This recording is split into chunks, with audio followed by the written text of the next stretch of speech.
Good morning, everyone. Good morning, Bull Barbie. Good morning. Good morning. Chris. He's there. How are you guys this morning? Doing good. Good. Forrest, how are you? Oh, we can't hear you. Unmute. Yeah, so the market is just kind of at unchanged. Not much is happening. It's been a little bit of a boring morning. Yeah, that's what we call balance. But yeah, not it's as good to fun be as the others. Good to be balanced on a Tuesday morning. So we have an exciting show today. We have lots of information, education, and we also have Cove coming on. Super excited about that. Can you hear me now? Yeah. We got Forrest's voice. Yay. There we Hey, go. Forrest. What's up? What's up? What's up? Good morning. Morning. Now I was saying I was sick yesterday, but I'm back. No. I know we missed you. Welcome back. Yeah, I was just saying that we have Cove Trader on later today, so that's exciting. And we also have some free giveaways, so make sure you guys stay tuned for that. Yeah, let's jump right in. Who wants to start, ES or NQ? Let's pick on NQ first, since Forrest wasn't here yesterday. All right, Forrest, you're up. Let's take a look. I actually did not look at the charts at all yesterday. That's how sick I was. I was not okay. So I have no idea what happened. So let's take a look here. Looks like we tested this previous, so the POC that we did yesterday. So really what I was curious about, especially after Friday, which obviously has already happened, was how this price was going to open and after settlement, right? So we kind of broke this trend line. We came down, we hit this downside price target. We came back up higher here. So on the macro, kind of seeing like how much of a support this is, right? So if this is the low of this range, my price target higher, it's going to be 21,857, right? Just this high up here. Obviously we have, overnight high and, those levels, but yeah, I mean, if this is the low, right, if this little pullback here in this consolidation was our relative low, and this is just going to push higher, this is the type of price action that we're getting, or that would allow that, right? So we pushed higher, and then overnight came back. We just retested this naked POC on the 4-hour, and now it's going higher. So yeah. Is that called a shelf? That like how the volume profile is really thick and it looks like a shelf in volume profile language? So the shelves, yeah. So the shelves here are really anywhere where there's just a pronounced change in the shape, right? So let's just zoom out a little bit. And let's just get the visible range VP on here. So this shows us the volume profile for whatever's on the screen, right? So this is the 4 hours going back, pretty far. And so there are some clear shelves here, right? Mm-hmm. There's this node, shelf or a node.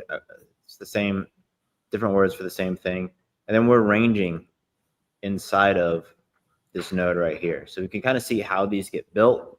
And as it's getting built, you can kind of anticipate really how price is going to move to the next one, right? So that's core to my trading strategy, is trading these. And you can see that we've just been bouncing from edge to edge of this, inside this 4-hour range. Mm-hmm. So if we escape this, to your question, right, there's just low value ahead of us. You can see that the last time we went higher, we had these 2 quick bars on the 4-hour. So if we escape here again, it's probably going to be something similar, right, where we push through up to this other node up here at whatever these prices are, right? That'd be my anticipation higher. And then if we crack lower, we're coming for this node down here towards this gap that was created. Thanks, Forrest. It's like magnets. The shells are like magnets. Indeed. I think it's good to get a chart break sometimes too. Sometimes I like missing a few days and then coming back and looking at it fresh without having watched it live. It gives you a different perspective. Yeah, fresh eyes. Someone was asking that the other day. How do you deal with coming back from a break? It's like, I love it. Everything's fresh and new and tied to, oh, well, I traded that way. So I don't know. Like, I don't know that's there. You have fresh energy too. It's not like you're trying to. Yeah, you're always ready. Like, Yeah. we were talking about Forrest took one day to be sick, but like in general, because we were talking about that yesterday. So what are you thinking, Bull Barbie, on ES? What do you Well, see? I made the same note that, you know, on the macro charts we are ranging between some kind of major areas of trading and major support and resistance. And what I'm really kind of watching this week is if you zoom in on this chart, it gets a little bit more obvious about this resistance that we're hitting right now, which is basically like the 5940 area on ES. And that's kind of what we're challenging right now. So if we can start breaking through that, then we have some obvious targets up here. So that makes that side of the trade a little bit easier. And then down here, we have some really obvious support developing. So that's how I find these really macro levels that I would consider the thickest, strongest levels on my chart. So those are what I'm watching on a broad sense. But because we are really balanced and like this is both NASDAQ and ES here, because I like to kind of watch them both. But because we're really balanced and we had kind of been making this move lower, now we've broken that pattern and are kind of moving back higher, but it's all within that balance range. The things that I'm looking for are really just these prior highs and lows. So let's look at this one. So I had marked this up on the other chart, but I want to show you just naked for a second so you can see how I mark these up. But when we're in a price range like this where we've made a move lower, and this was, I mean, this is all consolidation mess. The easiest thing to look for is we have these targets really readily available. We have the pre-market low. That one's not been tested. We have yesterday's low. That one's not been tested. We have yesterday's high. We have last week's high, which is up here. And then we have last week's low. And so that gave us some really, really easy levels there. So I just, I wanted to kind of step back and show that on a naked chart too. So that would be, so the overnight low is 590925. Yesterday's low, 5870. These are all the most major levels that I would be watching. The 5853 for last week's low, last week's high, 6008. And then yesterday's high, 59.55. Like these are the most obvious targets for the market to move to and still kind of stay within the normal kind of balance. This one would be stretching a little bit because we'd be going kind of over that support level right there that we just looked at 59.40. But that in some ways it's really, really simple. The hard thing that happens is it gets kind of hard to trade inside of this sometimes. So we I think a lot of times we kind of second guess the simplicity. And I'm going based on some of the comments I get too, because I posted a really simple strategy. And the comments I get is like, but what if we add this complication? What if we add that complication? And so that's what I'm always just trying to keep it as simple as possible. And this is as simple as possible here. But I can kind of turn these crazier levels on and we can look at the wider thing. We also have roll coming up this month. And I'm not going to be paying attention to that yet, but the futures contracts are going to roll. And it's the third Friday. So it's like June, what is that, June 20th or so. So I'm kind of starting to pay attention to that. That's why my charts aren't super clean because I'm about to ditch all these levels. But okay, anyway, so if we come in here lower, I had shown you those levels that I was watching on the recent highs and lows. But if we kind of go out, we had all these swing highs here. That's going to be resistance on the way. So that's the 5950s, really. I called it the swing high party zone because there's a lot of swing highs in there. So that'll be in our way on the way up to those other levels that we were watching. And then we also have really the 70s zone. I think I just sent the Discord 5975 because there is kind of, it's becoming a looser zone. The older it is and the more we trade it, kind of sloppier the actual ticks get. So if we can keep charging up to that big target up there, last week's high at 6,008. We also have last year's close up there, 5990. And then, of course, I'm really paying attention to the century mark. We do have the century mark below us, meaning like the hundreds, whole figures. So there's 5,900 below on the way to yesterday's low. So those are all the kind of levels that I'm watching in there. It's hard to get just a firm lean, but let me go back to this one and show you on, I'm going to show you on ES, but they both have the same pattern. So this is that very balancy area that I was talking, because we keep just kind of trading around the same area. And we had a lean lower, and that pattern is broken. So that's, while I'm talking about chop on the larger scales, right now it's trying to break towards the upside of that. So that's the first watch that I have.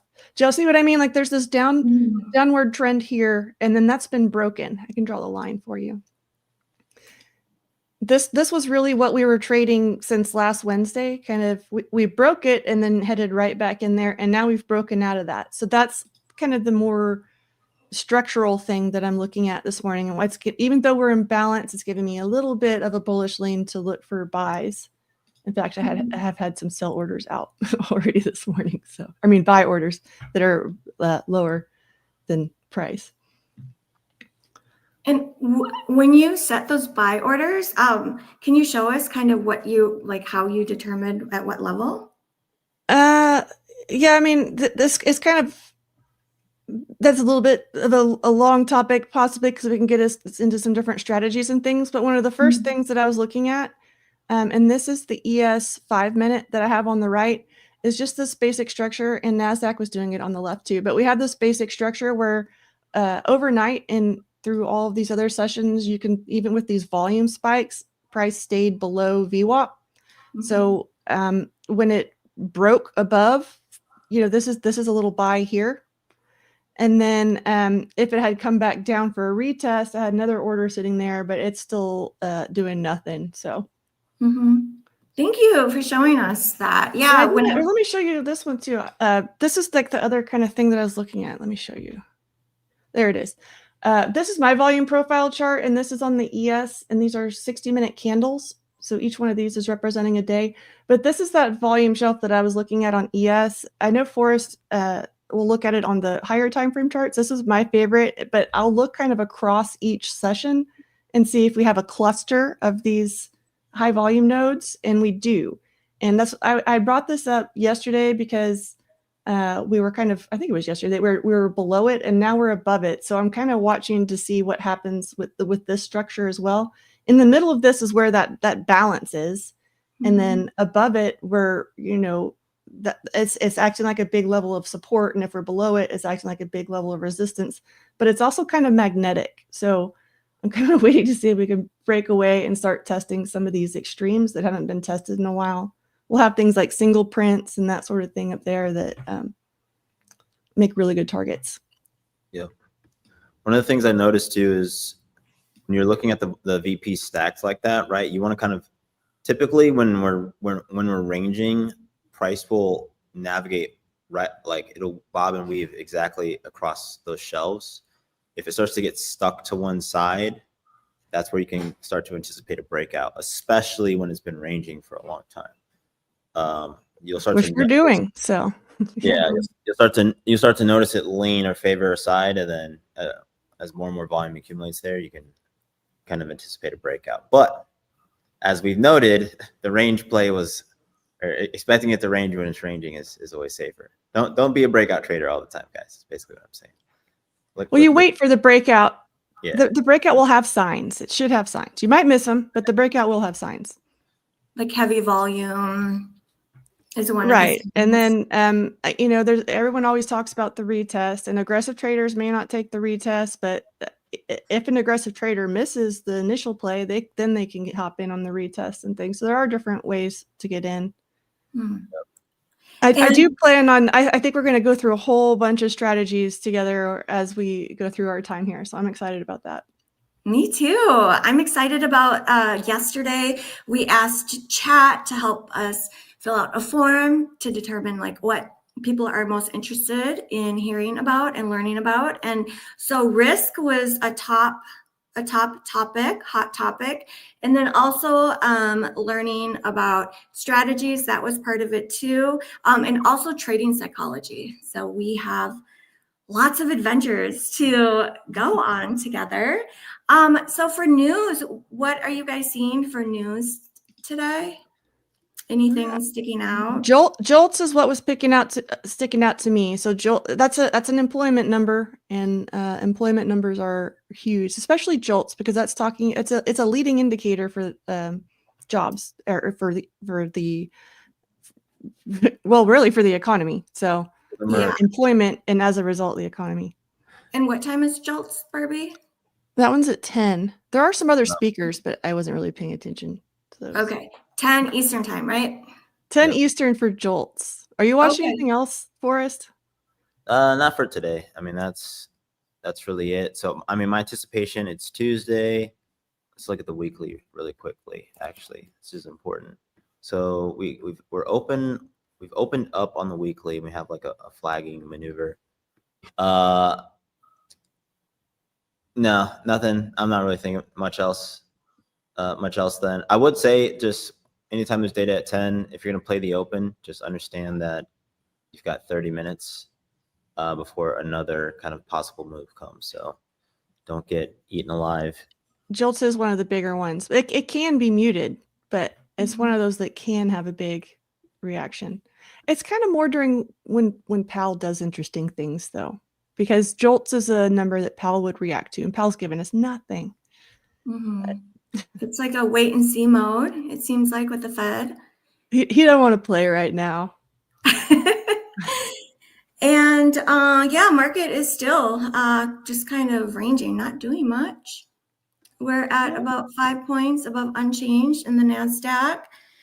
And let's see here. So just a reminder, 20% off.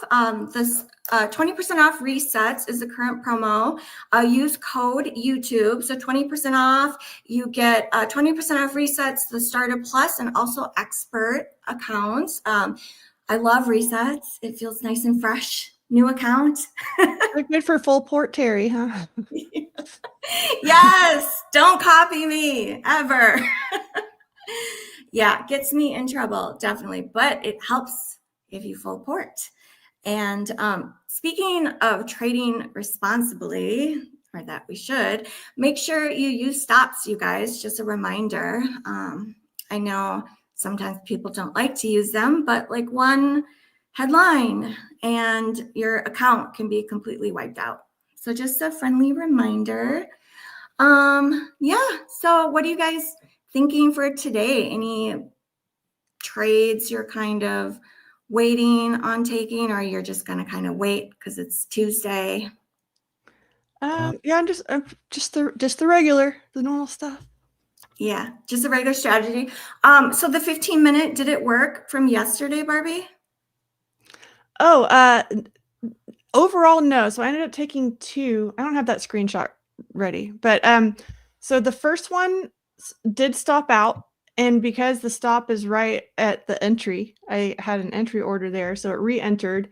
Yesterday was one of those days where it's just too slow for that trade to work. So the first one stopped, and the second one was on its way to working out, but because the market closed, I exited on market close, so it was in partial profit.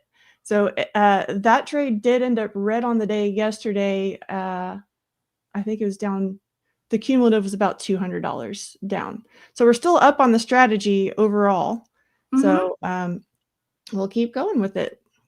And how long do you guys trade a strategy before you're like, oh, okay, this is a winning strategy, versus like, okay, I'm done with the strategy. Moving on. That's kind of the beauty of the back testing. So that instead of like live trading it 100 times, I back test it 100 times or more. I try to do more.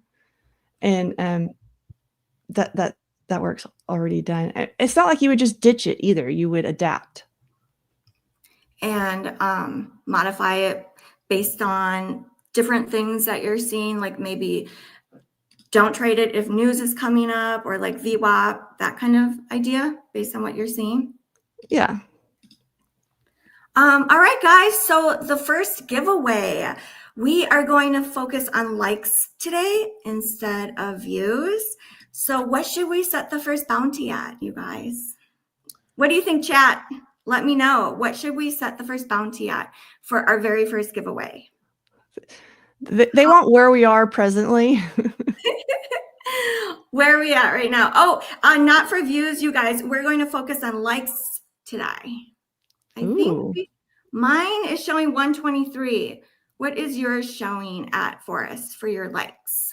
I'm gonna have the stream pulled up. Let me pull it up real quick. Okay. Let me pull it up real quick. I just refreshed and it was 195. 195. Okay, I'm seeing 500, 200s. Should we try? Can we be ambitious and do 500, you guys? Oh, maybe that might be too ambitious right now. Let's do 300. Let's the first one for the people. Let's do 300 likes. I think we can do that. There are over 500 people watching right now, so hit the like button, help us out. It definitely helps to support the show more than you know. So please hit that like button and let's get it up to 300 and we will do our first giveaway. Are we there yet? I feel like I'm on a road. I see 250. Okay, you guys let us know. I am going to look at a different screen, so I won't see it. So you guys just let me know. Yeah, market really is not doing anything. This is a boring pre-market. Oh, we still have a couple minutes. We'll see what happens here. Yeah, we're still sitting above VWAP. I mean, we were zoomed out talking about balance. So the nice thing about having these nice wide trade war ranges is even the ranges have some opportunity on them. I've been enjoying that because I can wrap up trades in the morning, be done, go do other things. Yeah, that's the best feeling. To be done with your day early before market even opens. That's the best. Yeah, but I think sometimes when I try and do that, sometimes I force trades. Yeah, or it could be like yesterday where it's just too slow and it takes forever. So especially, I wouldn't have always played the reentry. It's just because the market was so slow. Sometimes I just play if the market's moving fast and it gets like multiple breaks in the morning session, then I'm done. And yesterday I didn't do that, so I was hanging around longer than I wanted to. I actually had to. I was on the golf course when I had to exit that trade. So you were on the golf course? You're a golfer. Yeah, I was. No, I'm not a golfer. My daughter is, and she wants me to learn, but I haven't yet. So I had to exit that trade on the golf course on my phone, but I had Ninja Trader running at home, so I just had to exit on one account, and then it took profit across the copy traders. You're a baller. Doing trades that's on always the golf course. That's always my thing, is trying to figure out how I can manage this and still live my life. So someone said, Daddy Force, we hit 500. We hit 500. They did it. The people did it. Awesome, guys. Nice. Thank you. We did it. Okay, so let's see. I think we are ready to drop the first giveaway. Okay, soon. We are going to do it after market open. So hang in there with us. The first giveaway, it will be a forum, which we've gotten great feedback about because it's not a race on who's the fastest. So we will be selecting 10 winners from that forum. And the giveaway will be for a free 50K starter account, which is huge.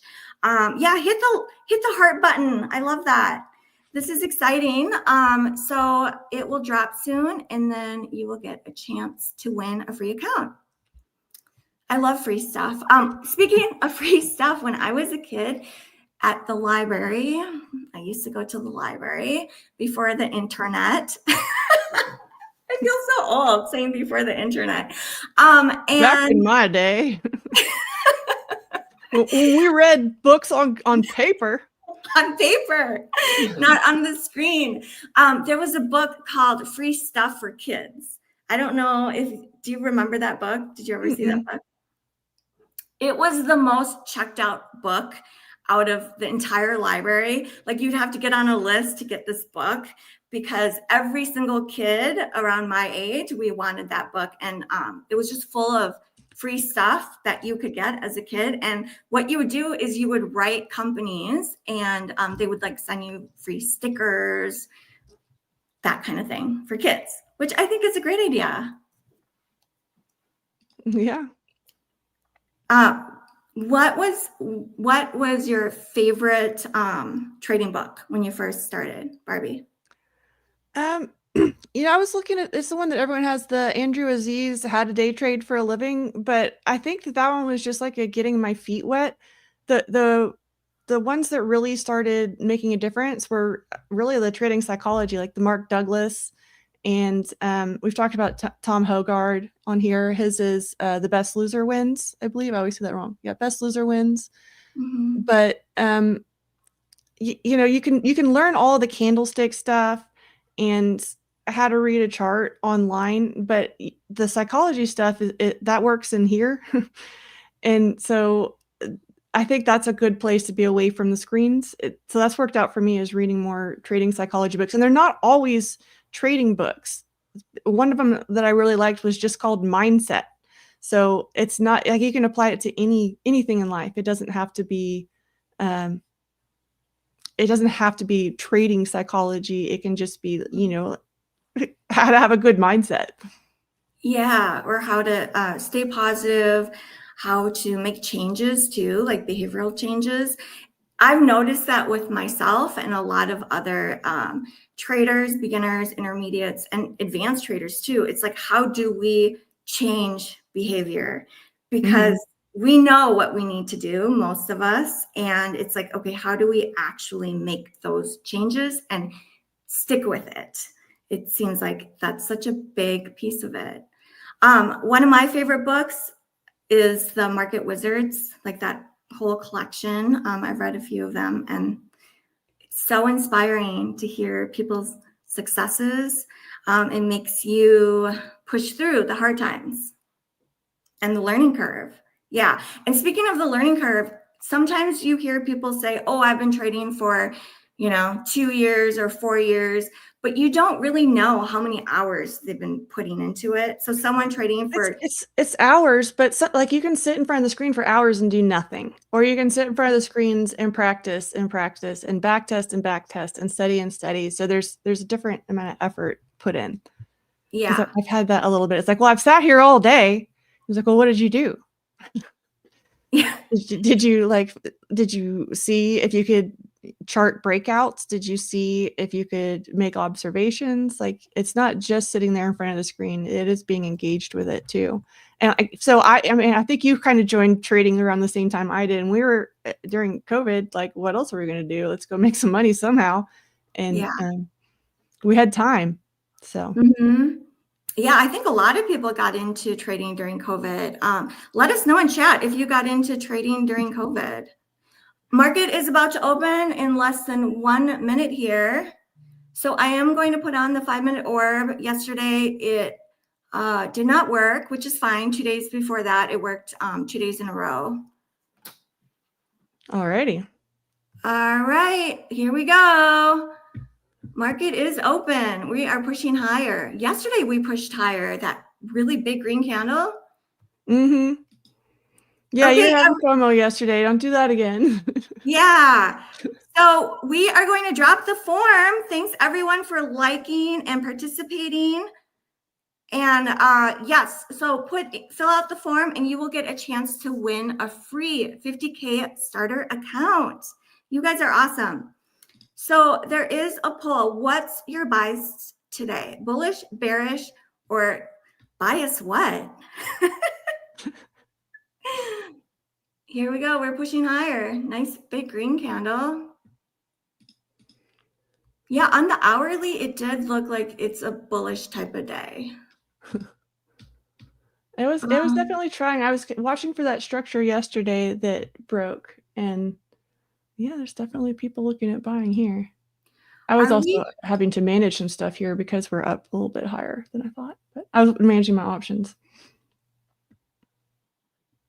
I hope the same thing doesn't happen yesterday where we have like a gigantic green candle and I have to get in based on the strategy. Yeah.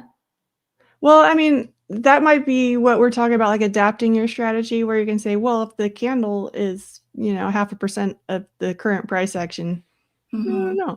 But the idea behind the opening range breakout is that range will kind of set the tone for the day if we're going to have a big range day or a small range day. And yeah, there are other ways that you can kind of filter that out. But if we're talking about simplicity and keeping things simple and not making things hard on ourselves, that's a great way to do it, is just not worry about all the other noise. That's what I notice in the comments on my videos, is like half of the questions are trying to complicate it, which you can do. But in this case, I was going for a really simple trade, and I think you are too. So if you want to keep it simple, you just keep it simple. Yeah. And it's way too early for me to start adjusting. And the reason that we have that range is it could be 20 points or it could be 200 points, but we don't know until the market shows us what we're working with. So that's the whole idea behind it, is that gives us a range that we can go for. Yeah. And in a way, this strategy keeps me out of trouble of trading the open. Yes, look at that candle. That whole candle just got smacked. Yes, completely reversed. So look at that. That's how that works. All right, we're 2 minutes open so far, less than 3 minutes left. And we will put our orders in. I see Nice. Abstract said, dump it. You must be short, Abstract. We got Elmo in the chat. Someone short. We swept that overnight high on NQ, but ES still has it about 1 point off. Bastard. While I trade NQ, I'm always looking for ES really as the leader in the market, right? It has more volume.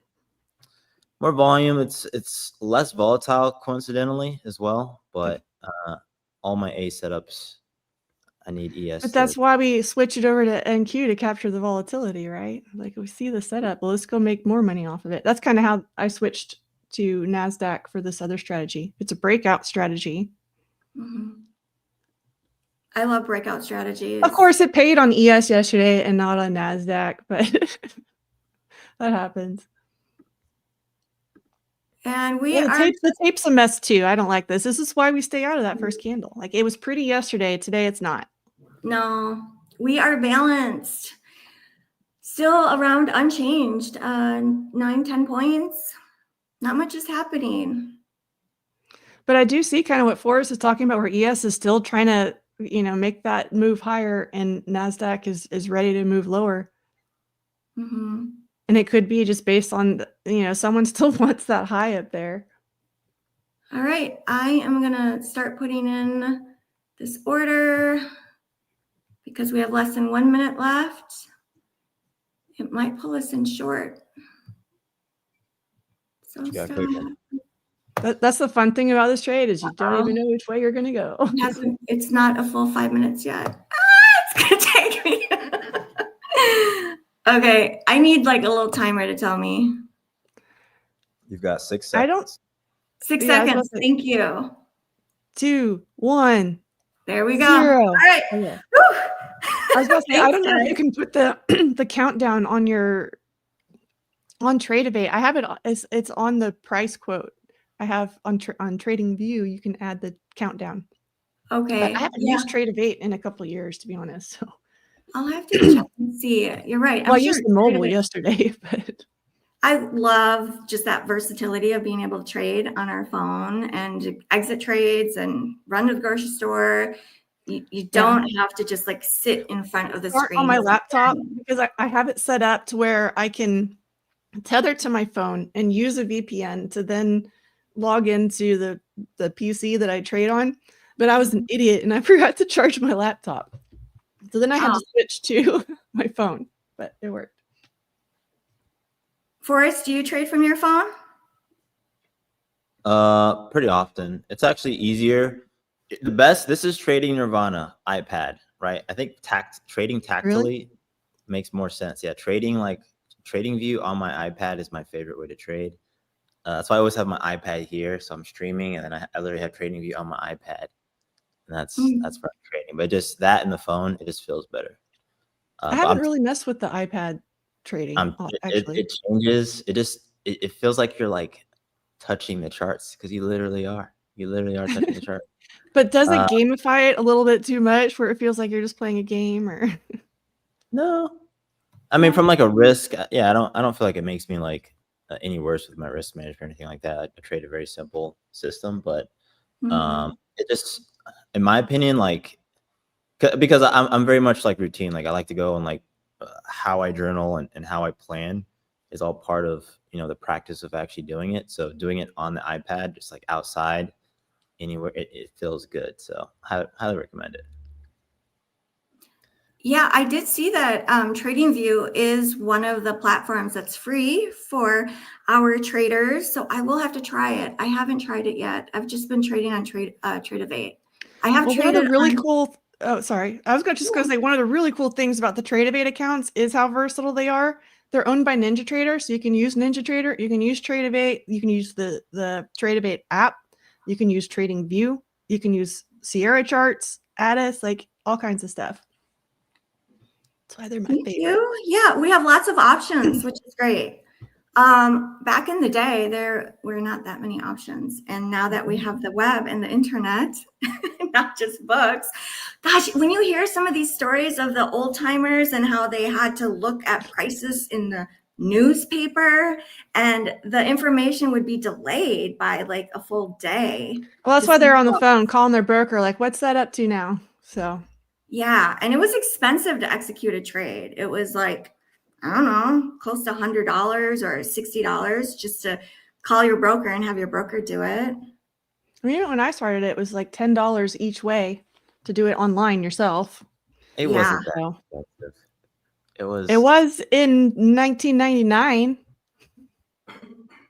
Don't tell me what it wasn't $10 each way.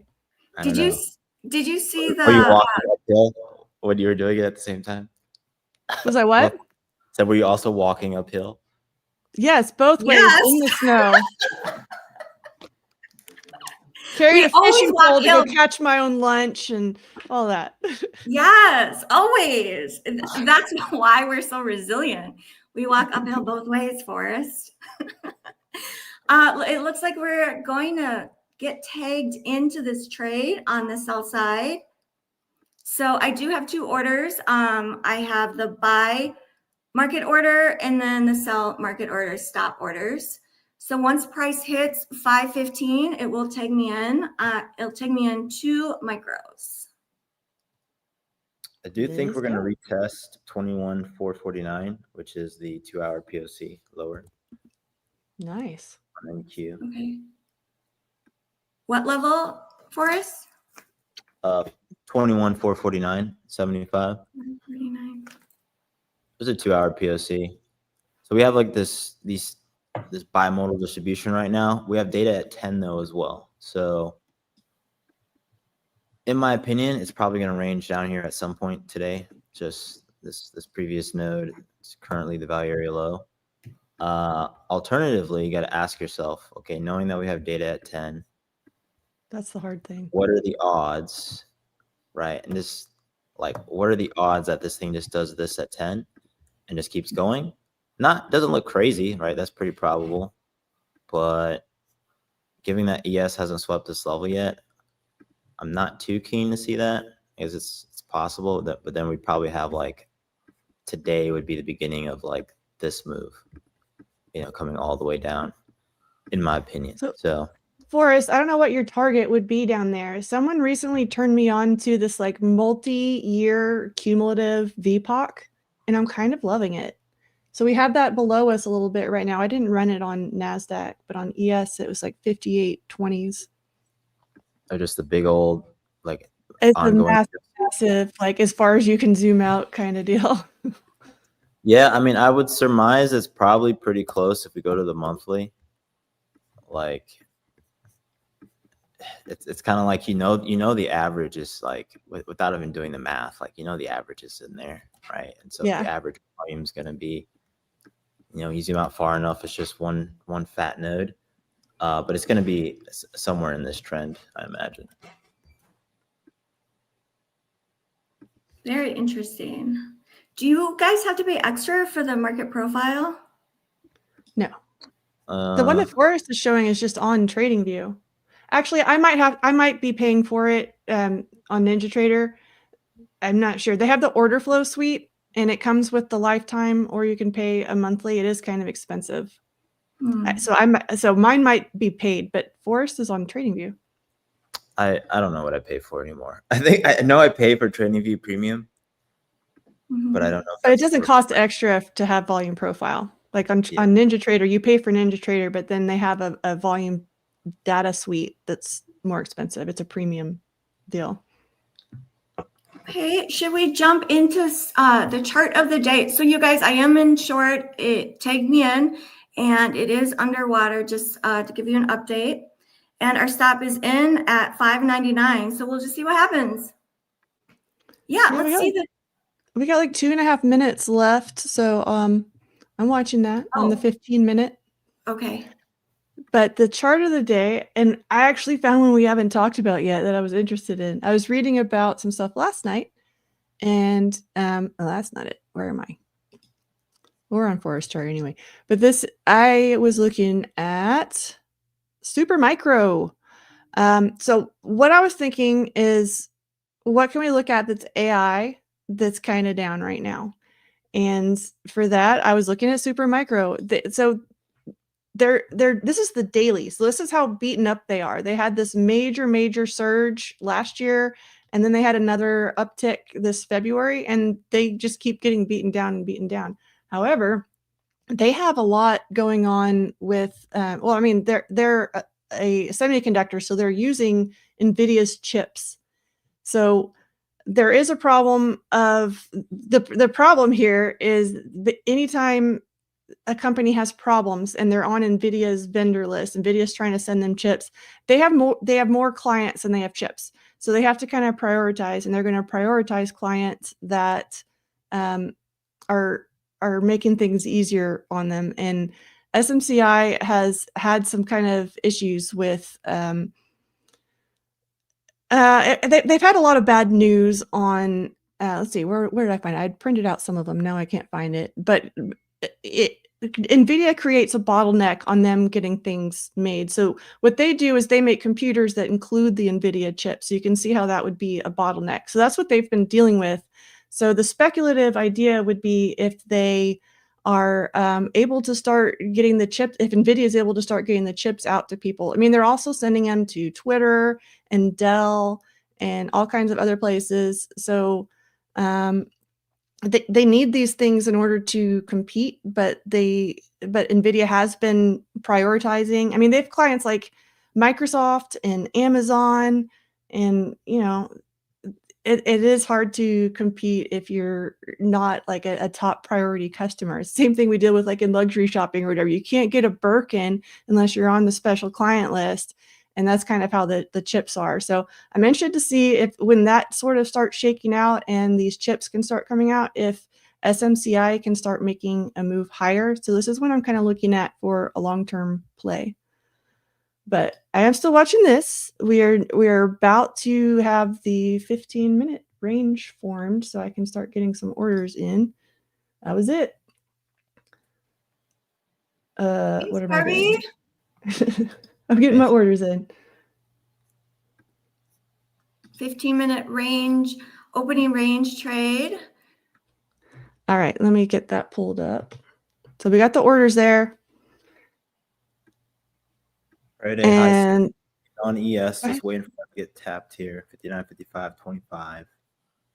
And let's see if we mean revert, or we're gonna have a very uppity day. Yeah, it might just. I like it when both of the orbs work out. Like we were talking about this trade earlier. It's fun when Terry's trade leads into mine. It's way more fun. I've not been getting that live. Oh. Yeah, definitely. Otherwise, I get FOMO. I'm like, dang it! And then I want to get into that second trade, which is like, yeah. This morning I was thinking about this 5-minute orb trade, and I'm like, oh, I wanna do like a different strategy. And it's way too early. It's only been a few days, right? So Mhm. this is something Well, I'd say I'd well, have to give it at least like 3 months to see. and if you don't want to give it 3 months in the future, you can give it 3 months in the past. Yeah, and the back testing, I've done it, and when I did it looked good. It looks like this is a winning strategy. However, just because a back test works doesn't guarantee that it's going to work moving forward. Like, it gives you confidence. It gives you the best chance, I think, right? But like, it doesn't mean it's 100% going to work. Which makes it a little tricky, and why I think emotionally, the trading psychology side of it, it's like why we probably just want to abandon ship. The ship is sinking. Well, you can't. We're in balance right now. So in general, the market is choppy. So if our trades get chopped up during a Yep. choppy period in the market, that is when the failure rate comes in. Yeah. You have less of an edge when it's just choppy. This is a breakout trade. So Yeah, it is. So maybe that might be one of the things that gets tweaked. It's like, okay, if we're looking balanced, however, I can quantify that.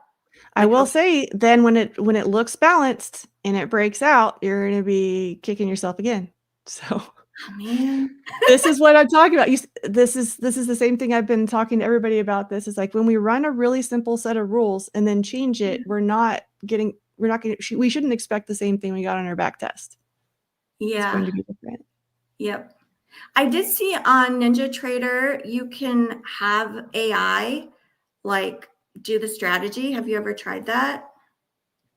I'm not sure what you mean by do this. Oh, they have the strategy Like builder. Is create, that what you mean? yeah. Yep, the Yeah. strategy Oh, builder. yes, the strategy wizard. I love that.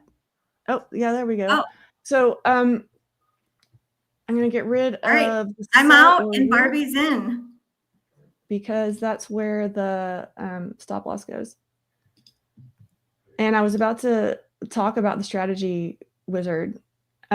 So I do custom coding on NinjaTrader, but I didn't start there. I started with the strategy wizard, and so that's what I encourage everyone else to do. So if you have a strategy that is based on indicators, and you can say, if the indicators do this, then we're going to enter a trade with this take profit and this stop loss, then you can build your own strategy. And it's not even AI. It's just a little wizard where you step through and you give it the rules.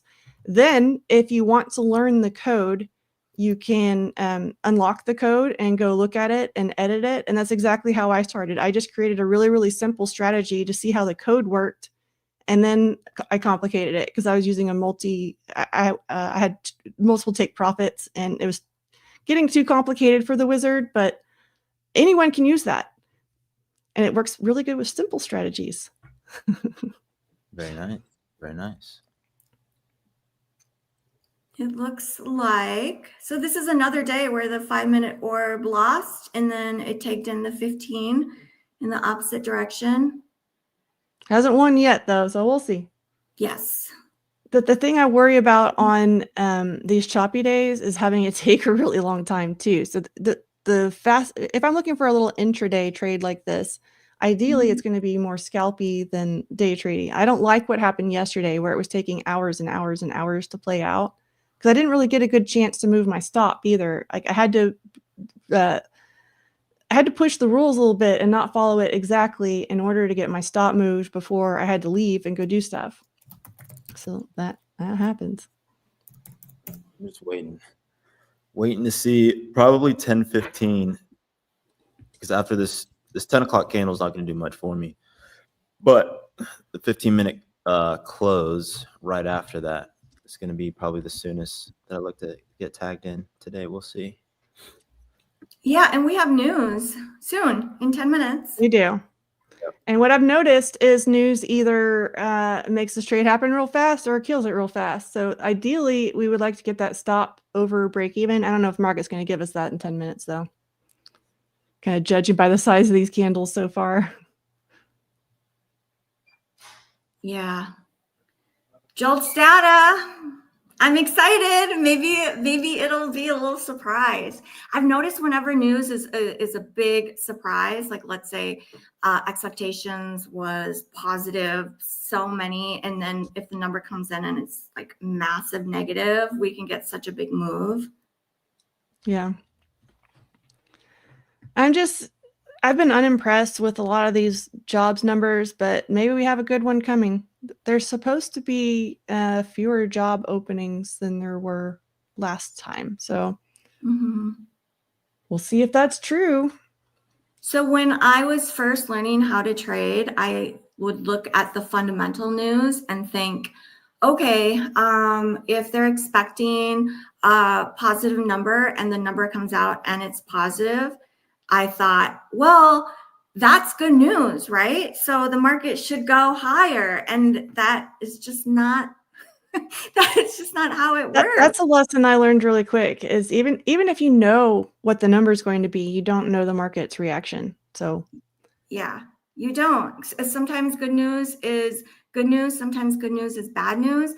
Sometimes the information is already priced in. So if we're expecting a certain number and then that number around that number is what actually comes out, sometimes the market just won't move because it's already priced in, which I thought is so interesting. It's like the world of trading is a different world. It's not, it doesn't make sense sometimes. Yeah, you do have to get rid of a lot of old normal world habits in order to do this well. Yeah.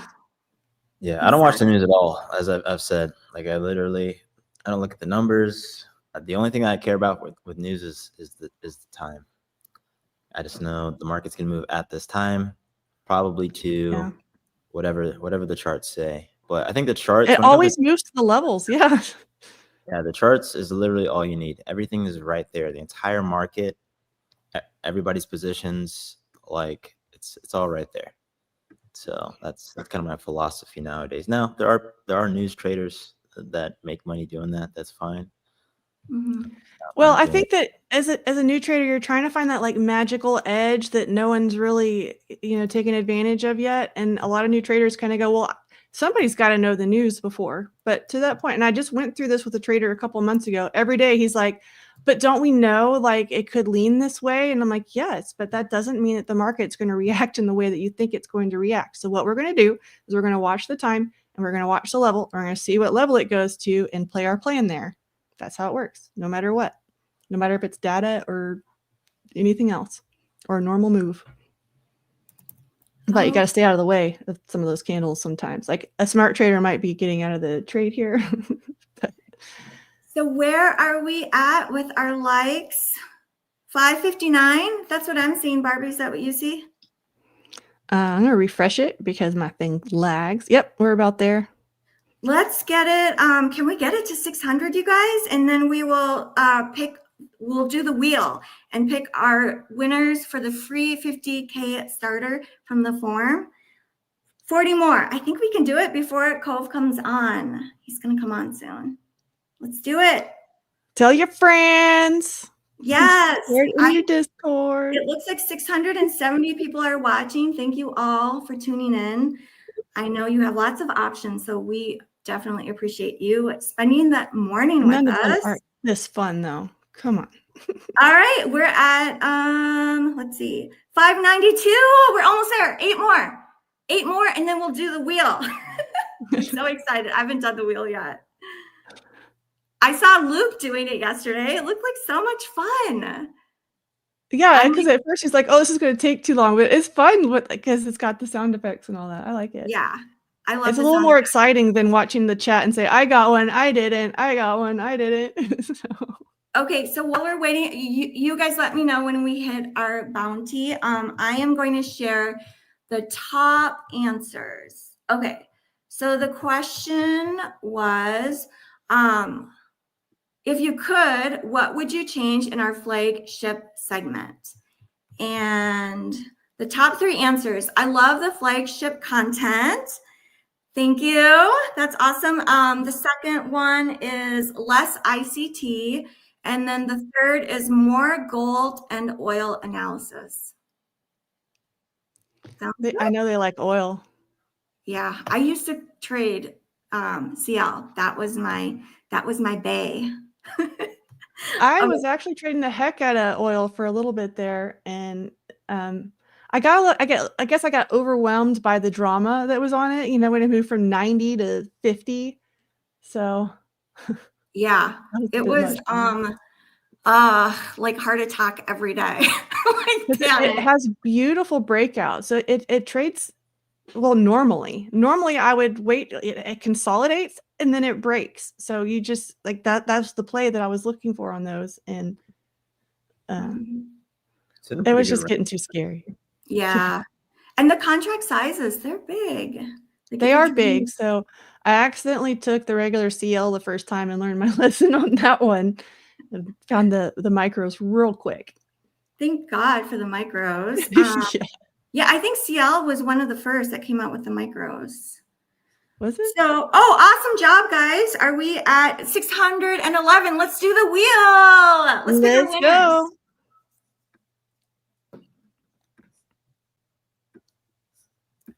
Okay, click to spin or press Control Enter. Let's You go, can do let's this. go. Let's spin it. Is it going? Do you want me to say it? Yeah, you say it, Obsidian trades. please. Congratulations. Let's hit Wait, the can I win? confetti button. Alfred. Alfred, congratulations. Is this our Alfred? Well, he's one of our guys. We probably have many. T, congratulations, TA. See, it's clever. It's like technical analysis, but it's T. Mm. I don't know that one. That looks like Copies? copy these.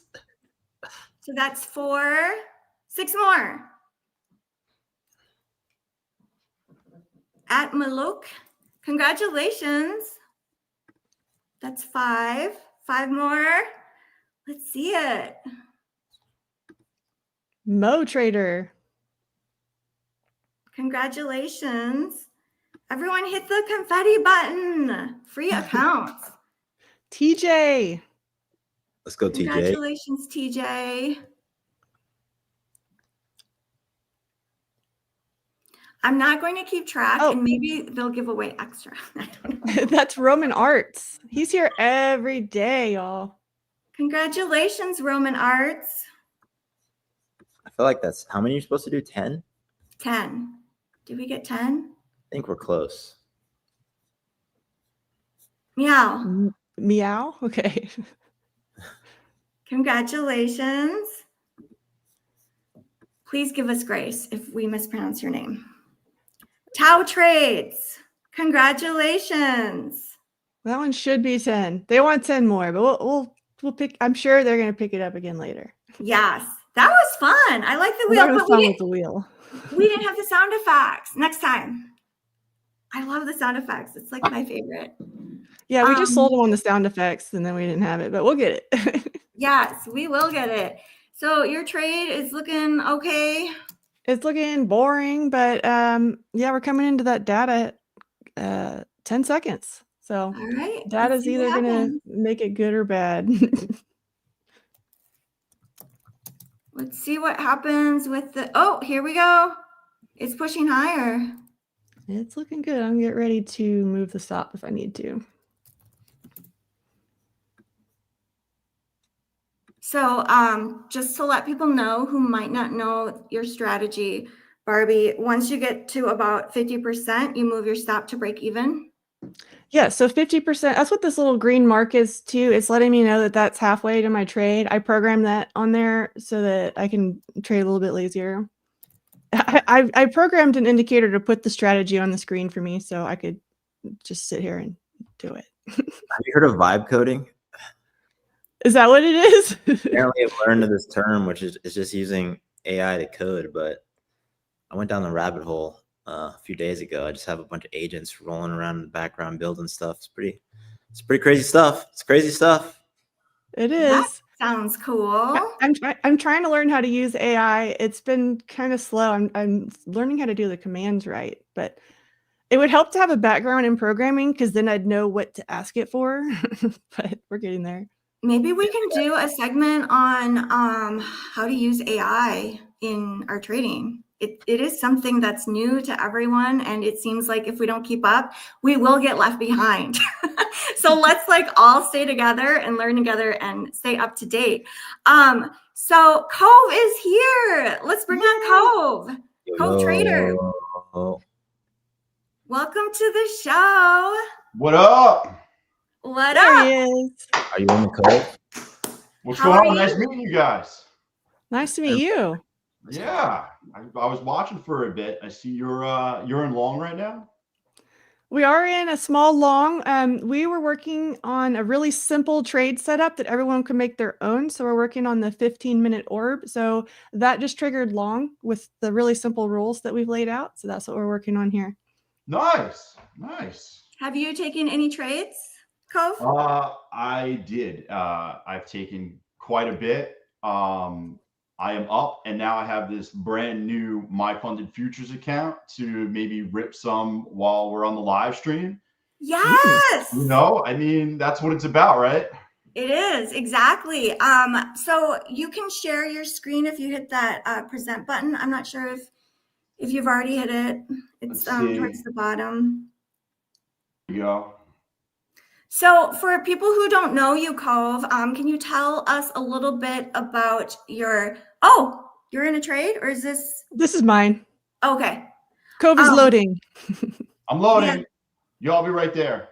All right, here we go. So I got There we go. This is just, I'm not going to trade a funded on here, but I got an eval brand new for here.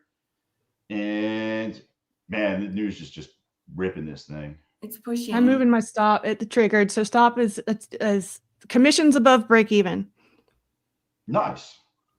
Nice trade, Barbie. We got to make up for yesterday. I'm liking the 15 orb better than the 5. Let me just say that, at least so far. So Cove, share with us a little bit about your trading strategy.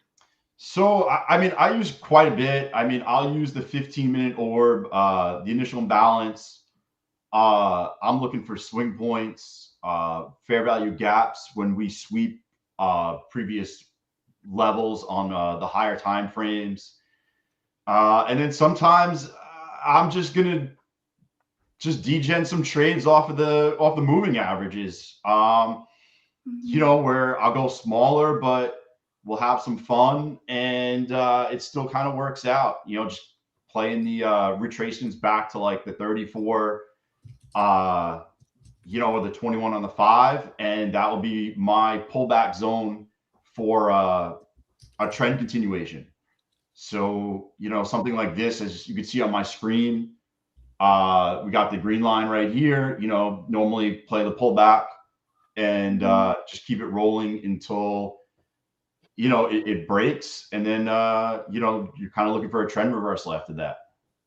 So you trade, you go with the trend sometimes, and then you also trade reversals, it sounds like. Yeah, I mean, because if I just sit here, like you had a day like yesterday, we kind of trended all day. If you're just looking for a reversal, you're gonna get smoked. You know, I know people that just like DCA on the way up. I mean, you're gonna end up with nothing. So you got to kind of adjust yourself depending on what type of day it is. You know, you got to kind of get your bias on the higher time frames and then kind of run with it on the lowers. And you've gotten a lot of payouts. Share with us I have. Actually, this year for payouts, it's been pretty good. I've made more money on the stock and option side just due to how the market went when we dipped down to 16,500. But payouts have been pretty good also. I'm not gonna complain. You know, my goal for this later half of the year is to go for some larger, much larger payouts and kind of let some of the trades go longer rather than have that scalper's mentality. So how come? Like, what is making you decide to make that change?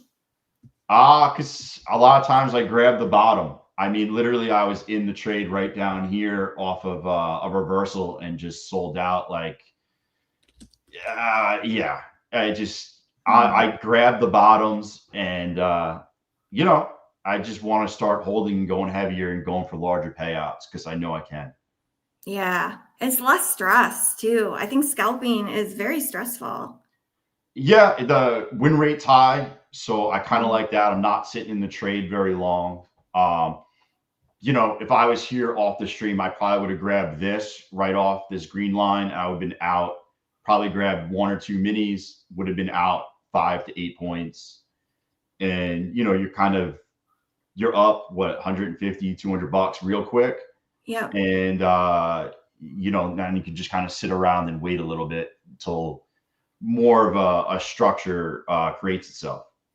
So when you're scalping, are you mainly looking at momentum then to kind of get you in the trade? I'm just looking for some type of pullback here, like some type of structure for, now that we're starting to break down, I probably wouldn't scalp this to the up. I probably wouldn't scalp it to the down where we're at either at this point. But we get right here. I'll just throw it in there. I'll probably grab one real quick. That's so we'll see what happens. I mean, it's one of those things that I do like the momentum. I'll play a quick breakout. I'll play an orb bounce. Normally I have all my stuff up, but actually that's the 34 at 87. Yeah, watch. Right. So we're up here, right? See what happens. I like this momentum candle. Well, it did stop me out, by the way. I'm looking for it to back and retest 595, unless it just dumps out. And it could definitely just dump out. We'll probably come down to 527 real quick. 21, 527.50. This is what happens when you have none of your shit up on my screen. I literally just have MyFundedFutures up. But yeah, they just unloaded it. But yeah, I normally scalp off like the 34. I can't bring my other stuff up, but I have all my trading views where I make all my decisions. Unfortunately, I can't bring a lot of my scripts up because the indicators aren't on here. So it just kind of is what it is. But, that's kind of where I'm at. Cove, why did you start trading? Or I'm always curious, how'd you get into trading? Dude, I started trading back in 2007. I was trading mostly stocks. I got into trading. Oh man, I got in right before the financial crisis, and really? Perfect timing. it was insane. I got into it towards the tail end of college, and then I worked as an accountant for a couple months, and then I got into trading heavy. Financial crisis happened. I actually had a lot of money from a job that I was doing when I was younger. I saved a lot of money from like 18 to like 22, and I went all in on the crisis. I bought certain companies that I liked that, one of them was like Ford because they didn't accept money from the government. I jumped in on some other companies, made a lot of money within a year, and then just kind of found a group of guys I traded with till about 2011. 2012, I stopped trading, and then I got back into it in 2017. The reason I got out, I started a business. 5 years, I built the business up, and it became kind of on autopilot. I got back in 2017, heavy in options, and I've been heavy in options ever since. And I got into futures in 2023, and I was trading with E-Trade, initially using it as a hedge against options, and then progressively found prop firms and started trading it as, instead of a hedge, more of a a way to earn income off of it. What do you love about trading with MyFundedFutures? I'll be honest with you, you guys pay super quick. I never had an issue with payment. I don't have, the rules are pretty simple. It's any strategy I can use. I'm working up these funded accounts right here today. I'd like to get this one. I can get this one to a payout today, actually. But just the platform. I like that the CEO is out there on Twitter, that there's not, a hidden figure behind the scenes. And I don't know. I just kind of like it. It's the payouts are. I find it very easy to get a payout, considering it's 5 days of $100 or more. It doesn't really get easier than that. You don't have to hit a buffer. You don't have to hit, $52,600. 5 days of 100 or more, and you can request a payout. It's pretty simple. Yeah, it's not like you have to write a thesis to explain. I don't have to make a video of me sitting in my boxers and send feet pics for them to send me, my money. You know what I'm saying? Not yet. Yeah, exactly. Not yet. Not yet. No, never at MyFundedFutures. It's simple. Yeah, exactly.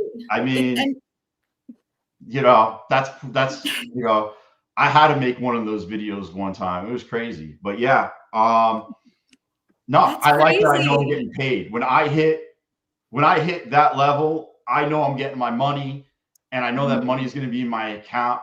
Literally, I hit the button, and by the time I check my email, I got a message from Rise that I got paid. Like it's so crazy. It doesn't get better. No, that's so fast. That's incredible. So once you hit the button requesting the payout, and then it was just like right away. It's there. It's in Rise, and then Rise sends it to your bank account just about instantly. I mean, listen, do I need it in the 19 seconds that you guys sent it? No, but knowing that I'm getting it that day is where it's at. I don't have to worry about anything. I'm like, all right, cool. I got my $1,200 coming.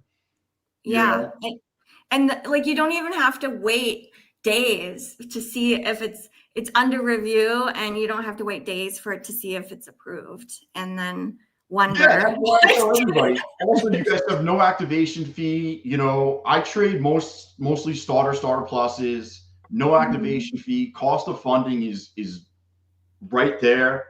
I normally pass on your guys' platform. My pass rate's probably 35-40%. Cost of funding is less than $300. It's not going to get better than that.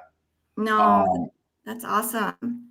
Yeah, I mean, that's what I got to say about the platform. Everybody knows that I like it. So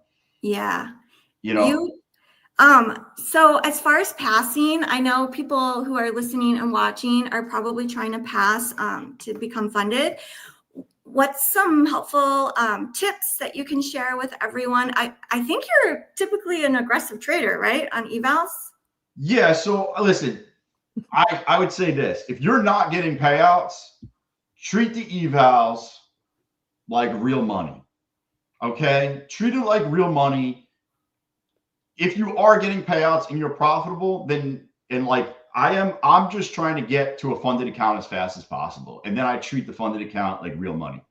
Because I know it's just the way it is. I treat my funded accounts really good. I don't do stupid stuff with it.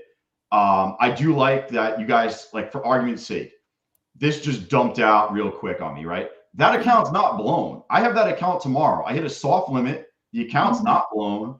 And then tomorrow I could hit one trade.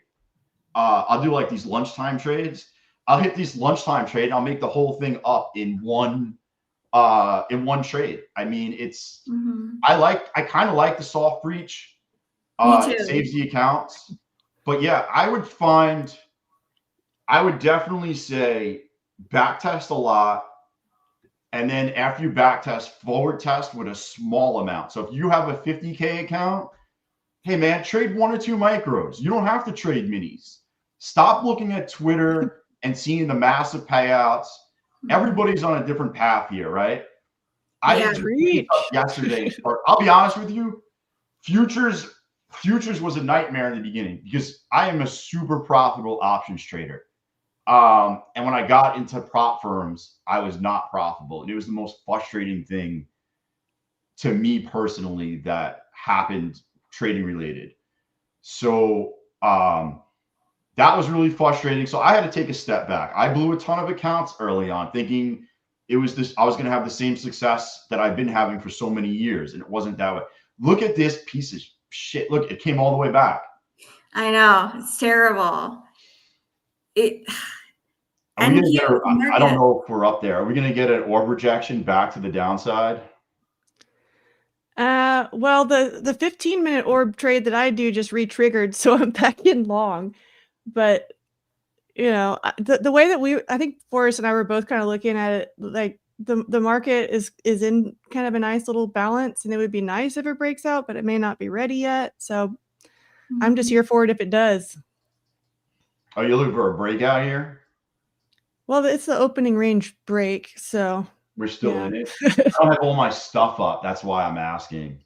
So the NASDAQ highs would basically be where I trail again. And so I'm looking for a move higher yet. All right. Oh, here we go. I was trying to find what screen I had it on. Okay. Actually, we got back over the orb at 595. Is that your trigger, Barbie, to get back into the orb? Yeah. I mean, technically I'm at 595.75, but he was pretty close. I like it. I like it. I mean, that's what I would have done if I had my whole setup. I mean, I have 3 monitors and a laptop, but it's with all the stuff, you know, you bring up for here. I got the screen going up with the chat. And, yeah, that's why it took me a little bit to figure out how to trade live too, is I had to rearrange my screen so I could see everything going on. Yeah. Yeah, because I even have an extra one here because I got the StreamYard thing up and I got our chat, the chat with everybody else posting in. Dude, what's with everybody? Codes. Be here for the trades. What's going on, everybody in the chat? How's everybody in the chat doing today? What are you guys doing in the chat? Anybody making some money over there? They should be. Right? If they traded as much as they talked, they would be so rich. Oh. It's no, we've got some good traders in here. Because we love free stuff. Did you hear about the Free Stuff for Kids book, Cove? Yes. Yes. I think we should have a free stuff for traders. What do you think? Whatever you want to do. Do you want to drop a code? What do you think? Yeah? Do whatever. They like the code. Before you drop the code, smash the like button, call grandma up, tell her to smash the like button also, and then we'll drop the code. Let's do That's it. The energy we need. Yes, you heard it from Cove. Smash the like button. Let's get it. It looks like we're at 643 likes. Let's get it up to, what do you think? 700? Let's do 700. I want to see you guys get some free stuff today. Call your neighbor up. Tell him to get on the stream and smash it too. So we have 655 people viewing. So we just need, oh, here we go. It's moving. We're at 663. Moving on up. Let's go. We got the market moving a little bit. Chat, I swear, the more that you move the stuff, the market's moving. So help me out. Can't like it 2 times, but you can smash that confetti as hard as you want. Yes, Mackie. Smash the confetti button. Who do we got in the chat? Oh, I see a bunch of people I know. You got Dell, you got CT up in there. You got somebody said he made $1,000 today. Yeah. All right. We're at 692. We're almost there. Damn, look at that confetti pouring. No, not 690. Yeah, all over the stream face. 693. 693 again. Okay, soon. We're almost there. Get it. 697. Just get it. Let's get it. Let's get it. Let's get it. There we are. I see it. I see it. Got it? Oh. Woo! Dude, I need that chalk like LeBron and throw it up. Let's go. So what are you going to give away codes? Is that what it is? Yeah, so we're going to give away money gun, but it's out of batteries. A free reset, so fresh start. And the code will drop at any moment. Everyone pay attention on the screen. Get ready. Get ready for the free reset code. It will drop. We don't know when. I wish Barbie and I and Forrest had control over that, but it's going to drop. So pay attention. They know that we would give away way too much. Yeah, we don't want any premature dropulation here, so let's wait a little bit. Yeah, so the more you guys like and subscribe. And the more that you use code YouTube to get the weekly promo discounts, it really does help our channel grow, and it helps us to provide you with more freebies and also just more really good content. So thank you everyone for doing that and participating. We appreciate it. And it is easy to forget. I've watched shows before and then like, you know, someone will say, oh, hit the like button. It's like, that's right. I need to hit it. And so Cove, tell us about your socials and your YouTube. So, I mean, I stream every day myself, usually 10:30 to noon, and then again 2 p.m. to 4:30. I stop for lunch. And then I'm on Twitter. I know I follow you, Terry. I'm on Good follow Twitter there. as Cove Trader. And yeah, I mean, I trade, do my thing, stream. I'm on Twitter. I trade everything from stocks, options, futures, a little bit of gold. I don't trade oil or any of that. And that's pretty much it. You know, I just try to have some fun. I keep it entertaining. And at the end, you know, the goal is to make as much money as possible and try to help people. So that's where it's at. I don't have a course. You can't buy anything from me. It's all just free. You know, I'm here to, you know. Oh, there it is. The code. Cove, the code is up. The code's up. What's the code? Yo, what up, Chop Pine? 30. Chop chop. Chop chop 30. Chop 30. Let's Like the go. market. Many codes.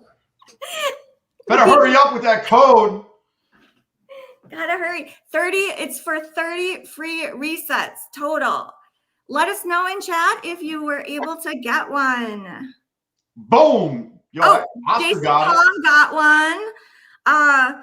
Cy Flex got one. Awesome job, guys. And if you Yeah. weren't super fast, the code YouTube this week should have a discount on resets, if I'm not mistaken. Yes, it is 20% off resets on the starter plus accounts and also on the resets for expert accounts. So if you weren't able to get one, know that you can get 20% off. Dude, that's a pretty good deal. 20% off resets, because you also have no activation fee. Also, No activation fee. That's why I keep telling people, like, do the math. It's actually cheaper. So some people cheaper can't and math. better. They That is can't true. They can't math it, so they don't get it. But yeah, I mean, 20% off. What is it, like $97? It's like $80. No activation fee. That's a cheap funded account. Yeah, Mhm. it's like a nice fresh start. And you can save some money to go buy lunch. So do you ever do stress eating, Cove? Does that happen to you? Stress eating? Yes. Like Uh, when you feel stressed and then it's like, oh, with the market. Nah, I grab the bubbler when I'm stressed, and then I come back and we start ripping trades. There you go. I'm with him. I step away from the screen for 10 seconds and then come back, and I'm like, all right, let's get back at this thing. Yeah. You can't get stressed. I'll be honest with you. You can't let trading affect your life once you shut the screen down. If it affects how you treat your friends, your family, or anybody else, then you should probably put a pause on trading. You know, whatever it is when you're in front of the screen, it is, but it shouldn't affect any other part of your life. And that's one thing I tell a lot of people. Yeah. Or like maybe sizing or just trying to trade too many Sizing's big accounts too, at but one time. you shouldn't have to battle every day. There should be some fun. Like, we're bonding here right now because I like to have fun trading too. But like, that's part of it. It shouldn't be where I'm sweating and stressed out and shaking and all this stuff. It should be still fun.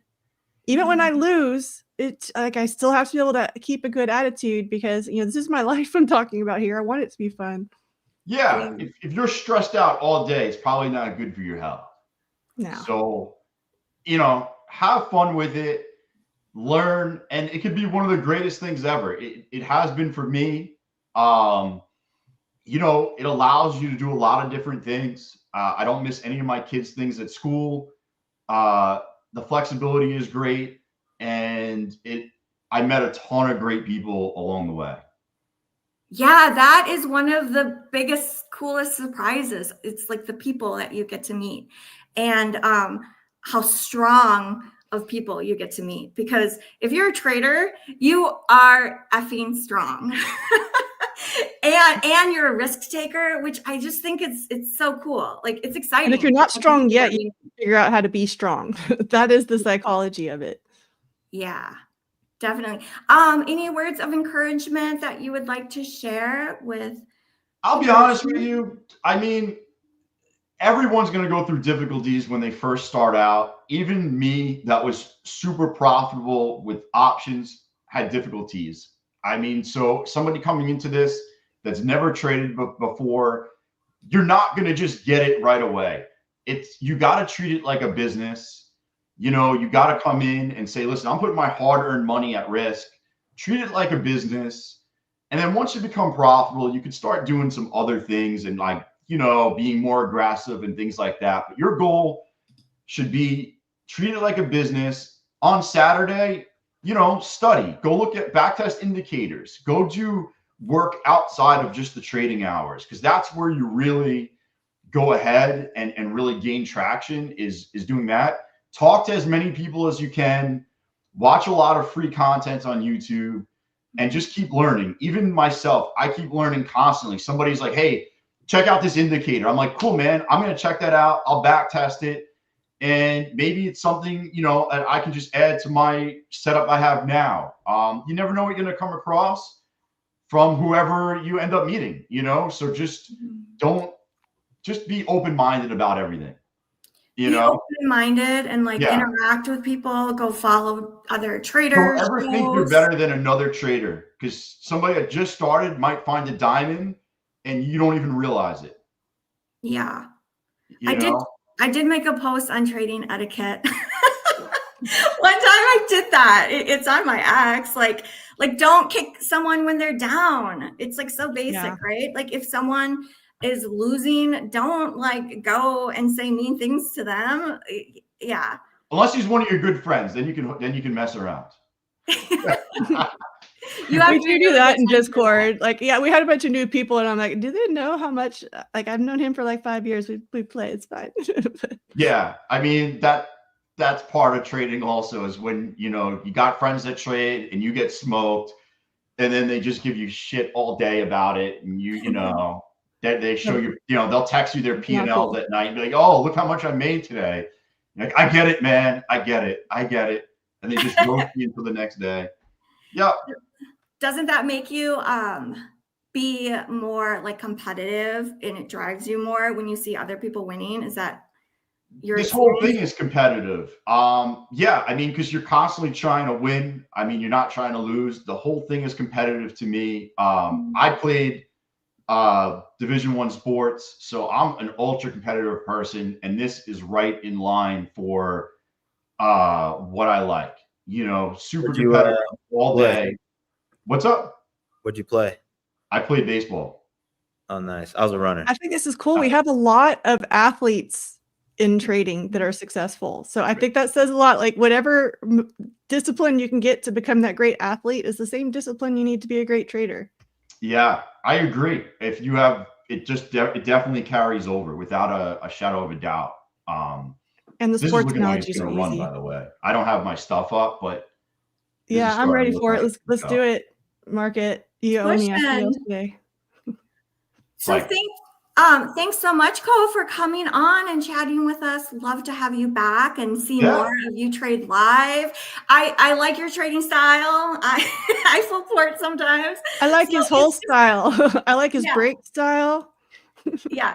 Don't ever copy our trades. Don't ever copy my trades, but don't fade me either. There you go. Throwing it out there.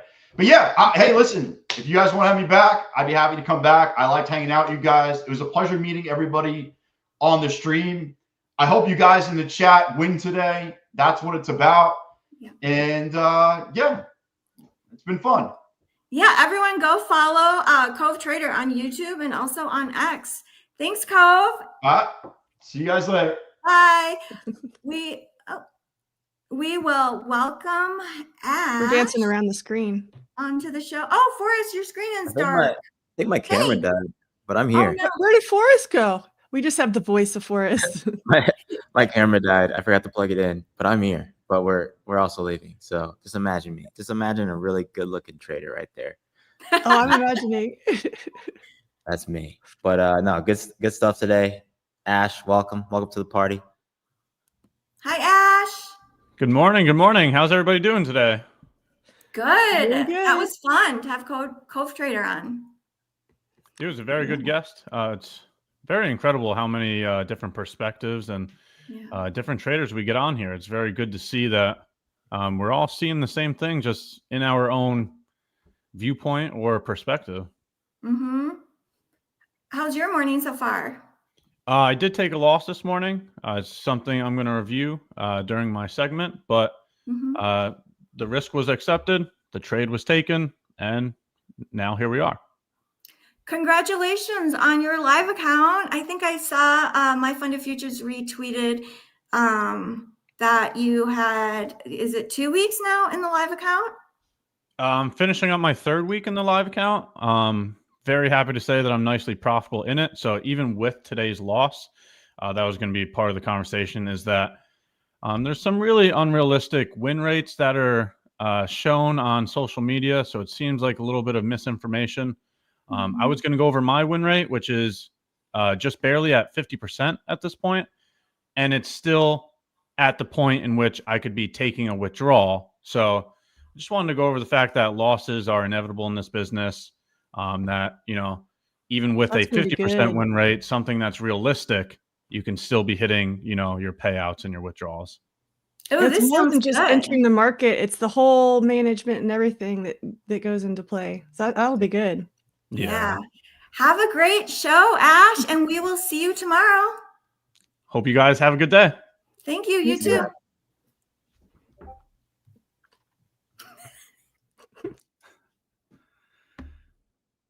Hello, hello, hello. Good morning, everyone, or good day, depending on where you're from. How's everybody doing today? How's everybody's week going so far? Good morning, good morning, good morning, or good day, depending on where you're from. I know we got a bunch of different countries, bunch of different locations in the chat. Might be morning, might be day. Either way, I hope your week is going well. And welcome back to another segment with me, Ash Trades. In a moment here, we're going to be going over a trade that I completed. It was a loss this morning. And while we go over that, we're going to have a risk management discussion. Okay, because risk management is the #1 priority at all times.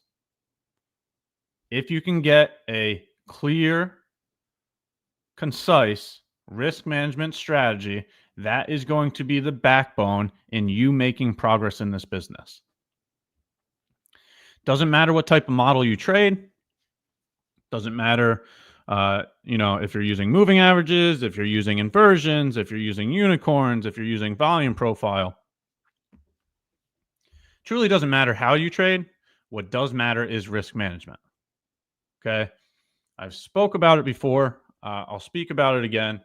The main thing with risk management is that simply you can never allow a large loss. Okay. So mistakes are bound to happen and losses are inevitable in this business. You have to be okay with making mistakes, because the reality of the scenario is you have to fail forward to gain those learning opportunities. If you don't fail, then you have nothing to learn from. Okay, so if you make mistakes, understand that that does not define you as a person, that you can learn from it, whether it's a good or bad mistake, that you should be objective to every single result, every single outcome.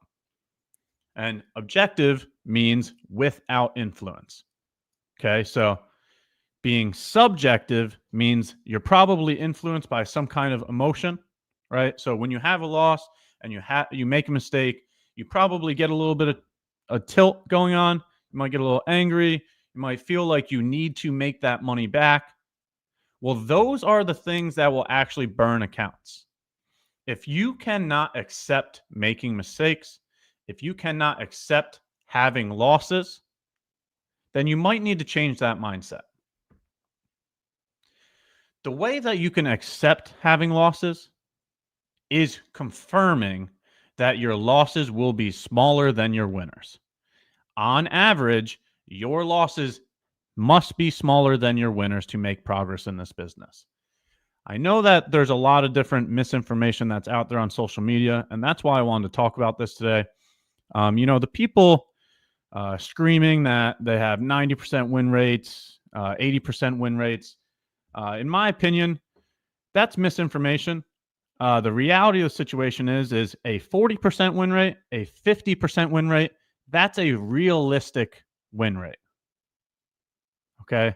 So understanding what a realistic expectation versus an unrealistic expectation will help you understand where you stand as a trader. Okay, so let's have some realistic expectations. Thinking that you can achieve a 50% win rate, that makes sense, especially for somebody that's learning, somebody that's working on creating this business, somebody that hasn't gathered the experience needed to understand how to operate in this market. Okay, so I had a loss this morning. Let's just take a look at it real quick. I'll tell you what I was pointing to, and then we'll continue to keep talking about that risk management. So first things first is, as I stated yesterday, I'm bullish right now, and this is the reason why. We're bouncing from a daily bullish FEG. Therefore, I'm looking for higher prices to the swing high. Same thing yesterday, same thing today. I'm still bullish. This is the move that I'm looking for. So now to capture that move, I look for bullish entry functions. This morning, I found a bullish entry function on the 1 minute time frame, which this leads me to my first analysis, is that the 1 minute time frame continues to have the majority of my losses. Okay, so the amount of data that I've collected shows that me and within my business, the majority of my losses occur on the 1 minute chart. So being objective to that information, that's what's going to make me say that moving forward, I'm going to work on trying to get off the 1 minute chart, trying to make the 5 minute chart the lowest time frame I go down to. Okay, so that's the first way of objectively analyzing your results instead of allowing emotions to induce some kind of intrusive thoughts or intrusive management. This is what I was looking at in the beginning of the day, right? So you have a swing low here, you have a swing high here, you have a new low, then a new high. So this looks like a bullish unicorn right off the open. I was looking to enter longs because I have a bullish bias. Then we have a bullish entry function, right? So this is the position I took. Just like every other position, I enter at the beginning of the breaker block, I put a stop at the low, and I aim for 2R, just like every other position. So the model is there. The issues with the model is that, one, we had a high impact news driver this morning. So I had an entry here at 9:44, which is before the news driver. Okay. You have to be willing to accept the volatility of the news if you're going to execute before the news, or simply make the decision to execute after the news. Okay. You also have to understand whether your prop firm allows you to trade the news or not. Okay. You do not want to blow an account simply by not following the rules. So if you're in an account where you're not allowed to trade the news, then you have to wait until after the news driver. But you can see that 10 a.m. news came out. We had a nice spike higher. Even with the spike higher, we did not reach 2R, so I was still in the position. Then after that spike, it came down and hit the stop loss. Okay. Now the issues with the position, the mistakes that were made, which, hear me clearly, I'm a trader. I'm a human, just like everybody else here. So I make mistakes, just like every other trader in this world.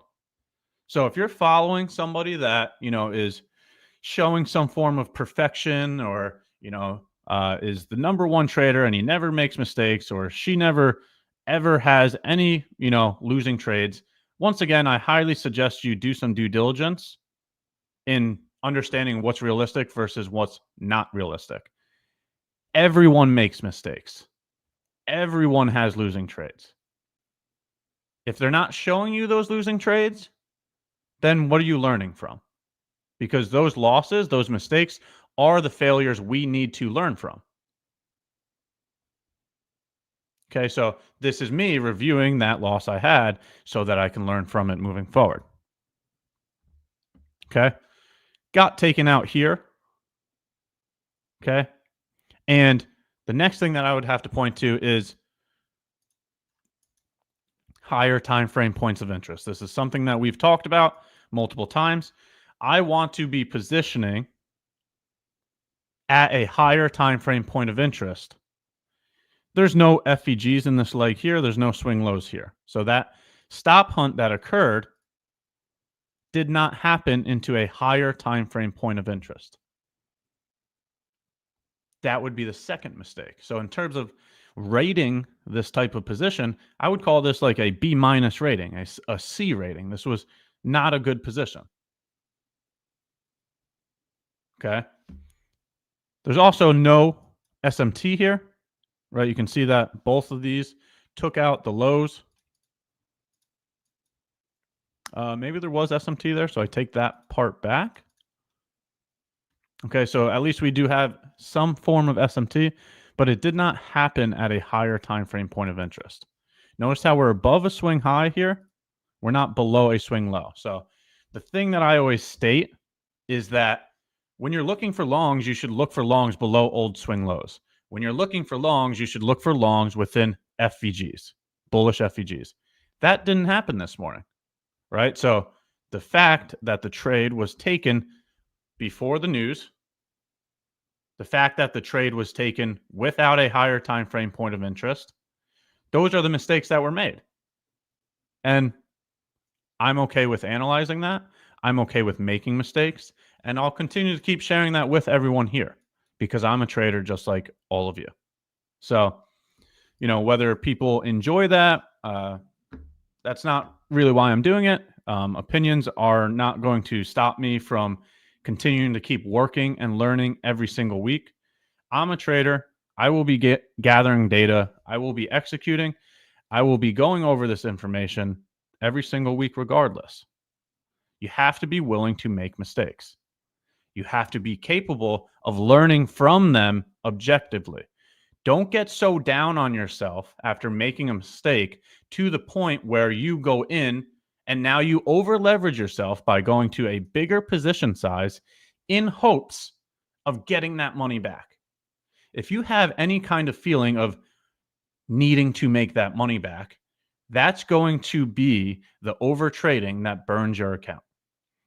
If you can't watch your stop loss get hit and then act professionally about it, and acting professionally would be documenting it, analyzing it, writing a pros and cons list, and then being done for the day.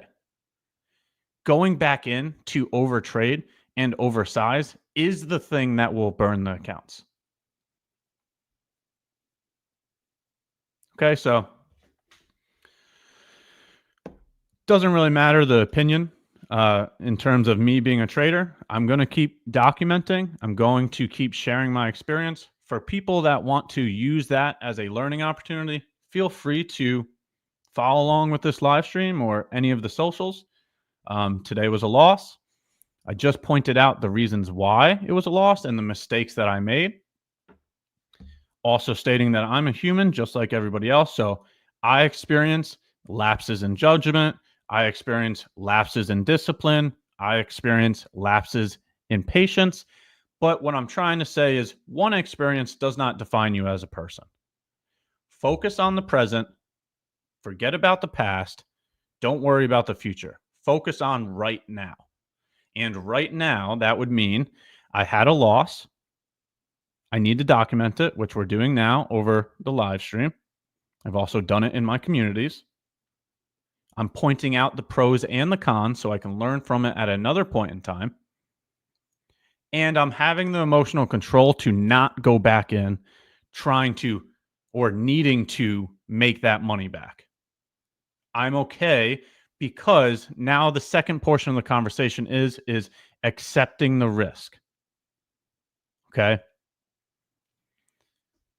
You need to accept the risk before the risk is taken. So I'm okay with this learning experience because my live account has a very nice profitable balance. I'm deep in the green right now on the live account. The loss from today was so minuscule that it doesn't even put a dent in my live account balance. That's why there's no emotional inducement happening. That my losses are so much smaller than my winners that having a 50% win rate is providing a lot of progress for me in my live account balance. Do you see the importance of risk management there? That you can lose, and when you lose, it doesn't affect you emotionally, and it doesn't ruin your balance. That sounds realistic. Losing half of the time, winning half of the time. The thing is you also have to confirm that your winners are larger than your losers. So I'm going to go ahead and post some statistics on my Twitter channel right after this live stream showing those numbers. And you'll see that my largest winners are 2R to 3R larger than my losers. You'll see that my average winner is larger than my largest loss. My largest loss isn't even my average winner. That's how small my losers are. Do you see the risk management that's happening there? And we did this once on live stream already. This right here. If you for the individuals that have been here with me, there was a conversation in terms of risk management that I did this right here. And we talked about never allowing a large loss. This is what I wrote. This was the conversation that we had. And we'll just have a quick recap of it so that everybody understands the importance of risk management.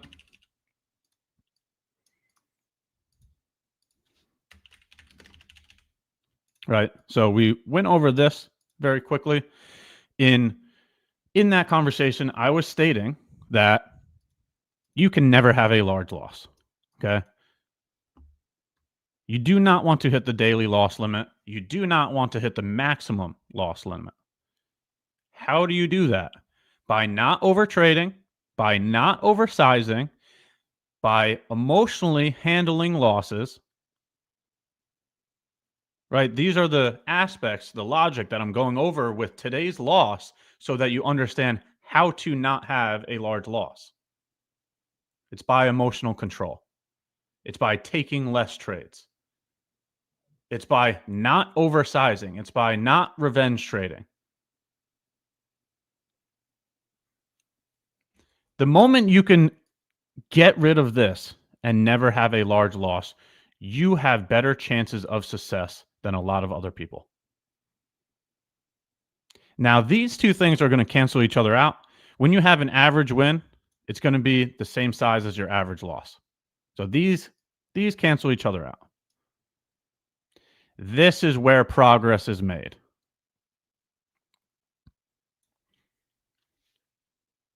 This is the importance of risk management. How do we get those large wins?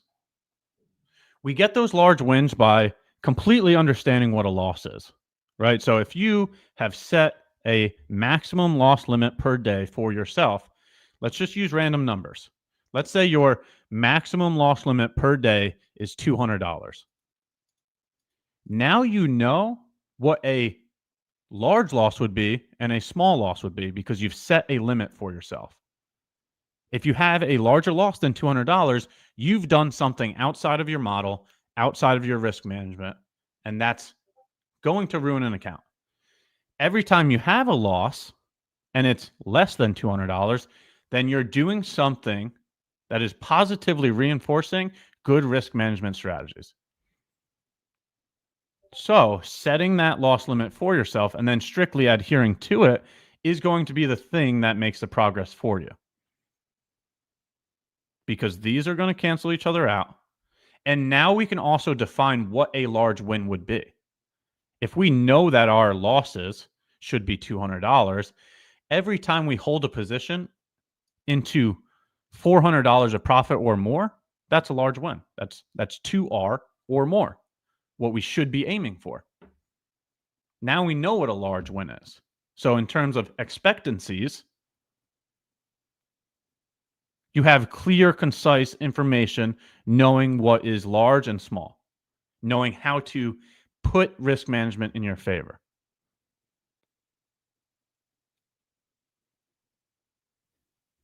Okay, so the loss for me this morning, very minimal loss. It was smaller than all of my other losses in the account. So that shows me that it was a small loss, right? So even with having about a 50% win rate, I'm still nicely profitable because of all these concepts that I just stated in terms of risk management, right? Defining your loss, being emotionally controlled, accepting the risk before the risk is taken. These are good risk management strategies. And if you want to be here in the long term, you're going to have to adopt some of these mindsets. Because I'm telling you that if you have the mindset of revenge trading, right, needing to make that money back after you have a loss, that's what's going to burn your account. If you have the mindset of, let me double my position size so that way I can make back that loss and some, that's going to be what burns your account. Okay, and I'm talking from experience. I'm not going to sit here and say that I'm the best trader because I'm not. I make mistakes. I am human just like everybody else here in chat, and I'm objectively analyzing my results. So whether you enjoy that or not, I'm going to keep documenting my business because I'm here to trade. So instead of providing opinions, I would probably analyze the results so that you can use it as a learning curve. Right? Learn from my mistakes. I'll gladly, openly share those mistakes with everybody.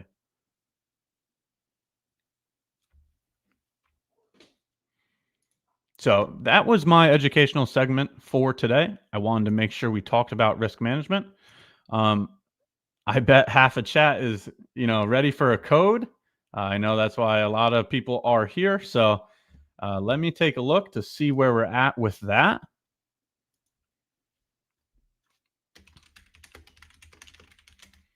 I still have to document my business. I still have to review my results. I still have to go through my trades as well.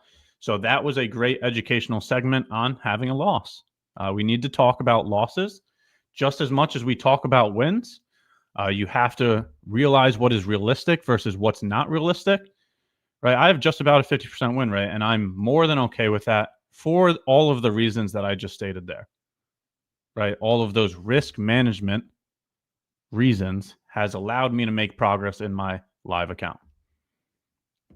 And now I'm at a point where I could be taking a withdrawal from my live account, even with having losses. That's the entire point, is that when your winners are larger than your losers, you can still be making those withdrawals. You can still hit those goals of yours. You don't have to think that you need an 80% win rate, 90% win rate. That's unrealistic. Okay. And I'll gladly show you. The live count's right here. I won't be taking another trade because of it. That's a risk management measure that, it doesn't even matter that I got the bias correct, right? We were looking for higher prices. We're getting higher prices. That doesn't matter because you still need to execute. Okay, so analysis is one thing, execution is another. So it looks like the bias was correct. Looked like the information was correct, but it was a loss today.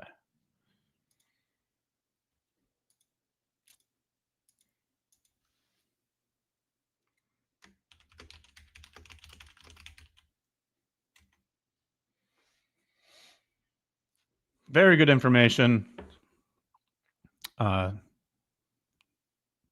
Very good opportunity to learn from a loss. We can switch up the conversation now that I got to review the trade and talk about it. I wanted to make sure I went through that risk management conversation just to bring some clarity for anybody that's watching, just so people understand that, you know, we're humans too. Making mistakes is okay. You should learn from both your winners and your losers, and you got to have emotional and mental control throughout all of those experiences. So you don't have to think that, you know, 90% win rate is what you have to strive for. All you have to strive for is very good risk management, because I can show you from my live account that even, you know, a 50% win rate is going to get you to those withdrawals as well. And here's that code for the ones that were asking. 50 free resets using code AM with ASHI 50. We like to keep you guys on your toes, so sometimes we warn you of the codes. Sometimes it's a surprise. We got to mix it up, keep it fresh in here. This morning it was a surprise, so surprise. 50 free resets using code AM with ASHI 50. Throw a W in chat if you were able to get one of the codes. Congratulations for anybody that did get the code. Like I said, we're going to keep you on your toes. Sometimes we're going to warn you that it's coming. Sometimes it's going to be a surprise. We're going to change it up day in and day out.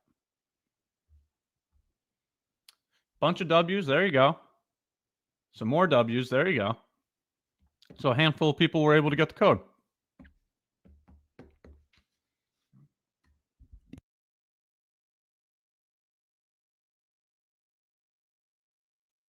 If you weren't able to get the code, stick around. There will be many other codes that are presented. You got to be quick. There's a lot of people watching with only 50 codes going out. So that's the point of making it a surprise, to see who is engaging, see who's participating here with us in chat. Now, with that being said, now that I've gotten through my risk management discussion, I've documented my experience. Today was a loss. I'm more than okay with it. The account balance is still nicely profitable, to the point where the live account risk management team reached out to me asking me if I wanted to take a withdrawal. So I'm debating on taking a withdrawal. Let's see what chat would do. Let's see what chat would do. If you're available for a withdrawal, would you take it? So type 1 in chat if, when you become available for a withdrawal, would you instantly take it? Or the second option, type 2 in chat if you're the individual that wants to build a cushion in the account so that you can begin to scale, you can compound. So type 1 if you're the individual that's taking the payout. Type 2 if you're the individual that wants to scale.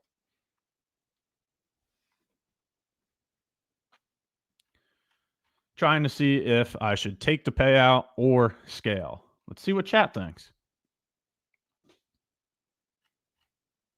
Hopping over to chat now, and let's see what the results are.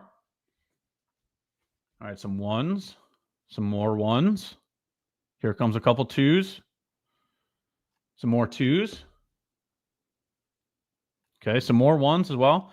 It looks like there's more ones than twos so far.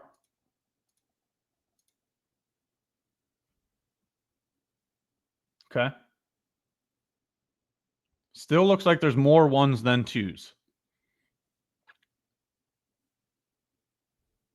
All right, so I'll show you after this that even with losses, you can make those payout goals. Right? Even with about a 50% win rate, I'm ready to take a payout on the live account. It's been 3 weeks since I've been in the live account. It's gone very well ever since starting it, to the point where we're at payouts. So I think we should pay ourselves as we go. Okay, you've seen me take trades on the live stream with you. Very clear disclosure here. I take trades on the live stream. I take trades off the live stream. I have my own communities as well. So I take trades with my communities. That happens before I come on here during this live stream. So some of the trades have occurred on this live stream. Some of the trades have occurred off the live stream. Some of the trades have occurred in my communities. Some of the trades have occurred on my own time. I'm a trader, just like everybody else here.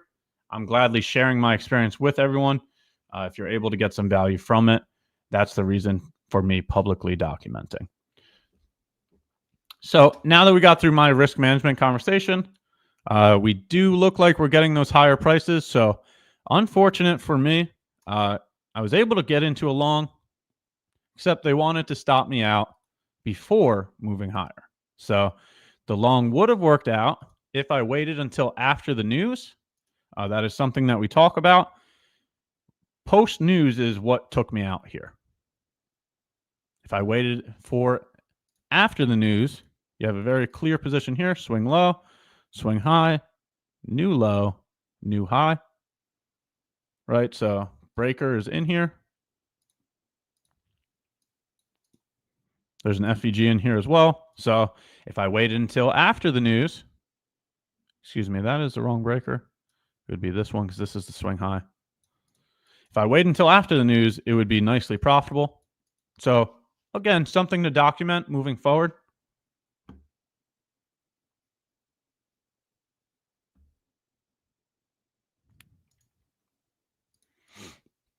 Now we got another 25 minutes or so left in my segment. If you want to ask any questions or comments, feel free to throw it in chat. We can go over today's loss. We can go over risk management. We can go over anything to do with trading, mental or emotional psychology. Go over my model, my trade, anything to do with trading.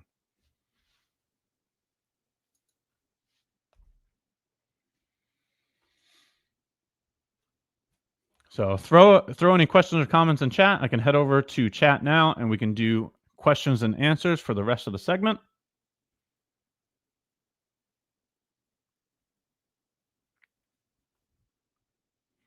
Heading over there now. Nice move higher. The bulls remain in control.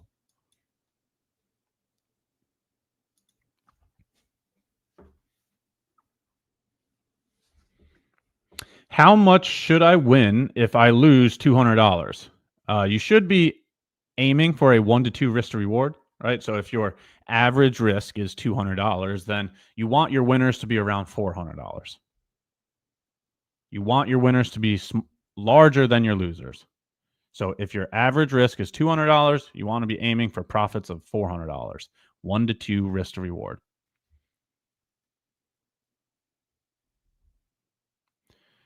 Ash, what win rate does your model have, and how do you tackle the losers that are part of the statistics?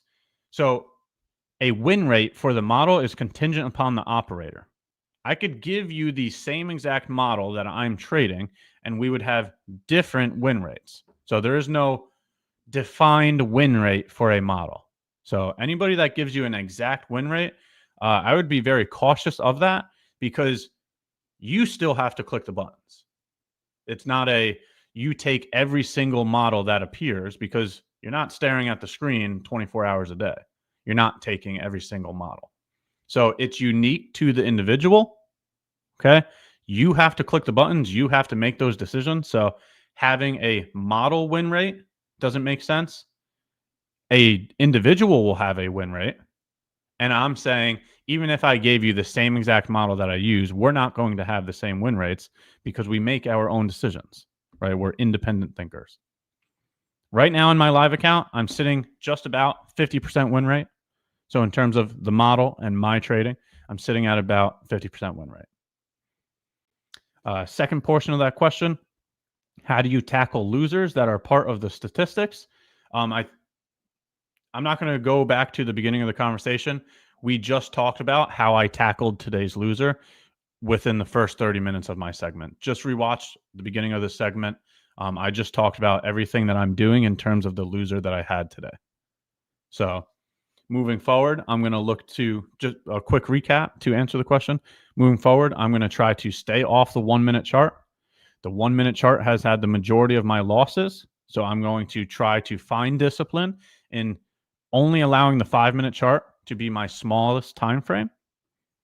I'm going to focus on trading after the news. That was another issue today that I executed before the news. The other issue was that there was no higher time frame point of interest. I want to be executing positions at higher time frame levels. So that's another thing that I'm going to look to find discipline in terms of moving forward and how to tackle those losers.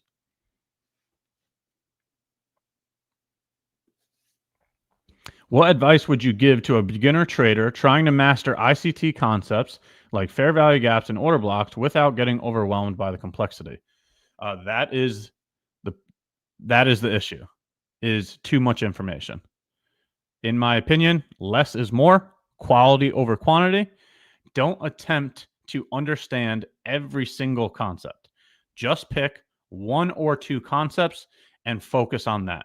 Information overload can really hold you back in terms of your progress, whether it's education or trading. Just focus on 1 or 2 things and move forward with it.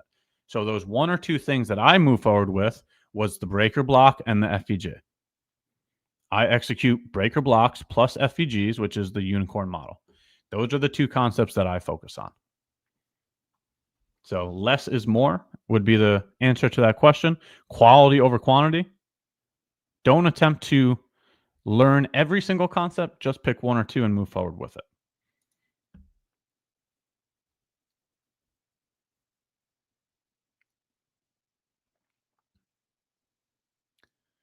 How do you determine your sizing? What have you found best for scaling these accounts? The daily loss limit or the maximum drawdown will determine your sizing. Okay, you got to give yourself at least 10 trades before ruining an account, especially if you have the data to back it, right? So for example, if you have a year's worth of data and you see within that data that your maximum loss streak is, let's say, 7 trades in a row. The largest loss streak you've ever had was a 7 loss streak. Therefore, your risk management needs to account for that, right? If you have, I'm just using random numbers.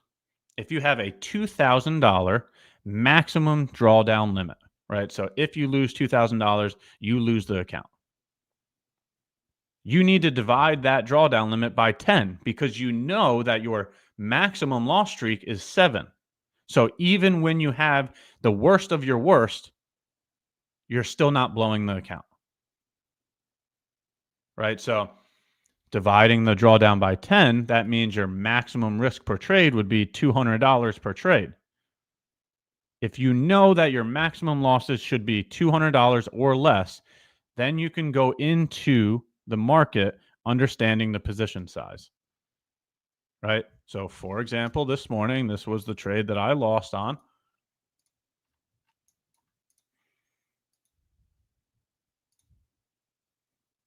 I entered here with the stop at the low, aiming for 2R, right? So this is 7.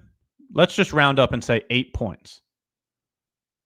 8 points on 1 contract of ES, that's $40 of risk, right? So you can see how much in terms of a position size you're allowed to have. If your maximum loss limit is $200, then you can take 2 contracts or 3 contracts because that's less than $200 in terms of a maximum loss limit. So set that maximum loss limit contingent upon your data by knowing what your largest losing streaks are. Once you have that number, once you know what your maximum loss limit per day should be, then you can go into the market position sizing correctly using the entry model you use. Unfortunate that I was the only person that got stopped out here. This was where I entered. This is where I got stopped. Of course, they go to target right after taking me out. Unfortunate.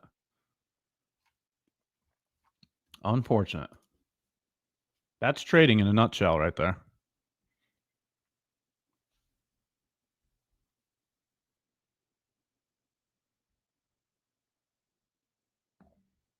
Very good question. Very good way to determine sizing and understanding small losses versus large losses.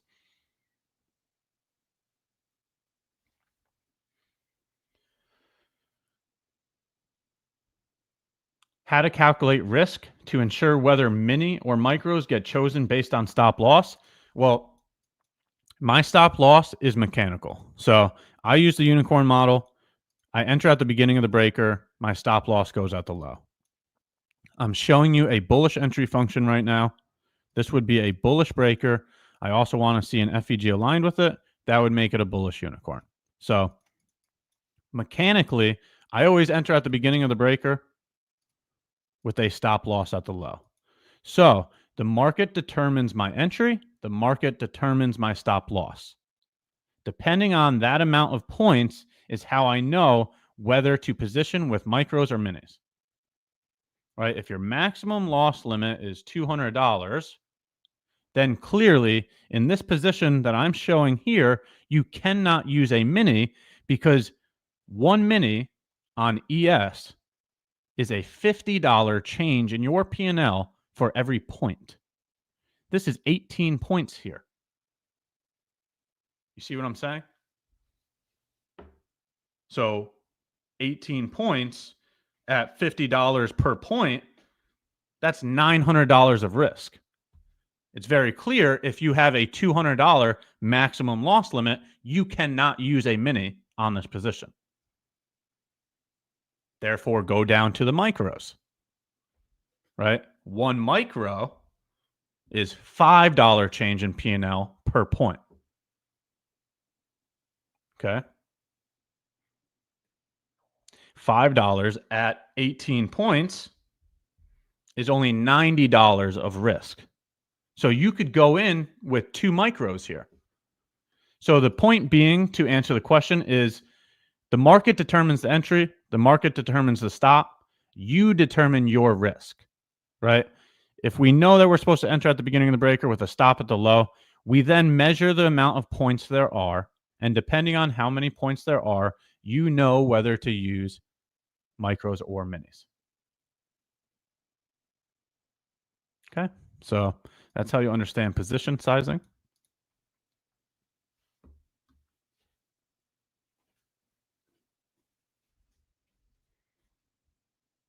Very good question.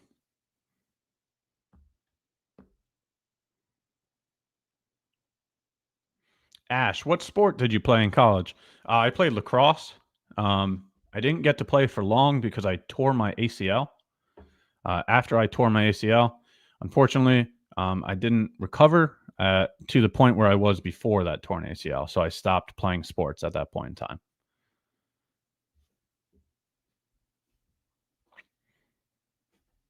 Hey, Ash, how many trades do you trade in a day? If you got stopped, are you done for the day? You need to set a maximum amount of trades per day so that you know how much risk you're willing to take. So 1 trade a day maximum, 2 trades a week maximum, right? I am a firm believer in less is more, quality over quantity. The mistakes normally happen when you take more trades, when you start over trading, oversizing. That's when the mistakes happen. So you should choose to trade less. Once again, I said this in the beginning of my segment. I'm human. I'm a trader just like everybody else. I've experienced the overtrading. I've experienced the revenge trading. So I'm not sitting here saying I've never done that before. In fact, I'm saying the opposite. I'm a trader just like everybody else. I make mistakes. Okay. I've dealt with greed. I've dealt with FOMO. I've dealt with overtrading. I've dealt with over leveraging. There's been many times where I've taken more than 1 trade a day. There has been many times where I've blown accounts. There's been many times in my data collection that has shown me to say these things. That's why I bring up this logic, because I'm just simply reviewing my prior experiences. So I have made many mistakes. I'm a trader just like everybody else. There's been many times where I've taken more than 1 trade a day. And that's the reason why I'm saying you should focus on taking less trades, because all of the times in which I overtraded, it never ended well. That's the point. I'm just being objective to my prior results and publicly sharing that with everybody.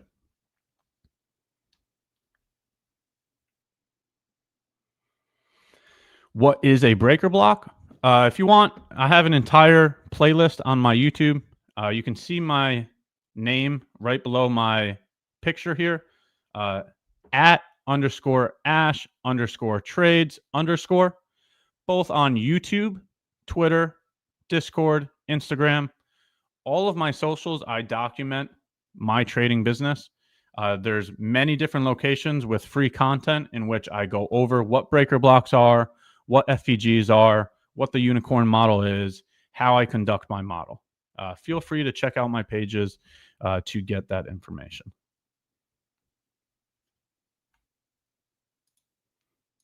Ash, is being patient and disciplined key in trading? Yes. That is the key. You have to be patient. Patience is truly a virtue. You have to be disciplined.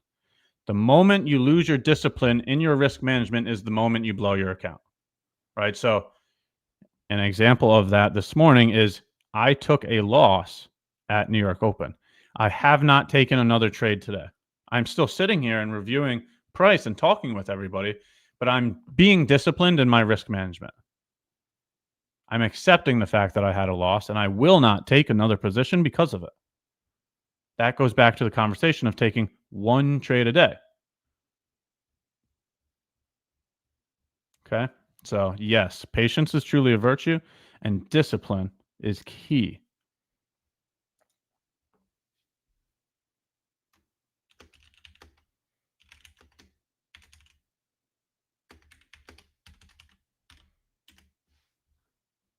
Very good question.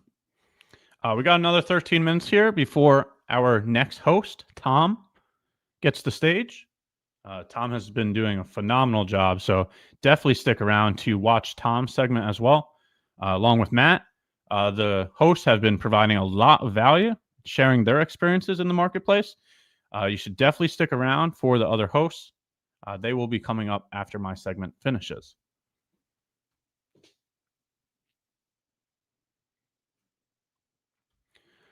We still have another 12 minutes or so for my segment, so if you have any questions or comments, feel free to throw it in chat.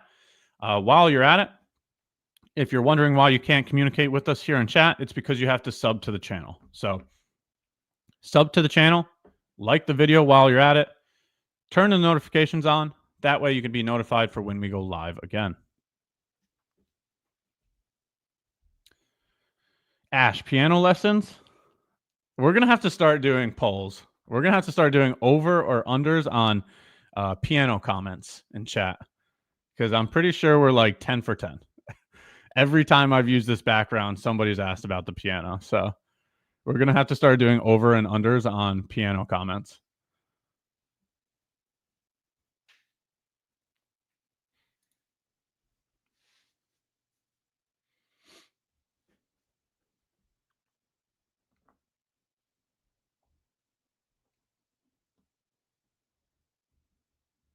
Ash, is there a unicorn on the M5 for gold? Let's take a look at gold real quick. 5-minute chart.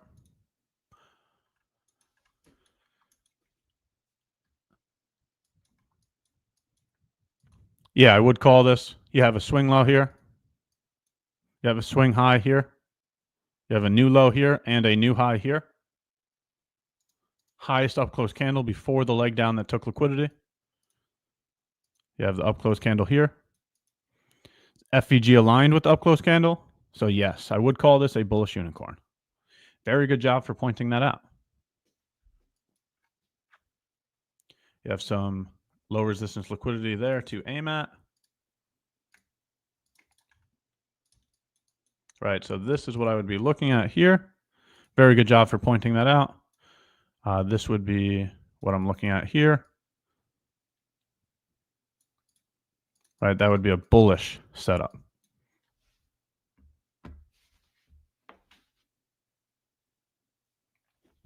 Ash, if you were to start over again, do you prefer to do forward testing or back testing? I'm a firm believer of trading live. Back testing does not give you the mental or emotional responses of watching your money go up and down. A lot of people feel differently while trading if there's real money on the line. They act differently, they think differently. So in my opinion, live trading is better, right? So forward testing, that's what forward testing is just showing up real time, collecting the data in real time versus back testing. Back testing, it's good. It provides data. It just doesn't provide you that feeling of actually watching your P&L go up and down. So I would choose forward testing for that reason. Very good question.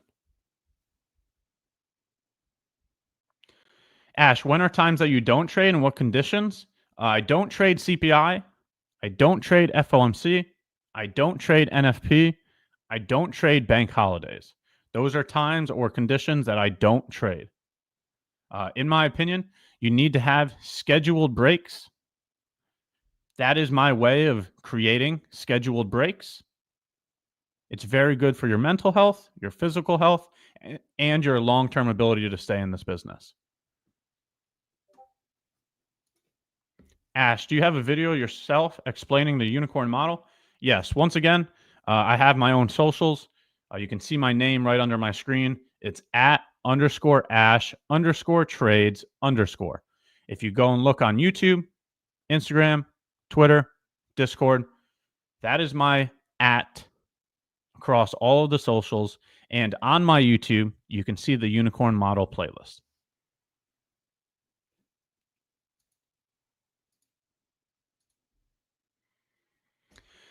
Did your psychology change when first moving from eval to funded or from funded to live? How do you counteract this?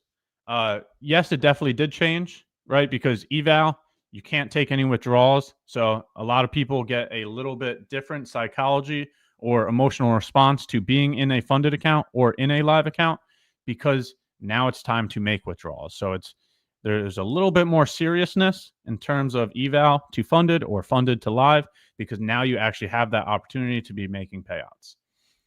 It did not change anything in terms of executing. I still executed my model. I still risked the same. I still conducted my model in the same manner. It's just the mental or psychological impacts that occur with it. Thinking that you actually have the ability to make a payout. You still need to stay disciplined. You still need to stay patient. You can't allow that feeling to deter your management or your execution. Very good question. Ash, please tell me in lunchtime for the US and if a unicorn will form, will you take the trade? I'm only looking to trade 9:30 to 12. 12 o'clock, I'm looking to go to the gym. So no, in terms of lunch, I'm not looking to take any lunchtime trades. I'm not in the office. I'm not looking to manage, on my phone or anything. I'm looking to move on with my day, work on other parts of my life, keep the balance so that I can continue to keep running this business. I have to work on health. I have to spend time with family. I have to work on other businesses. That's how you keep that work-life balance so that you can be here in the long run.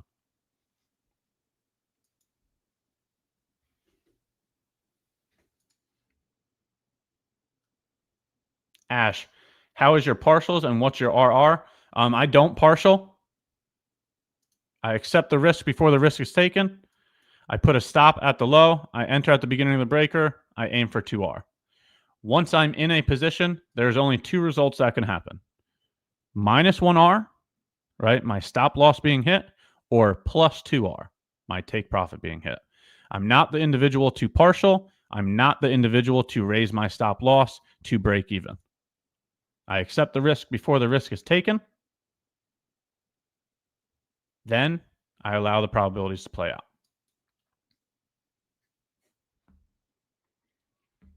How would you recoup after a big loss? That's the issue right there. Never have a big loss. So I'm not looking to recoup because before having a big loss, I'm ensuring the fact that I will not have a big loss. Okay, so let's not even have that big loss. Before that ever happens, set limits upon yourself so that you never have that big loss.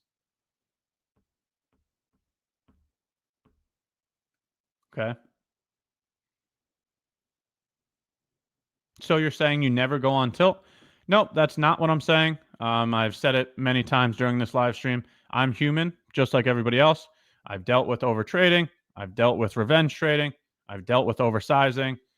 I've done it all. And that's what's making me say these things. Okay. I have done that before. I have experienced that before. I'm human. I'm a trader, just like everybody else.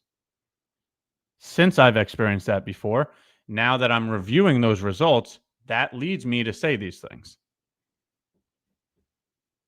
I'm a trader just like everybody else. I make mistakes. I have losses. I have no problem in showing all of that. It's the reality of trading. Ash, do you use the unicorn model for investing? Investing is different than day trading. So yes, you can use it on the higher time frames for swing trading. I have done that before. There was one time I took a weekly unicorn on Tesla. There was one time I took a weekly unicorn on Amazon. I could quickly go over there to show those real quick. Here it is here. I think it was actually a daily on Tesla and it was a weekly on Amazon. This is what I took on Tesla. I purchased this right here.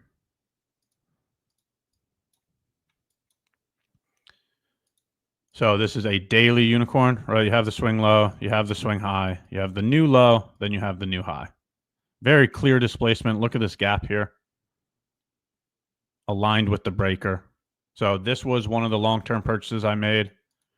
Tesla. Right, so in terms of investing, this was an investment, and it was a daily unicorn. Along with the weekly on Amazon, I did take a weekly investment on Amazon. Here it is here. Okay, it's still there because that's the last time I analyzed this was that weekly purchase. So it's the same exact thing. Swing low, swing high, new low, new high. There's an FEG aligned with the breaker. This was the weekly purchase on Amazon. So those were the two long-term investments that I made. And here you are. Both of them sitting nicely or in a very profitable position. So yes, you can use it the same way that you use it day trading.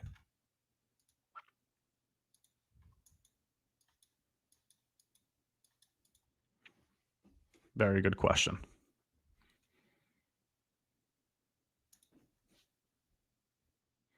Ash, I understand accepting the risk, but if you miss your TP by a single tick and the chart starts to reverse, why would you not cut your losses?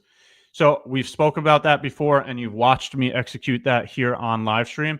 I'm not the individual to be so strict about a tick that I don't close a position.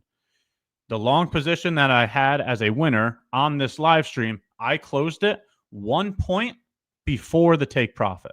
So I'm not going to stress one tick. If the objective to the position has been completed, close the position. So the winner that I had was 1.95 R. Right? So I'm not going to be unrealistic, right? If it's one tick away, close it. The objective has been completed, take your win.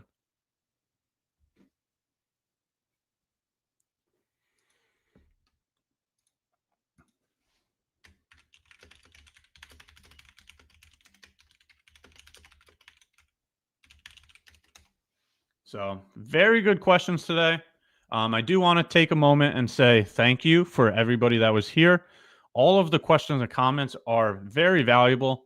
Last recap before I transition over to our next host is having realistic expectations. I'll leave you off with this comment here. We're all traders here. We're all documenting our journey. Understand that we're human just like everybody else. We make mistakes, we learn from them. We have winners, we learn from them. You have to be objective to both your winners and your losers. You have to be able to learn from both of them. So we had a great experience today, learning from the loss that I had. Understand that I'm human just like everybody else here. I'm a trader going through my trading business and documenting it here with you all. If you find value in that, then continue to keep showing up. We'll continue to keep going over this information in a realistic point of view. So we'll move over to our next host. Tom Sabo has been doing a phenomenal job providing value during the 11:30 segment. I'm very pleased to announce that his segment is starting now. So we'll move over to our next host. Let's welcome Tom Sabo, and let's put some W's in chat for Tom. Welcome, everyone. Hey, how's it going? Good to be back again. I hope you guys can hear me. Welcome. All right. Well, I must say that, I mean, I was tuning in and I was listening to Ash, and basically he got absolutely, he covered everything. Really, it was an amazing session, and I mean, what else to talk here? So thanks for watching. But anyway, just joking. I really liked it. I liked all the psychology behind the things. It was amazing, and good to see everyone back. And I'm just gonna do a quick recap of what happened so far, and let's just go over, like, from my point of view, what happened. Okay, and then I have some topics as well. I think I'm gonna be circling back to some of those things that Ash was talking about, because I think those are definitely interesting. And again, here we are approaching the lunch hour. We need to do some, regroup, reassess, think about what's going to happen. But anyway, let's go over what happened earlier. I know there's a lot of lines here. You guys love it, but I need to explain in my terms. Bit of a tape reading here, okay? And then you will see the big picture. So for those of you who don't know, I also stream on my channel in London and New York session. And so far today was very interesting. And this is the 5-minute chart. You will always see which time frame I'm on this corner here. So I'm on the 5-minute. If I just switch, obviously you will see down there that I'm on the 15-minute. But anyway, let me just do a quick recap. During the London kill zone, and this is exactly, again, the situation that we talked about last week and yesterday as well. Like, these zones, yes, I'm all over with these zones: demand zones, supply zones, order block, whatever you like to call it. But we had a 15-minute fair value gap, sell side imbalance, buy side inefficiency during the London kill zone here. I actually, I think I took a small long position. Let me go down to the 1 minute. Yeah, let me just zoom in right after. Oh, no, I didn't. Okay, so what happened is that we outlined the 434 level here as a 15-minute bullish order block or demand zone down there. So we entered the short position. I got stopped out. Okay, it happens. And then got into a short again, and look at that. It beautifully went down. And obviously, this retracement here was a little bit unexpected. What we talked about this live on the stream, that sooner or later, it should break the sell side of this zone, which was at 401, which it did. So then, as we moved into the New York kill zone, there was another level here, which we also talked about earlier. I mean, I don't really know what to call this, but it was definitely like, this was the 6 p.m. shift, the new daily candle. And so there was basically the new day opening gap. But it's definitely provided a bit of a strange area here, especially on the 5-minute and higher. It's like an unbalanced price range, exactly at 545. And after that, this spike here happened just before. I would call this Asia high. I mean, it's officially not really an Asia high, but it was interesting how this spike didn't really go into this area. So maybe it tried to rebalance it, but it failed. And this move actually, and this area made this zone, I wouldn't call this zone, I would just call it an unbalanced price range, that 545 a little bit like interesting, mostly for the New York session, as you could see it. Before the New York Open, I took a long position, and as you can see, we did go back into the 400, the 545, and then after the Open, well, this was absolutely crazy situation. There was a 15-minute bearish order block and supply zone higher at 639 at 39.25 on the mini, not on the micro. But look at this. It didn't go up there. It didn't go. The highest point of this candle was 38.75. Missed that level by 2 ticks. So I jumped into a long position live on stream. I got stopped out by this sweep here. Re-entered again because we left this gap here, kind of like an inversion gap. Re-entered again, trying to go for it again. I got stopped out of the break even, and then for the third time, just shortly before I just got here, we hit that nice take profit level at 39. So I really enjoyed it, but it was a little bit difficult. So I would call this a high resistance liquidity run. All right. And right now, the highest point of the zone is 693. Now, I'm not saying we're definitely going to hit that, but there's a good chance for it, especially during the lunch hour or as we approach the lunch hour. I think the macro is going to start in around less than 13 minutes. So that's going to be cool to see what happens. I'm not going to force it. Obviously, if you guys want to look for a potential draw on liquidity level, the 693 is good. But as you see, NQ just got unplugged. So again, what can you do at times like this? You have to you have to take a break because the major moves already happened. I would say that the big moves definitely finished by going into this 639 area. So right now, well, sideways action, right? That's what we can look for. So don't force anything. And this is the hardest part again, just as we talked about it yesterday. The hardest part right now. And I know maybe for some of you, it seems like, well, this time of the day could be a little bit like the graveyard shift. Like, what the heck should we do here, right? Because we really want to trade. We want to do something. But, you know, this is typically the kind of hour as we approach the lunch hour that it's really hard to come up with a direction. Like, it's, as I just said, the major move happened already. The PM session, of course, starts later. But anyway,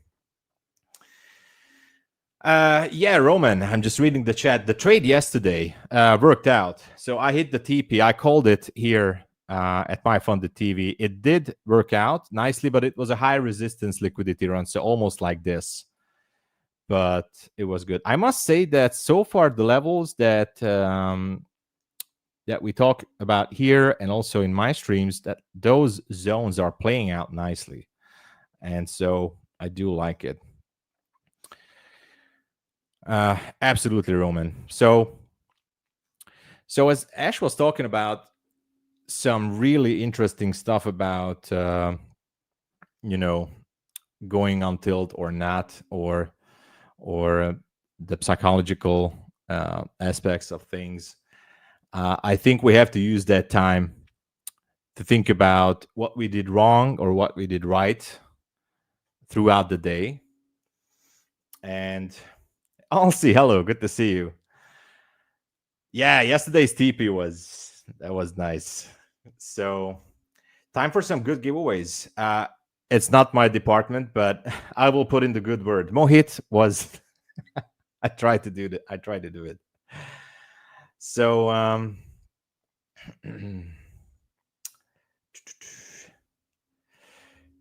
larger swing followed by lower swing is what they call infamous waiting period. Oh yes, I agree with that. Let me just scroll back the chat a little bit. And hello to everybody if I forgot to say hello. So let me just go out to the 5-minute chart. Actually, up to the 15-minute chart, just for a quick look. If you look to the left on this 15-minute, what makes it a not too perfect supply zone or bearish order block is that this one here actually swept liquidity last Thursday on the 15-minute chart. These bullish candles swept a bit of liquidity and then a strong drop down there. And obviously, to break this level at 693 could be a good idea, right? So that's why we were looking at that. And we have another fair value gap just above the 700s. So just keep that in mind. Who knows? But I'm not gonna force anything there. Is Luke on vacation? Maybe he is. I don't know. Maybe he's on vacation.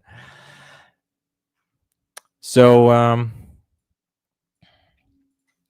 so talking about those things like going on tilt or not, obviously I always say, and that's why I'm like, I call myself a bit of a turtle trader because I just go with micros, right?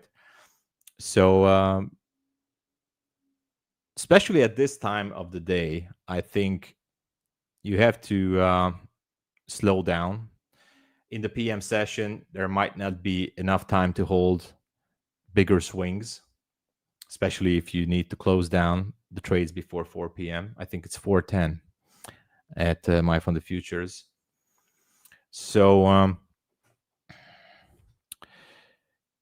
man, I forgot what I wanted to say. Oh, yeah. So talking about those full tilt sessions, honestly, there's always, like every single month, even now, it's one of my biggest struggles. And I think many of you guys have the same issue, that there's always a session in every single month when I go on tilt. Now, what can we do, right? First of all, stop copy trading. I know it sounds weird, but for example, at MyFundedFutures, you can have 3 simulated funded accounts. Why would you want to copy trade those accounts? Try to rotate those. And last week, I talked about this as well. If you have a bad losing streak, my bad losing streak, it depends on how much you consider as bad. I usually trade on the 50K accounts. And I would say that if I'm down like a few $100s per account, I have to move to another one or walk away. Which one is easier? Moving to another account is easier. The hardest thing to do is just to walk away.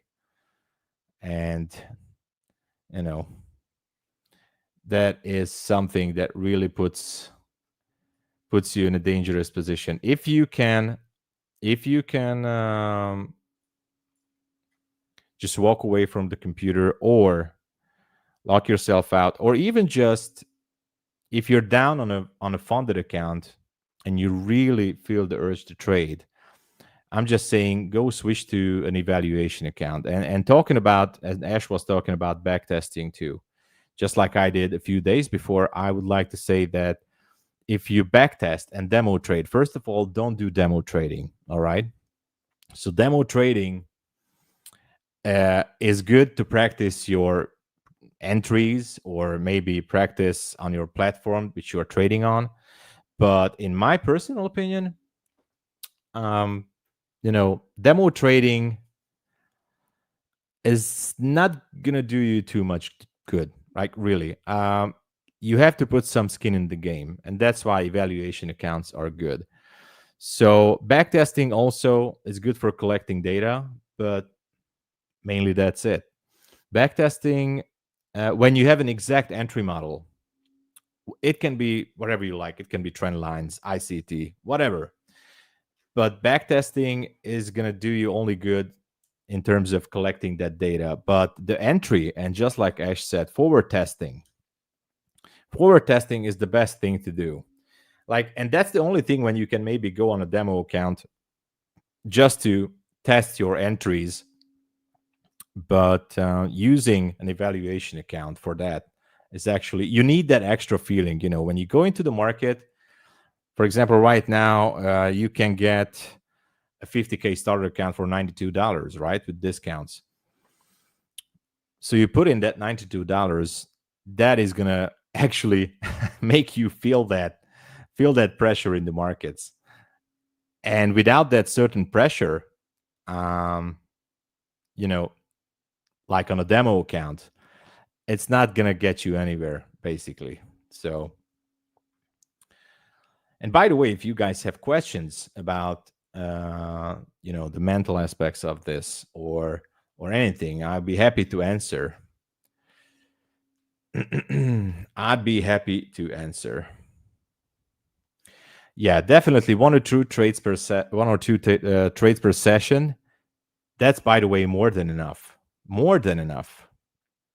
Exactly, like Philip says, with demo account, you have zero emotions, like absolutely zero. You treat that account like a video game. And that is definitely, you have to avoid that. And what works on a demo account, but technically it's never going to work even on a evaluation account, because the feelings are totally different. Pigeon, hey there.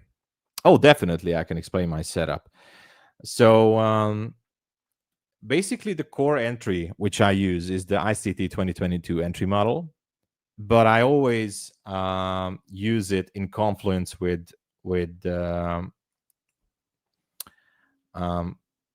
how the market is moving. Like, are we having a bullish day or a bearish day?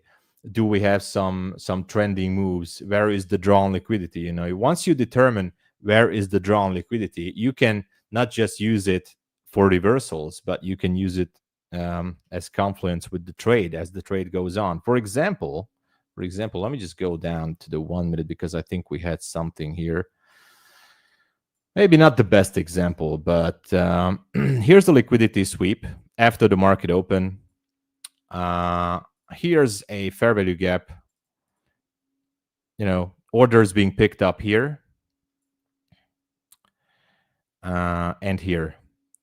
So there's multiple entries here. The market structure shift, that's an IC to 2022 model. Here's another one entering here. So there's multiple ways to pick up entries. Or maybe as the price moves higher, for example, here. When you have a plan that you're seeing that this is going to go to 693, then there's an area right there to possibly enter into long positions. So there's a long position right there in confluence with the trend. And there's another potential area to pick up more orders. Now, only do this, like this is the kind of pyramiding that you might have heard of already. And you can add more and more, but you better be careful or move your stop. It depends on what is your risk management style. But at these levels, these are all basically 2022 models. Without the fact, the only check mark that we are missing on these entries is that there's no, well, maybe a little like liquidity sweep wise, there's not too much here. Like, for example, this push, like we had a little bit of a pullback, but we didn't really went down to pick up liquidity. But you can still utilize these gaps to add more to your positions. But this is, basically the core entry, which I use. I always look for some kind of a pullback to these gaps. So kind of like the breaker setup. But first, I need the target.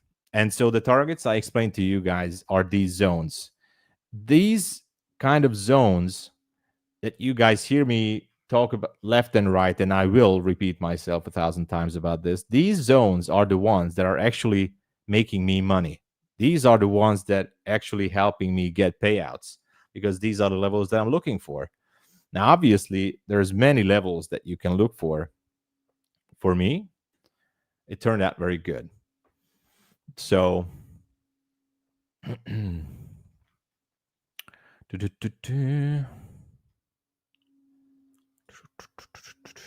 what other questions I have here? I think I saw a question somewhere.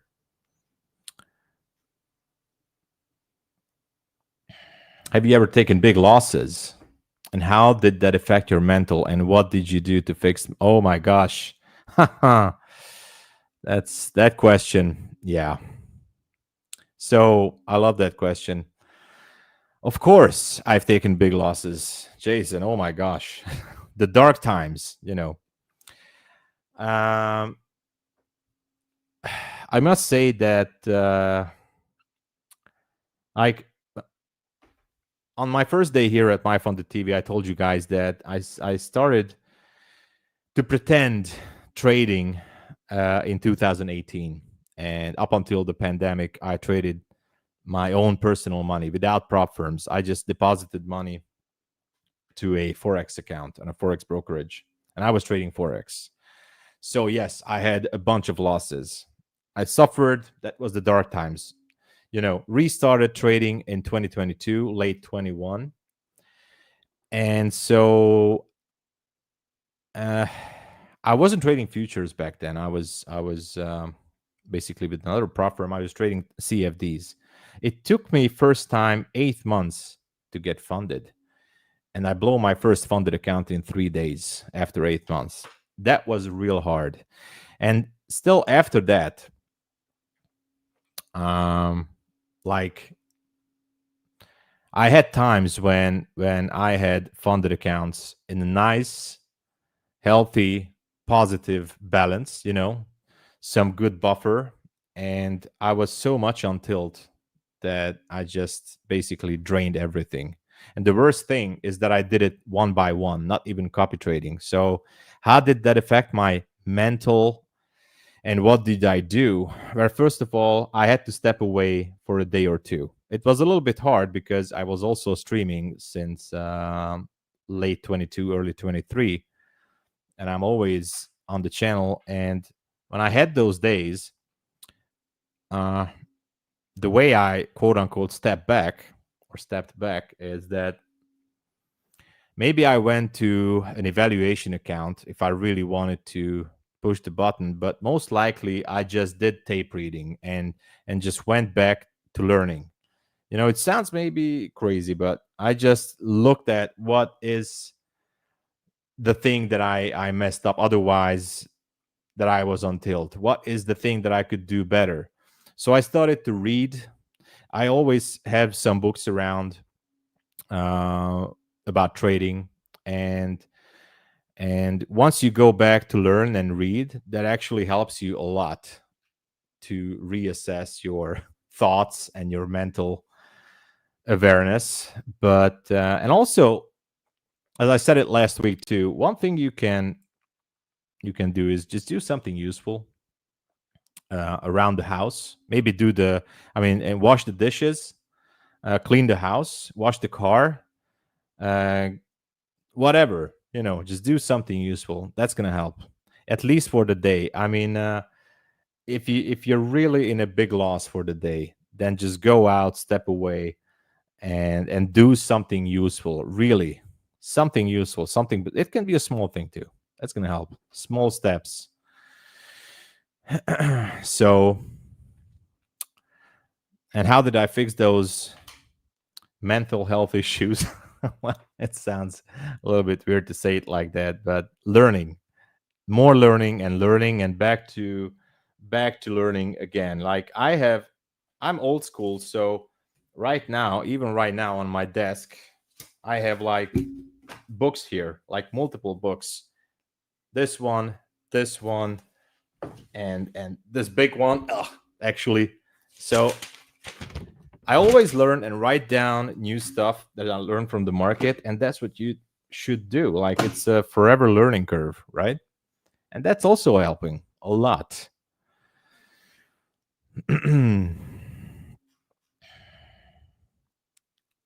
Yeah, just start cleaning the house. Exactly. What's the best strategy to build from scratch? Yeah, it has to be simple. I would say, if you're starting from scratch, out of nothing, strategy is, of course, 10% of trading. But the best strategy, I cannot say which one is the best. ICT or smart money concepts, like everybody says, it's overcomplicated, right? And that's partially true. Yes, that's a little bit complicated, especially if you're starting from scratch. A simple trend line strategy or just a moving average breakout. That's it. That's when you can start. And actually, pro traders, without mentioning names, are making good money, very good money on a simple trend line breakout. What I wanted to say, it all comes down to risk management. We can choose so many strategies, so many ways to do this. And of course, YouTube is filled with thousands of educational videos for free about thousands and thousands of strategies. At the end of the day, it's risk management. That is it. That's who we are, basically, risk managers. And I was reading this again in a Mark Douglas book. That's who we are. We have nothing to do about the market. I mean, you cannot do anything. The only thing you can control is risk. The best thing we can do is take an educated guess. And that is it. That's where it stops. We take an educated guess, and that's it. My favorite book is Trading in the Zone, Mark Douglas. That's my favorite. I really love that book. And actually, when I was reading that book, and I switched to futures in 23, that was a game changer for me. Not just switching to futures, but reading that book. So what I did, I read that book 3 times, over and over. So, you know, you're reading that. Nice. Best Loser Wins, also very good book. Exactly. Best Loser Wins. That's very good. That's a good one. So let me just go down to the 1 minute. And of course, Trading in the Zone from Mark Douglas. Trading in the Zone. And The Disciplined Trader is also good from Mark Douglas. And also, let me just give you a little bit of a extra here. If you just search for it on YouTube, I mean, Mark Douglas, rest in peace, he passed away, I think, in like 10 years ago or more. So he passed away, and he was mainly coaching traders in the 90s and early 2000s. And there are some workshops from VHS uploaded to YouTube. You can search for those videos, and there's a lot of positive thing about the psychology of trading. Guys, really, I totally forgot to say this last time. Just search for it on YouTube. Mark Douglas workshop. If you type that in, so many good information from his workshops from the 90s. It's not about the trading setup, so forget about it. It's about, psychology. What was helpful in the book that stuck with you? Well, definitely there's many things there. Actually, I like the story that he explained how he got to trading, but mostly the part when you put on your trade, how you have to make peace with the outcome. Once you, and that's how I always circle back to that sentence there in the book, because he talks about risk management. And before, I'm still moving for example, I moved my stop in my stream in this AM session as well. So that's why I got out break even. But for example, what he's saying, and I like that, and I kind of say that that's one of the best things I discovered in trading and in risk management, is that once you put on your trade, you just leave it. That's it. You're done. You put on your trade with the stop loss, with the take profit, and just leave it. The problem is that we are day trading, we are sitting in front of the screen, and you have the urge to push the button, whatever. You just want to do something because the market is not moving, but you feel that urge, like, I really want to push this. I want to take another trade. Oh, I might gonna push the reverse button. I did that I humiliated myself in front of you guys on Friday. Once you put on the trade, just leave it. Leave it. That's it. You're done. You predetermined your risk. You predetermined your take profit. the risk to reward ratios, everything. And once you know, and you did your back testing, and you know you have an edge, then you shouldn't mess around with your trades. And this is exactly what Mark was. Yeah, I was full porting, but that's a secret, man. Okay, just let's move on. So, guys, I wish I would have a code for you. That's not my department. So, where was I? Yeah. So leave the trade on, leave everything on as it is, because once you made your, once you have your back testing in order, and you collected all the data that you need for your edge. So once you have your edge, then don't mess around with the trades, because even after a losing streak, your edge should be playing out, right? And that is something I'm still working on. And that is a struggle still. No full port happened. Whatever you heard, it's not true, okay? It's not true. We never do full porting. And we trade with 1 micro. We have actually witnesses from the stream. We trade with 1 micro, and that's it, okay? How I journal trades.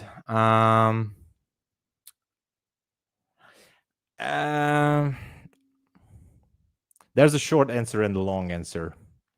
The short answer is, well, the convenient answer for me is that when I was doing the daily recap videos on YouTube, that was kind of like a journaling for me.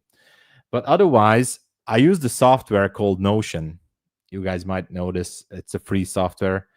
I choose my best and worst setups from the day, maybe a screenshot, and I wrote down what I did good and what I did bad. Now, it's very important. Don't be hard on yourself on your journal. So don't say anything like this. Like, for example, I wrote down that I was over trading. I was adding too many contracts to this position. So my drawdown got hit, blah, blah, blah. Okay. But don't write anything like, oh man, I'm such a stupid, blah, blah, blah. I should be hitting myself in the face for doing that. No, don't do that. All right. You have to keep your journal in a positive note. And you don't, for example, I tried some online services, not mentioning names, to upload my trading journal. Maybe I'm lazy, or maybe it just takes too much energy, but I don't want to journal every single trade. I just want to take my best trades, my worst trades. I'm trying to learn from the best trades. And of course, obviously, when I have a losing streak, I want to learn from that too. Try to be selective. But, you know, so not everything. You don't need to write down everything. Do you have a video on your zones and trading style? It's in the making. We are making it right now. No, actually not right now, but tune in for the channel for next week, maybe until the weekend, and you will have it. All right? All right. Don't worry, no commercials. So yes, there's going to be one. There's going to be a video about this, because I just have a few messages that maybe we should do it. So, what classifies as a non-trading day? Obviously, the short answer is when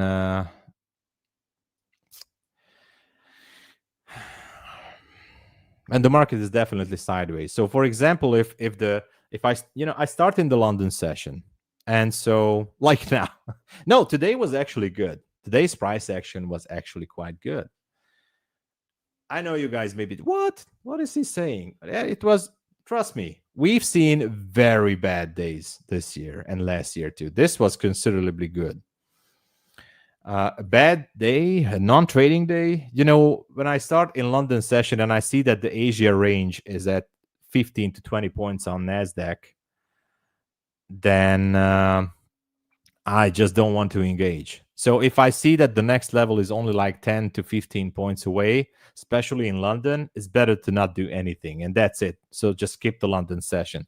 I would say the same goes for New York. Obviously, everybody waits for the fireworks at 9:30. Like, let's go, like full port, and 15 minis, let's go, right? But I wait after. I try to wait like 10 to 15 minutes after the open and see what happens. So obviously I'm trying to wait until 10 a.m. like how price action is going, are the levels being respected, are we reaching for some certain levels, even for just minor levels. If the price is not going anywhere until 10 a.m. and no quote unquote major intraday levels has not been mitigated, it can be a swing high, swing low, fair value gap, order block, you name it. If price is just struggling, then, and I don't see that move happening at least until 10:20, 10:30, then I would say that, okay, I think this AM session is basically cooked. Then we might have to regroup for the PM session. Now, obviously, hey, by the way, small takeaway. When everybody thinks that the holidays are super bad in terms of price action, I was surprised how Christmas and Easter was actually good price action, even better than on a full business day. But anyway, just my small takeaway.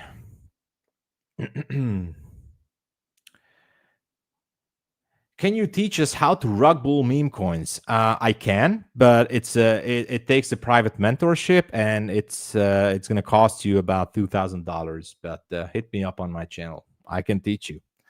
So let's see. I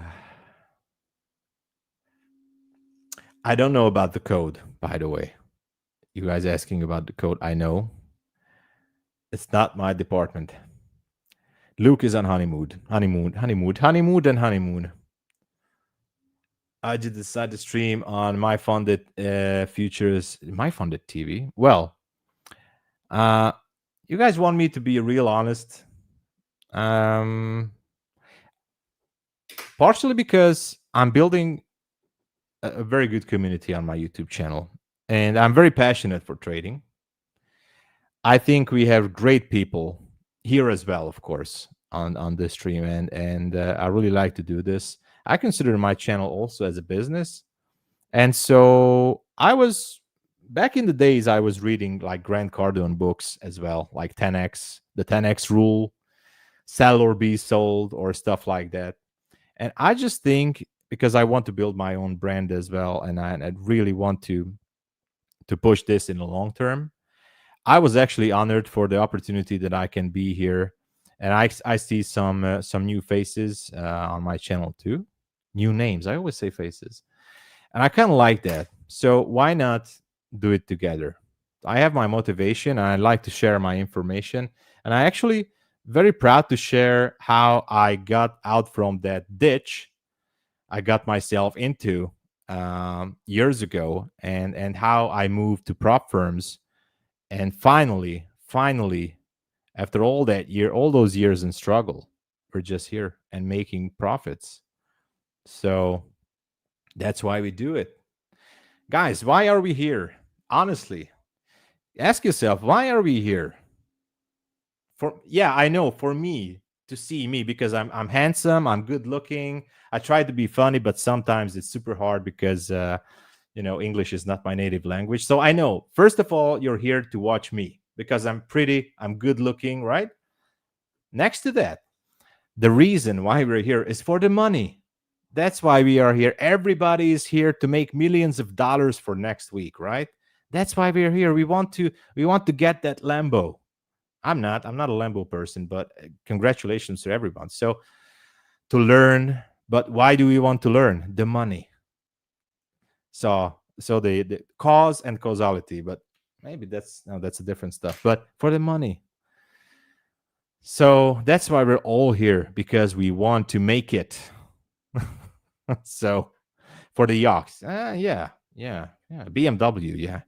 I'm a BMW enthusiast, by the way. So sorry, I don't want to hurt anyone's feelings. Actually, no, I don't want to bore you guys with that. I had the BMW Z3. I had the BMW Z4. I had the E63. No, that's the what's the top down version? E64. I had a 6 Series, 645. I had 2 7 Series. So I'm quite a big BMW enthusiast. So anyway, Audi is good too. I remember I was much younger. I bought my BMW Z3 in 2011. I parked it down in a parking lot, and the guy, a very nice guy, I think he was a German guy, because he talked in English to me, but he had the German license plate, parked next to me with his Audi A8, A8, the biggest Audi. And obviously he looked at me because he saw me that, oh, he's this youngster, and he said, yeah, BMW is great, but Audi is better. Anyway, it's a great car. A little bit of a side story here, because there's nothing to do. And by the way, speaking of that 693, look at that. We got to the point, it has been hit. So the zone is officially terminated right now. 693 is gone. It's officially gone. Here's Luke. Oh my God. From the honeymoon, live. Well, you thought that I wasn't going to be popping in until I heard you spreading all this nonsense on stream. I know. On my show, you're talking all this nonsense. Yeah. I am coming to you from Detroit, Michigan, my home. Mm-hmm. Automotive capital of the United States of America. Exactly. You're talking about these German vehicles. No good. Oh my God. Oh, no that's good. it, guys. It was good to see you, everybody. Good to see you. That was it. That's it. That's it. So. Yes, My gosh. All I right. own 2 American vehicles that produce over 500 horsepower apiece. All right. They're fast machines. I'm backing you. Look, I must say that the Corvette C7 is my favorite American-made car. Because the C7 has the bigger hood. That's what I like. It has the bigger hood. Yeah. I have C8.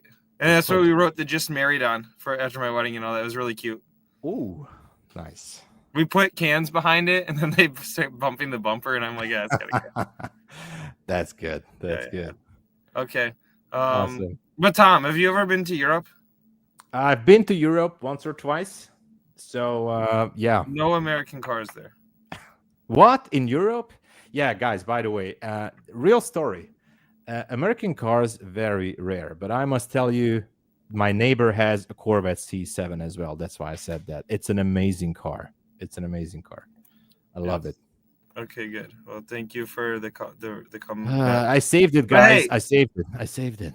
Okay. A couple things. One, I see people asking about a honeymoon. Here's my plan. All right. The wedding was a little bit distracting. It was a big push.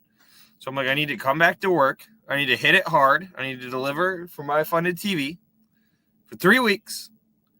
Get shit cooking, and then I'm gonna go do the honeymoon.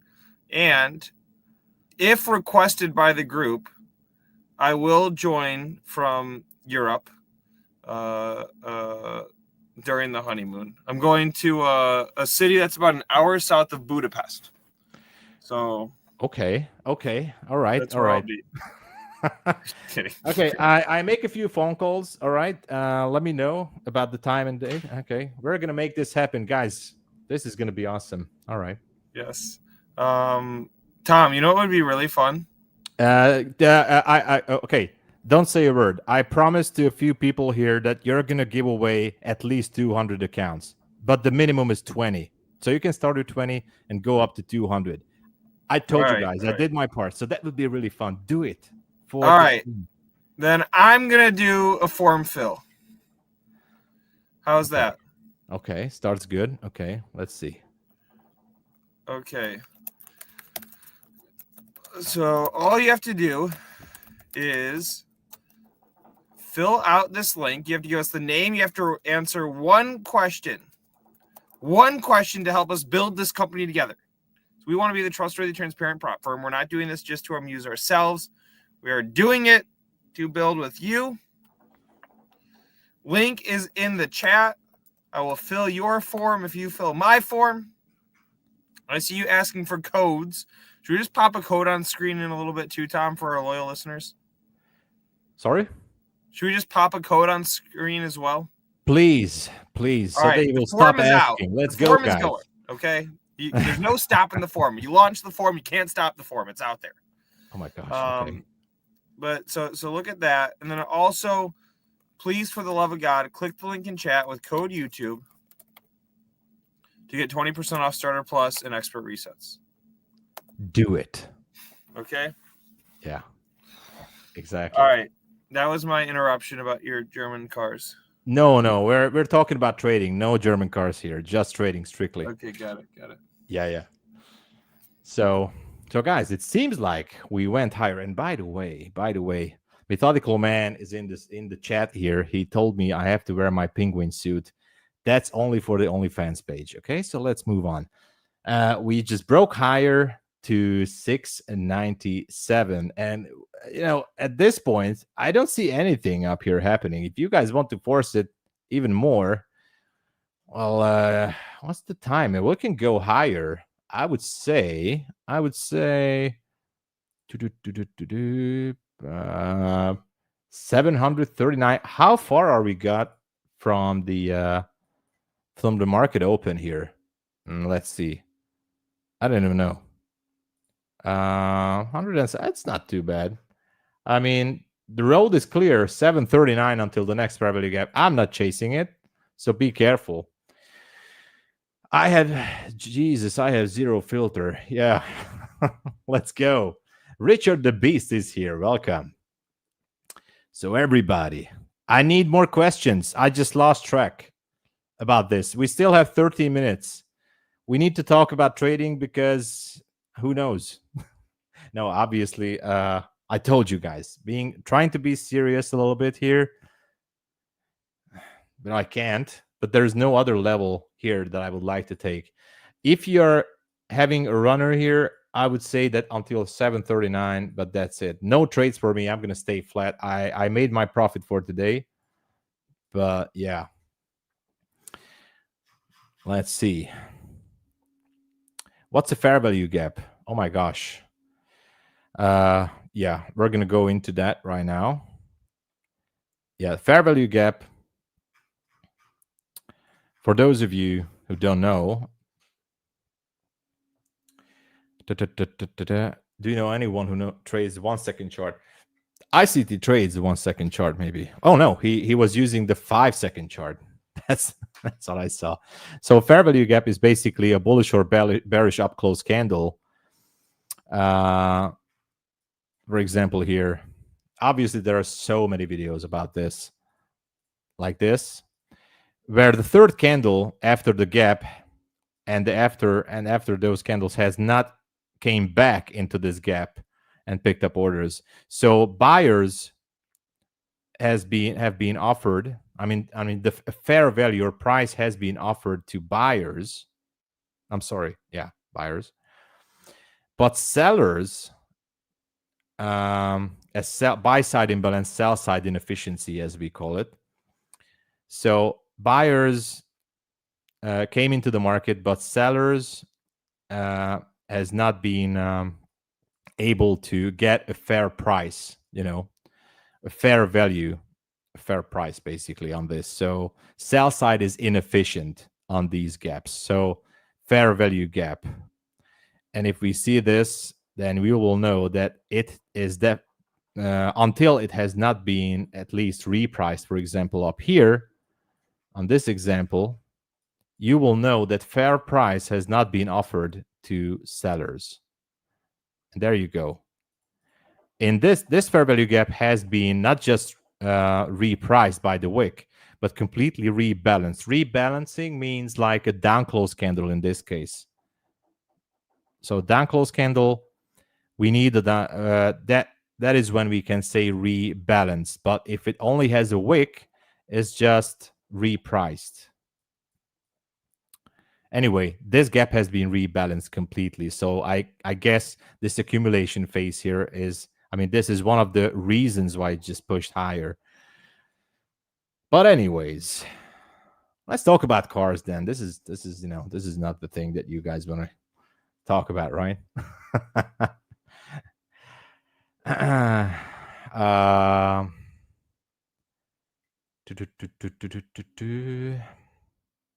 like ICT. I like his lectures, but I'm not a cult member. So I'm not a cult member, but I definitely give a lot of credit to the man because he does have a lot of good education stuff. Yeah, exactly. I'm the type of person, you know, I switch my screen and I try to look real busy, like someone who knows what he's talking. So he's a terrible teacher. Well, depends on where you look at it, but I'm not here to debate anyone, so I respect everybody's opinion. Fair value gaps are the ones responsible for me putting volume profile aside for a while and learning ICT. There's nothing wrong with volume profile. A bunch of people are making a bunch of money with volume profile, right? But, you know, as I said, it's personal perspective.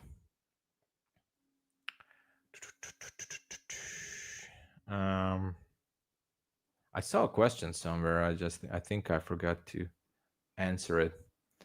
RS7 versus R8. Oh my gosh, I don't know. I don't know that.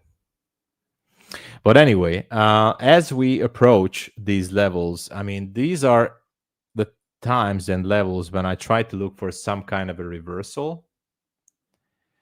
I know I shouldn't. Actually, it's very risky. If you're looking to reverse this, you have to keep that in mind that we still have a fair value gap up there, 739. It's very close. Definitely a bullish day. Yeah, my section is finishing in 8 minutes. Yeah. I'll be done in 8 minutes. And I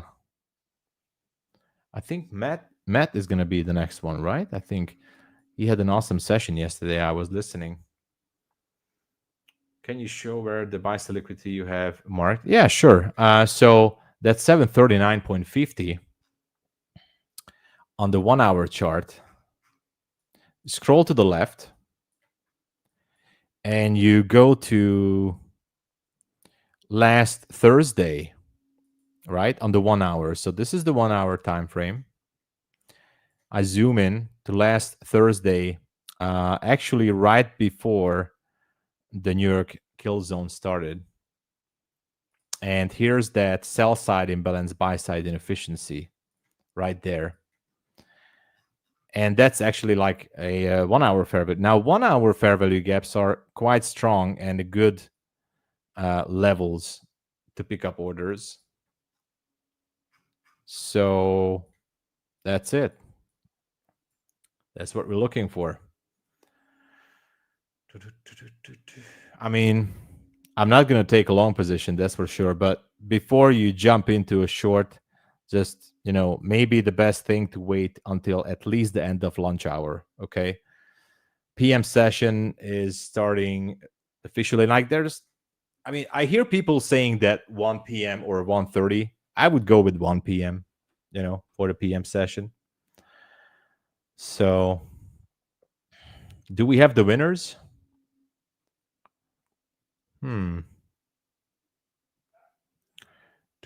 Let's go.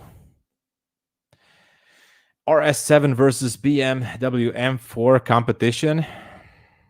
You know my answer. You know what I cannot say anything else, of course. There's nothing else. I'm pretty much biased. I know. Depends on if you have some kind of a tune. I know the RS7 is a great car. So My YouTube channel. The handle for my YouTube channel is down here on my camera here. That Tom Sabo Biz. So the same goes for my Twitter and YouTube. You can find me at YouTube/Tom Sabo Biz or at Tom Sabo Biz. I stream every day on London and New York session. And we had a great session today as well. Actually, 2 sessions. So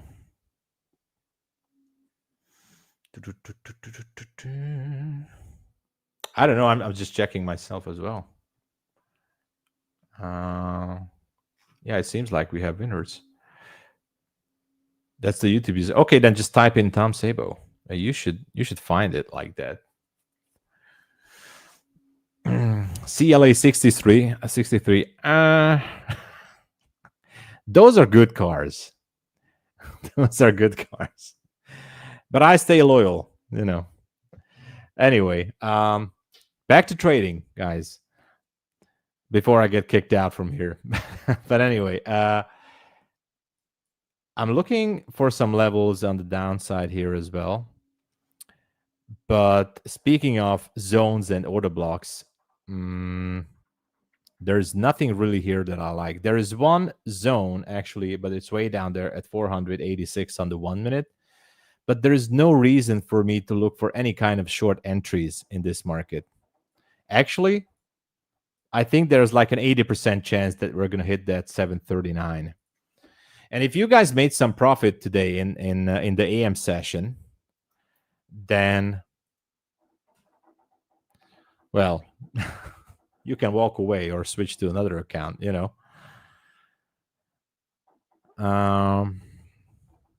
Top-down analysis. Well, we did that earlier, but we can do a quick recap of this. So obviously, and I think it's better to see it on the 15-minute chart like this. There was a demand zone down here in the London session. So orders being picked up, went through this 15-minute sell-side imbalance, buy-side inefficiency, and the new day opening gap up there around 545. And obviously from up there, the targets were pretty clean. I mean, as we talked about it earlier, I think this session so far, the AM session and even the London session, it was fairly good price action. It was a good one. It was a little bit tricky at the open, but I would call this a fairly decent and good price action, you know. Did you have a mentor? I sort of had a mentor, and I must say this, like I subscribed to a mentorship, if we can call it, on a Discord server back in 2021, and I learned a lot from there. I learned about supply and demand zones the most. Unfortunately, and I'm gonna say it out, that guy, he was a real good person. I'm saying it in past tense because he passed away. He was 35 years old, and he suddenly, as I was in the mentorship, he passed away. Guys, it was shocking for me, actually. It was shocking because I was talking with him on Discord, and a few weeks later, he just passed. He had a heart attack. My God, I was in a shock. But it told me a lot, and I learned a lot from Usman. His channel was LP Trading, and rest in peace. But that guy actually was killing it, as he was always saying it. He was murdering the same levels, by the way, guys. The same levels. I'm speaking here about demand and supply zones combined with a bit of a smart money stuff here. That's what he was doing, and it was his words. He was murdering the market with this. And back in the days, mostly with the CFD prop firms, and he was really killing it. And I learned a lot from those concepts. I wish I would have learned earlier, and that's when I started to combine all together with the smart money things. And it came out in a very positive way. Oh my God! Now is the time that Luke is going to kick me out. Okay, time to go, buddy. Oh, You're out. I'm out. Too much card. Wait, do you watch soccer? Yeah, no. only the World Cup, and that's it. What sport is there in Hungary? Actually, everybody's loving soccer, so everybody's watching it, and also handball. I don't know how to say it properly. This is my red card for you. Yeah, so definitely it's popular. Okay. Oh my gosh. Tom, Yeah. thank you for another beautiful segment today. Thank you so much for having me, and it was a great time. We had a great time with the chat. So, yeah, I enjoyed it. And when will you be back? Hopefully tomorrow, but I might have to apologize a few times. I don't know. I try to do my best here to keep the spirits uplifted for the stream. Like, everybody's through the AM session, and this time of the hour, everybody's just snoozing like a snooze fest. Market is not moving, so I'm just trying to put some energy into the chat here. That's why I'm here, basically. Okay.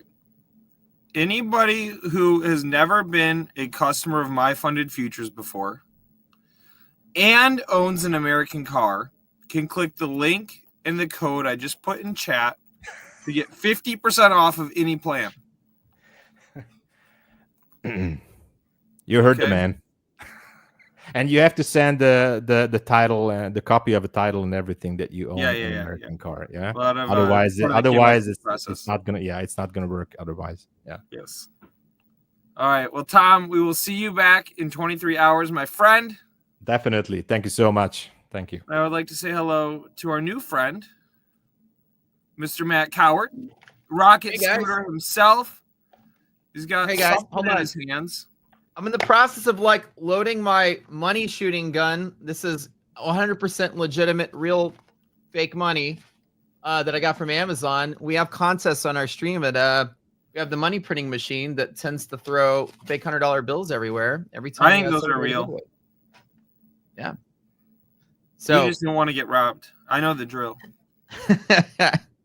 these the fake dollar bills that come from the Amazon thing are actually pretty convincingly fake. They have really funny messages on them and all kind of stuff. And half of them have been chewed up by Pickle because I leave them on the floor. But every time we do a giveaway, we fire the money gun up. Are you sure it's not IDOC chewing them up? Both of them. Well, actually, she has this superstition about money being on the floor, even fake money on the floor. She says money on the floor is bad luck because you're disrespecting your money. So culturally and traditionally, every time the money gun goes off, it's really funny. You'll see the door behind me open up, and she's trying to hide on stream, and she's picking up all the fake dollar bills off of the ground. I have a business partner who this is in a different business previously. We made a good amount of money one year. We had a pretty, we had a good day, week, month, etc. And the first thing he did was bought a money counting machine. And I'm like, dude, how much cash are you planning to withdraw that you think you need this? Yeah, unless you're a cash business or a casino or something, or unless that's how you know you're making money. If you need a machine to count it all, I guess that's a good sign. Yeah, no kidding. Yeah, that's nice. How are you feeling today? Dude, today I've been crushing it across all my accounts I've been trading with. I'm up about $5,100. See my P&L on the screen on the right. Longs out the door. I mean, it was great. It was a day just like yesterday. The market went up flush, and I grabbed the dip and just rode it up. It's a pretty straightforward day. All the signs are positive and bullish, and all of our stuff was pretty rock solid there, and I was just pretty easy day. I'm sitting on the sideline now, just I come on the show here, and I want to make sure I focus on you guys. But if I find another opportunity, I might jump in on it. How about you? Did you guys y'all making trades today, or? Always. Let's see. Hold up. Chat, did you guys make trades today? Let us know in chat how y'all did. Did you guys crush it? Did you guys making money, printing? There we go. Can I brag for a minute? I'm going to be the stereotypical guy that only talks about his winners and not his losers. But my largest single stock holding, maybe my greatest trade of all time, is on Hood, which is Robinhood Markets. I bought the stock $9-ish, maybe in the 8s, on the day that Sam Bankman-Fried had to liquidate his position amid the FTX drama. We're at $72 today. So that's a big one. Wait, 72 whole dollars? 72 whole dollars. It's incredible. Today they announced that they're acquiring Bitstamp. It's already an 800% gain. So it's institutional type move for Robinhood. Yeah. So what are you going to do with your $72? I think that Robinhood is like a generational opportunity. And when I had a show previously on a different channel, that's one of the things that I would talk about is this, this stock being a generational change. Like, I've got I'm from the industry. 2, I've got significantly younger cousins who do all their banking out of Robinhood. Like, they don't have a Chase account. They have a Robinhood debit card. And buying Netflix and YOLO trading Nvidia is the same as buying groceries to them. And that's where I saw it as like a generational type opportunity. And again, it's already an 8-bagger at this point over maybe about 2 years or so. And I'm holding on to the thing. Dude, that's incredible. I don't disagree with that. I think like maybe 2010, 2011, the old the old Thinkorswim, when it was still Thinkorswim, when they got purchased by TD Ameritrade. Yep. And you can go get a brokerage account with TD Ameritrade, and you can get a TD Ameritrade debit card, which allowed you to keep your money there. And then once your trade's cleared at the end of the day, you can go take that debit card and buy groceries with it and stuff. So it's like you can basically just trade with your bank account all in one place. And I thought that was the coolest idea. I don't know if Schwab does that still, but this was like 15 years ago. I had a little TD Ameritrade debit card, and I always thought that was like such a novel idea. And Robinhood, with their credit card they have now and the debit, the banking and all that, this is, like I said, this is going to be the future. Trading is such a hot thing now. People being able to have that in one spot, I think, is a great idea. Love it. And then, of course, Thinkorswim eventually went to Schwab. Still exists and thrives to this day. Yep. Matt, what do we have to look forward to in the next hour here? Well, we've been watching the market move straight up. There's not a lot of news coming out. Today is going to be a quiet day. We have some reports coming out this week. This is just going to be a slow, easy week, I think. There's really nothing challenging to the market. We do have the non-farms coming out on Friday, which is always a big mover. The JOLTS come out today, which the market practically ignored. The JOLTS showed there were a little bit of an increase in the job openings, which usually can indicate either people getting laid off or jobs creating. But looking at the unemployment filings, it looks like it's hinting towards jobs being created. So growth is good, even the environment. That's nice. So we don't have really anything for any reason for the market to move. We're not getting solid pullbacks. We're not getting really entries into the market. Most of these, I just had to find any good solid red candle that hit support and jumped in on. So I made 2 long trades today. The first one was like from here to there. The second one was from like here to kind of almost there. But right, usually in like the last 3 months, weren't we used to Trump saying stuff about the trade war and markets giving us plenty of opportunities. Now it's like you're watching it inch up and move up and move up, and then as traders are like, where can we get in on this? So right now, today, hopefully in the quiet time, what I like to see is maybe somebody says something, or maybe Trump says something that just gives us this really nasty red candle that I can jump in on, and that's it. And then other than that, I mean, the market's hitting an approachable high limit today. And so I don't have any desire to trade the last little, 20 points or something on NASDAQ that I see, and just kind of wait to see if I get something better to trade. So probably hang out with you guys, maybe talk a little bit about some of the things you guys want to hear more from me, like risk management style or position management style, and maybe watch this market just inch higher. And maybe it gets exciting or not. I don't know. Last thing that I'll say is I've got a giveaway code to pop onto the screen if we're at greater than 800 viewers. So that is your duty. Like the stream, share the stream, get your ex-girlfriend or boyfriend to watch the stream, grandma, whoever it is. I'm looking for 800. Oh, I'm getting chat from the producer. They want 2,000 on the stream. 2,000. Okay. Let's go here. What are we going to give away? And then we'll double the giveaway. Matt deserves it, bro. That's what he wrote me. How many are you giving I agree. away? I'm going to tweet this as well. That sounds like a great idea. Sounds like a great idea.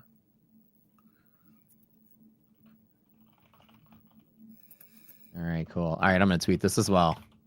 All right, Cool. everybody, you heard him. Let's see if we can get this. I mean, I like free stuff, so.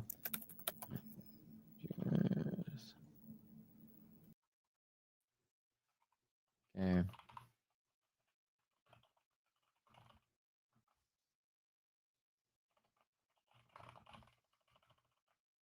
Cool. Okay. Excellent. There we go.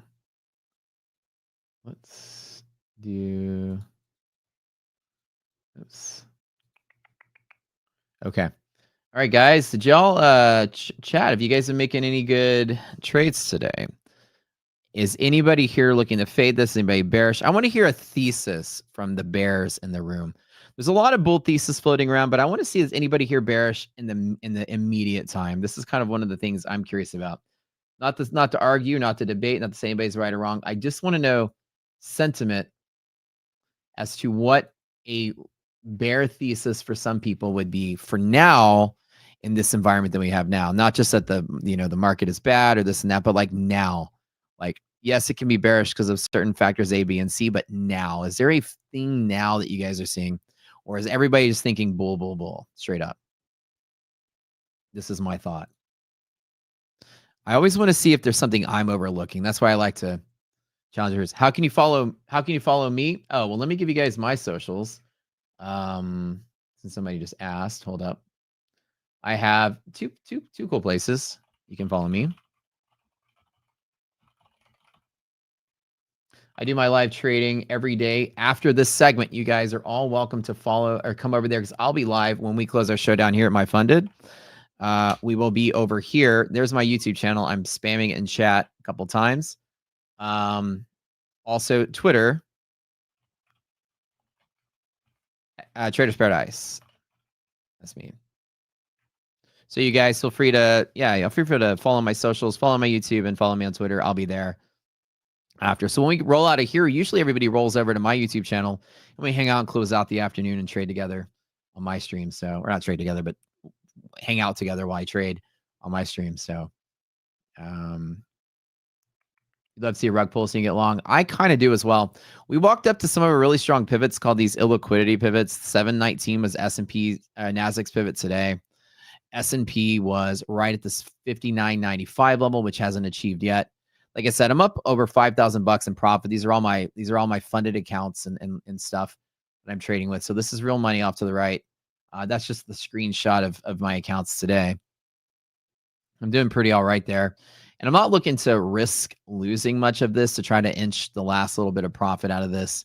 We have these really solid bands, and I give you guys this handout that you can take a look at. Hold on, let me find it. Here. And you can see this on the screen. Let me make this a little bigger. This has to do with the margin requirements. This is one of my exploits I came up with many years ago. And we use margin requirements to play expected ranges and futures. Futures kind of tether themselves to the underlying basket they track, right? And so the futures don't deviate too far from the stocks. And this mechanism allows us to use the margin requirements to expect how far that range. Margin requirements tell you the expected range and volatility of the instrument. If you didn't know that, that's how CME makes those margin requirements for clearing firms. We turn it into a trading indicator. And this little green band you see on my screen has really strong probabilities of pivoting. 88% of days will stay inside of these green lines. Like it takes an event or a catalyst to break through and keep going. Only 4% of days will break above and stay above. 8% will break below and stay below. So very good containment. Basically, this keeps the futures instruments in line with the thing that they're tracking, which is kind of what futures are. And if you guys have always traded futures, like most of us, we look at a chart, we look at levels, we buy and sell, we never put much thought into it. But we all know deep down, we just never put a lot of thought into this part, is that futures track, like NQ, is an instrument that can trade on its own, left, right, up, down, whatever, but it actually tries to stay equal to the NDX, which is an index, right? And the NDX is a basket of stocks, or it's an equation that's equal to a basket of stocks. The 100 companies in the NASDAQ I'll just put like stocks here. Okay. Right. As the stocks go up, index goes up and the NASDAQ futures should go up. Should go up is the key word there. It's almost equal to. And what happens is when the stocks are trading higher, the index should be going exactly higher with it, right? Stocks, index. But then futures can do whatever they want. They have their own independent supply and demand. I can go buy S&P. I can go buy NASDAQ futures. I can go through $1 billion shorting the NASDAQ, even if the stocks are going up, and futures will be pressed lower.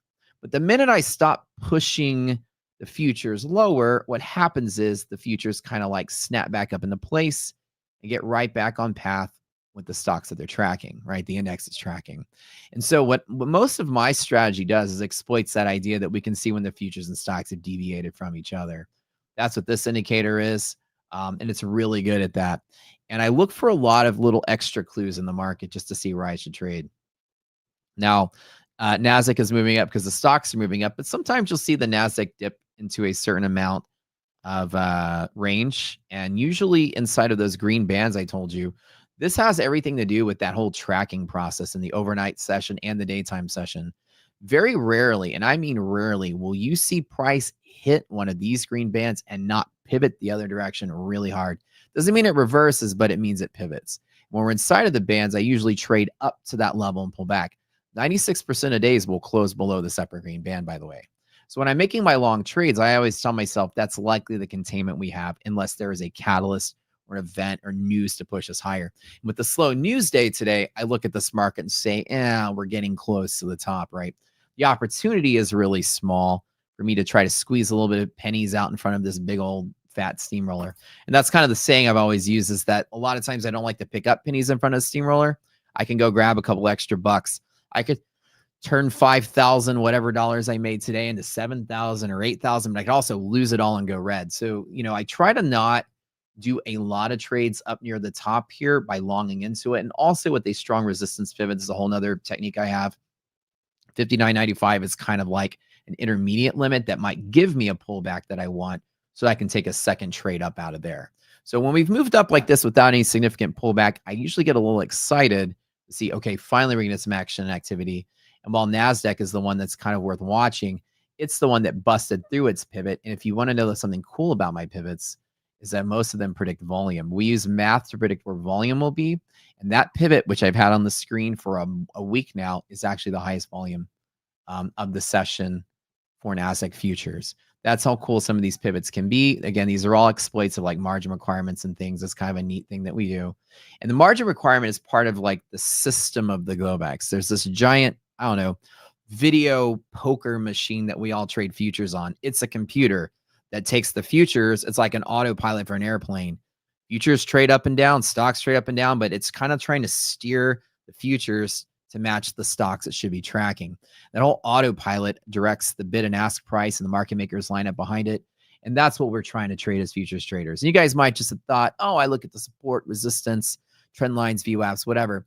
But I take it a step further and I look at the stocks underneath it and all these other things I try to exploit and find volume. Like, why are things going to happen? Well, things under the hood. So yeah, we'll deviate slightly from the underlying asset, which is kind of part of the whole thing. And so I like to look at that a lot.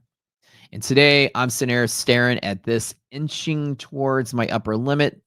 738 to 773 is about another 40 points, which isn't a terrible trade to take. It's just that I'd like to see some kind of better entry point. My trades today were essentially right out the door. The market moved higher and higher and higher. I took a long on this first bounce. Market went up. The market dipped. I took a second long, closed when that dip filled up, and then I waited, and then I took this long right here, and then I think closed like right here before I came on the show. So I've been just riding a couple scalps long on this. And sometimes these bull days, as crazy and easy as it looks, are sometimes the hardest days to trade, because you get a little nervous jumping in on this trade, as yesterday probably, slapped a bunch of people around. I got slapped around a little bit too before I turned the day around. You jump in chasing that long, and the market decides to crash out and find lower lows before it rallies for the day. That's kind of what makes bull markets kind of hard to trade because you just see a lot of money shifting around. And somebody asked me like why the market did this. Why would the market go up and then sell up and then go up? And that's because the stock market is mostly random. Market was rallying as people were buying something. And then when the market was high, somebody was selling something else. The market was low. They were rotating into something new. Maybe a firm was like, all right, I want you to buy all the tech stock you can at the beginning of the day. They tell their traders they buy all the tech stock. Another firm is like, you know, if you guys get a high today, we need to get out of utilities because we want to move our money. And so as the market's moving up, you got traders selling utilities. As markets dipping down, you got people buying tech. And so you just get that wave of traders pushing different things around, causes the market to do that. And it's pretty random. So there's no indicator that can have alerted you that that's going to happen. There's no indicator that can alert you that that won't happen today. And you always have to just trade with caution and strong bull moves up, especially when you have a president that's able to move the market so swiftly with a tweet. I always don't like trying to take the last little leg of a trade to not risk that one day that I blow up all my accounts. You know what I'm saying? Ugh. So did we get 1,000 viewers? Let's go. All right, 2,000 viewers, guys. If you can all go out to Twitter, X, whatever platform you want to go on, tweet this out, tweet the link out, get some people in here. If we get 2,000 viewers, they will double. I mean double the giveaway size. So I'm definitely throwing tweets out there myself. So if you guys don't mind, you can go to my Twitter. I'll give you guys the link. Just go retweet what I wrote. Make sure you guys follow me as well. That's me. But yeah, from 30 to 60. Hey, not a bad conversion if there's 3% of people win a giveaway with 30 on 1,000. That's actually not bad.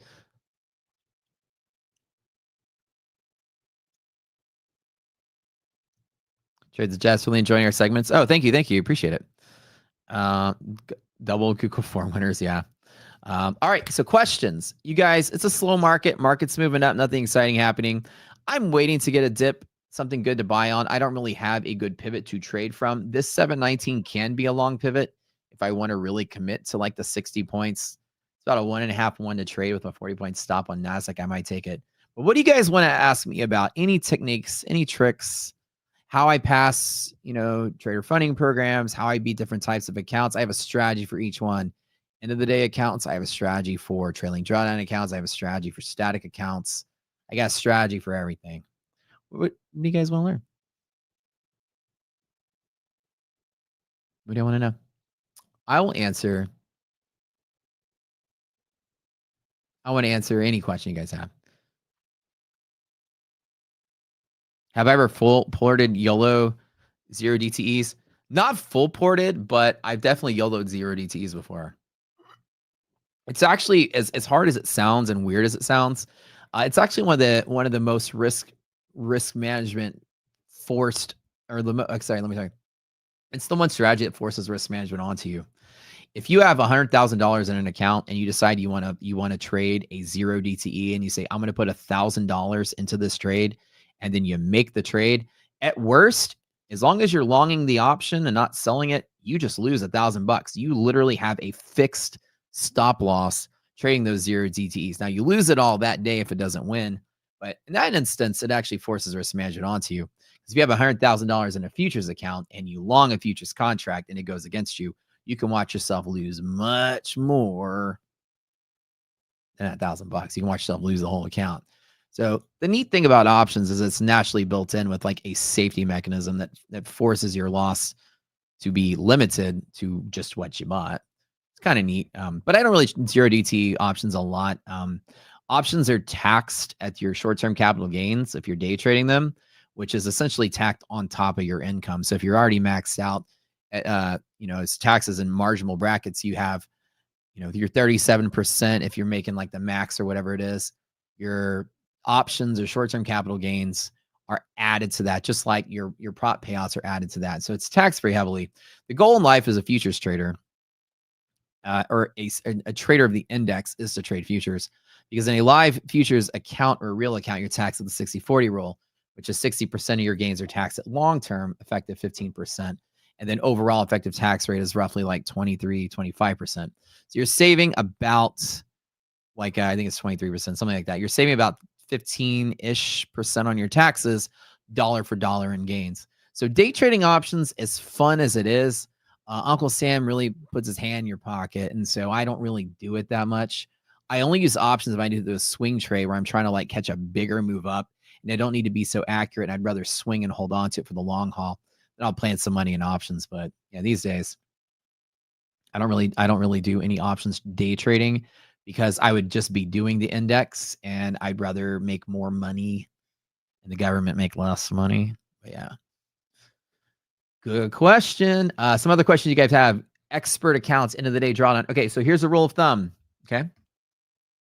But you guys still learn a rule of thumb. There are two types of ways to trade. One is let's talk about it. One is a natural ranged trading day. And one of them is a possible news event or catalyst day. So let's call it a non-cat. Let me put some blank space over here. If you guys want to get out a pencil and a piece of paper, I'll give you some notes here. You have a catalytic day where a possible big news event is there. Non-cat and a cat. These are some rules of thumb. And you guys can get some of these numbers from me. In a non-cat day, I usually will play with these stop losses. I will play with ES and NASDAQ with the following stop losses. Underneath my strong pivot, I try to get 10 points S&P and 40 points NASDAQ for at least a 1-to-1 trade or better. Why 10 and 40? Well, because when SPY moves and QQQ moves, they move in increments of the actual option strikes themselves. 592, 593, 594, etc. Each individual option strike is an important pivot because there's a lot of hedging activity that takes place there. So every 1 point in SPY is 10 points ES, and every 1 point in QQQ is 40 NASDAQ. So I like to trade incrementally on those intervals because it matches up with where the volume kind of shows up in the market. Normally, I let my stop be that. And then a catalytic day, I kind of give myself a lot more room because the market's going to move around a lot more. Now, I'm going to give you this number, and this number changes daily, so I'll give it to y'all every day. This is from my actual trading platform that I made, but for S&P, that number is roughly 60 points. I'll put a number here. That's much bigger, right? It's like almost 5 times as big. And then in the NASDAQ, it is about 217 points. Again, roughly 5 times as big. Now, when you look at these numbers, a catalyst is kind of what happens when, the market moves really rapidly and then it forces more movement. Usually a news event can cause the market to span this wider range very quickly. And so if there's a news event coming out, or you're like, I want to avoid a Trump tweet or something, you kind of have to trade in this phase. Like, okay, this is about how far the market can move rapidly if the market was going to move. But if the market's just ebbing and flowing, this is your average drawdown per day, 10 points S&P, 40 point NASDAQ. And any one of these consolidation phases, look at S&P right here, 59 all the way down to 52. You see how the drawdown isn't more than 10 points. And up here, the drawdown isn't more than 10 points. A little bit of magic there. I can give all kind of master classes and teaching on why the market does this kind of stuff. But even on NASDAQ, right, 40 points, the up and down oscillating from 85 to 56 is less than 40 points. Aha, right? So those strike distances are intervals that the market kind of consolidates within. You're just bouncing between two strikes. And that's why the market moves like that, which is why your 10 points of 40 points is a very key level to know that you're actually losing the trade. How do I know I'm not chopping in a trade, just bouncing between two strikes? Well, if it falls more than 40 points on NASDAQ, then you're pretty certain you've dropped from 605 below 604 and you're going to the next one. So it's a good gauge of knowing, right, if you're chopping or actually trending out. And so in a normal non-catalytic day, I use 10 and 40 points when I jump in. Markets oscillating a 40-point range. Cool. I grab the bottom and trade right up. And again, any of these pullbacks haven't been more than 40 points. And that's pretty normal in a non-cat day. So if that's the amount of drawdown you can possibly take at your worst entry point, like you're jumping at the high right here, then that's your limit to set your position size on your end of the day drawdowns or daily loss limits in your funded accounts. So if you're trading MyFundedFutures, like in the expert account, somebody asked, expert accounts don't have consistency rules, right? I can't remember about all the different parameters. Let me double check really quick. Let me just give you an example. Let me go here and look at the numbers because somebody asked, I think, about the expert account. So let me go get the numbers there. The expert has a end of the day trailing drawdown of $2,000. Okay, for the 50K. Actually, let's do the 100K to make it easy. If the 100K expert has a $3,000 drawdown, now remember the experts have no daily loss limit, which is fantastic, right? That's what we love about MyFundedFutures. Daily loss limit, not my favorite, right? Now in the expert accounts, you get rid of it. Now in the starter, you do have one, but in the starter plus an expert, you don't, right? So $100,000 account. Now I can use this information to set my position size, and that's where I was going with this. The 100K account, you have a $3,000 drawdown before your account dies, right? And so whenever you're looking at how much this market is oscillating, assume that this could be your drawdown in a non-cat day. I can lose 40 points in NASDAQ. Okay, so every 40 points in NASDAQ per contract is roughly $800 on that range. And if I would divide 3,000 by 800, that goes into it 3.625, right? 3.7, right? Whatever, I think. Actually, wait, 24 and 6 over 8 is, 3.75, sorry. So now I tell myself, 3.75 contracts is the amount of the biggest position I can have such that 40 points blows up the account. And you might say, oh, okay, well, I don't want to lose in a single day. What's some rule of thumb? So here's a rule of thumb I teach traders. The rule of thumb I have is you want to plan for, if you have a maximum loss limit, you want to plan for 3 days to blow up or more. You don't want to ever be too positioned that you lose it all in one bad lucky day. 3 days allows you to have like a bad luck day and then like a second one in a row, and then maybe the third one catches you up. So if I want to trade for 3 days before I go bust, and this is the maximum, anything longer than that is even better. The most aggressive I go is 3 days. So that turns that 3,000 into 1,000. I'm going to lose $1,000 a day myself. So I'm going to divide that by 3 to make that roughly 1.2 E-minis. Now you can see that my normal contract size on a good position I see is about 1.2 contracts. It's a lot less than what they give you to trade with, but that keeps my risk in check, which means in this oscillation, I'm only up and down about $1,000 and I'm totally fine. In a daily loss limit, you want to do the same thing, except give yourself at least 2 trades a day or more. So that sizes your position down even further to allow you to have proper risk management on these particular days. So what I do is I use these numbers to set my position size, and you'll never see me go above 2 or 3 contracts. And here I am, like this is a $5,000 day today, and all these accounts I traded with, I barely touched with. One of them, 2 of the trades are 1 contract, one of them was 2. That's it. Hey, Matt, can I interrupt real quick? Yes, sir. What you got? What do you like about MyFundedFutures and our plans?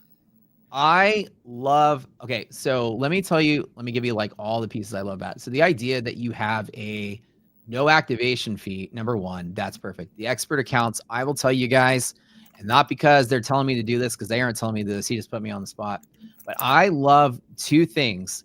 The expert account is by far the best in class, end of the day, trailing drawdown account in the entire business. And I'm going to tell you why.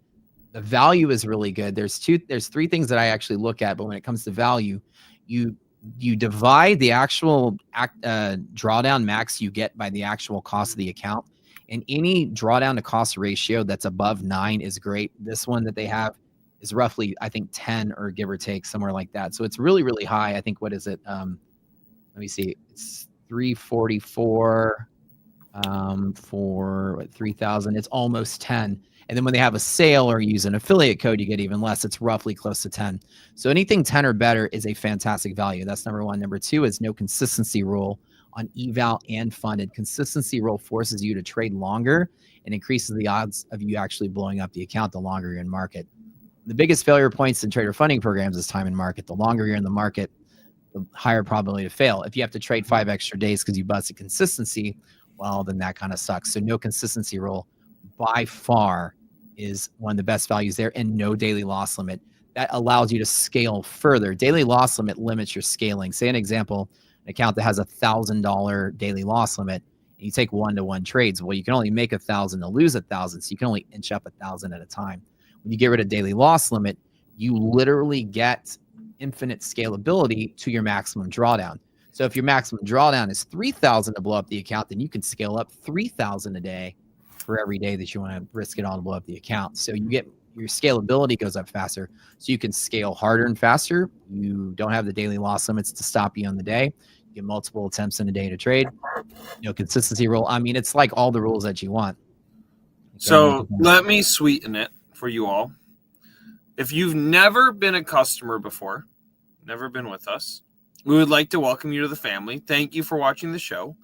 I'm putting a link in the chat with code YouTube, which will give you 50% off of any plan. So imagine everything Matt just said, but double it, because you're paying half the price for your first plan. Wow. Wait, how long is that going to last for? Indeterminate. Not forever, certainly. It could be this week, could be next week. Indeterminate. We'll have to figure that out. Try it out. That is my TLDR. That's really awesome. So 50% off makes that cost of drawdown ratio go up to 20, by the way, and that's amazing. And Matt, I'll be back. I'll give you like 15 minutes, and I'll be back to how about we do the randomized form fill giveaway. Okay, let's do it. And if we're going for 2,000, we got a little bit of time to get there. We're close. We're creeping. We're at 1,500. So we pop a big code on the screen if we got to 2,000. Wow, dude, that's great. Okay.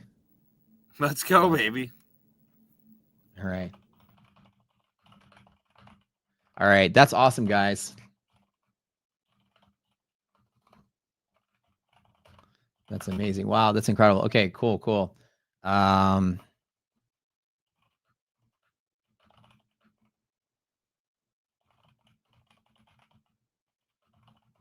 on one second.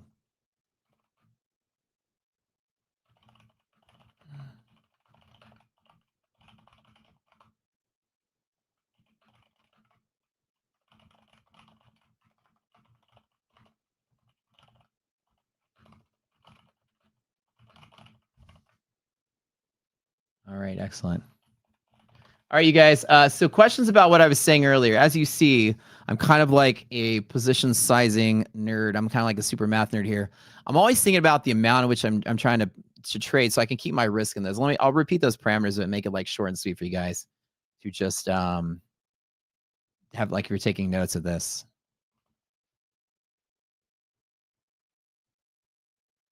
Excellent, guys. Wow, 50% off. That's incredible. Okay. All right. So in a non-catalyst day, the rules are I look for 10 and 40 points as your normal oscillating move. You can come in here and see.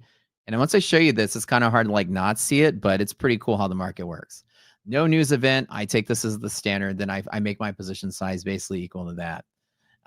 The amount so I can do a certain amount of trades I go for. And this is just me. I'm a little more aggressive. I give myself 3 days to blow up, right? 3 days on total loss limit or max drawdown or whatever. I give myself 2 trades per day on daily loss limit if there is one. The starter should have a daily loss limit. The starter plus an expert don't. So for daily loss limit, your daily loss limit is $1,000. Allow yourself to have a second trade after your first one. So maybe go $500 trade. These are just rules of thumb. There's no magic to this. Whenever you're deciding how quickly you're going to play through these accounts, you're basically playing within the budget of how much you're willing to spend a month on them. If you have a lot of money to play, you might be more aggressive than somebody that can only get 1 account per month. You have to find that sweet spot for you. I know some traders that give themselves 10 days to total loss limit. They trade micros just to inch their way forward. They may not have, tens of thousands of dollars their in their pocket to go out there and buy a lot if they blow up faster. If you do, you might allow yourself to trade more aggressively. So the balancing act comes like with what you guys want to do in your trading rules. A good rule of thumb for this is medium regression, medium to medium high, 3 days to blow up, which means every 3 days I can be re-up in the account at $400 or $500. Say that I blow up every time, and there's 20 trading days a month, and that's what 7 times of blowing up times 5. That's $3,500 a month per account, or per account if I blow it up every time.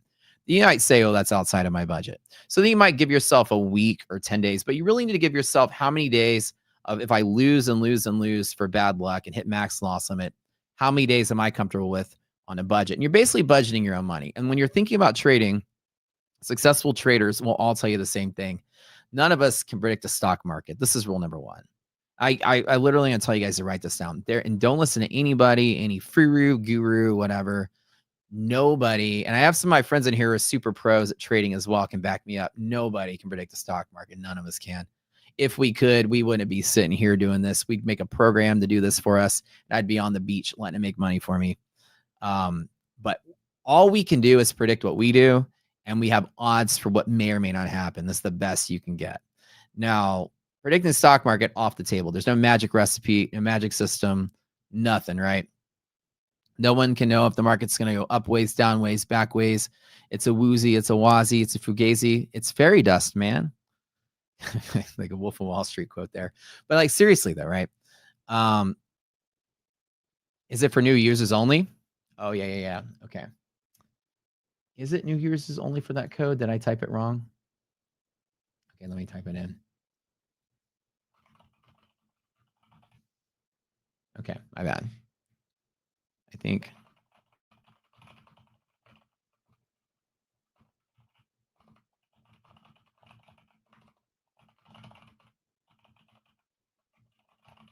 My bad on that. Okay. But right. Okay. So position sizing is really the key. Like that's what we all do that sets us apart maybe from some of you guys that are just starting out. Trust me, I was just starting out. And the thing that really gave me the ability to do this full time was thinking like this. I'm not sitting here saying like, okay, where's the support? Where's the bull flag? Where's the resistance? You know, where's the fair value gap? Where's the whatever? All those things are great at reading markets and finding entries and exits. But in reality, picking the stock market or guessing the stock market is the best that any technical system can do. It's not doing anything justice to you by making smart money decisions, which is what this is. And the real traders that bank and do well on this, they are all experts at managing their account and managing their money and knowing this kind of stuff. Like keeping track of trading like it's a business. What are my expenses? What's my output? What's the probability of success? Like all these things you're tracking. And in reality, it all boils down to one decision. When I click this button that says buy market, what do I put in this box right here? This is the most important decision you're ever going to make as a trader. This right here. It's not do I long or do I short. You can just bet that it's going to be a coin flip most of the time. Now with me, I know where I can short from if I do want to trade and where I can long from. I can isolate it to some pivots that matter with guaranteed volume and traders being there. Sure, but I can't predict if it's going to go up or down from there. But what I do know is that when I click this button, I know exactly how much I'm putting on the table. And anybody that's a professional poker player, you can go ask anybody out there. It does this. Some of you guys know Rips. Rips is a buddy of mine. He's a poker player. The one thing he does is better than anyone else is the betting. You know your odds. You bet big when they're good. You bet small when they're not. There's all kind of other factors that go into it, but you're not waiting for the cards to flip in your favor to give you the win. You can win the trade if you're longing the market while it's selling off, if you just do it the right way. It's all about, it's only for 1 month. I don't know. I get some clarity here. Can you guys in the background, can y'all tell us a little bit more information? Chat's asking about these 50% off here. Is it only for 1 month? Is it for all accounts? Is it for like any account? Is it for new traders only? If y'all can give us a little bit of clarity there. Rips is a beast. Yeah. He's a good guy. And honestly, like good traders that are actually really good traders have one thing in common, and it's expert risk management. I know people throw that term around like risk management, and you might go to some master class and somebody charges you like $1,000 to send a seminar, and they go, well, you just need to use risk management. And you go, oh, you know, he's right. Gee, golly, I guess I just use some risk management tomorrow. I've never been doing that. Well, you know what? I'm going to start up fresh tomorrow, and I'm going to use risk management from the get-go, and I'm going to start off just managing my risk. So let's go. And you feel good, and you feel empowered, and you get back to the market, and you're like, wait, what does that even mean?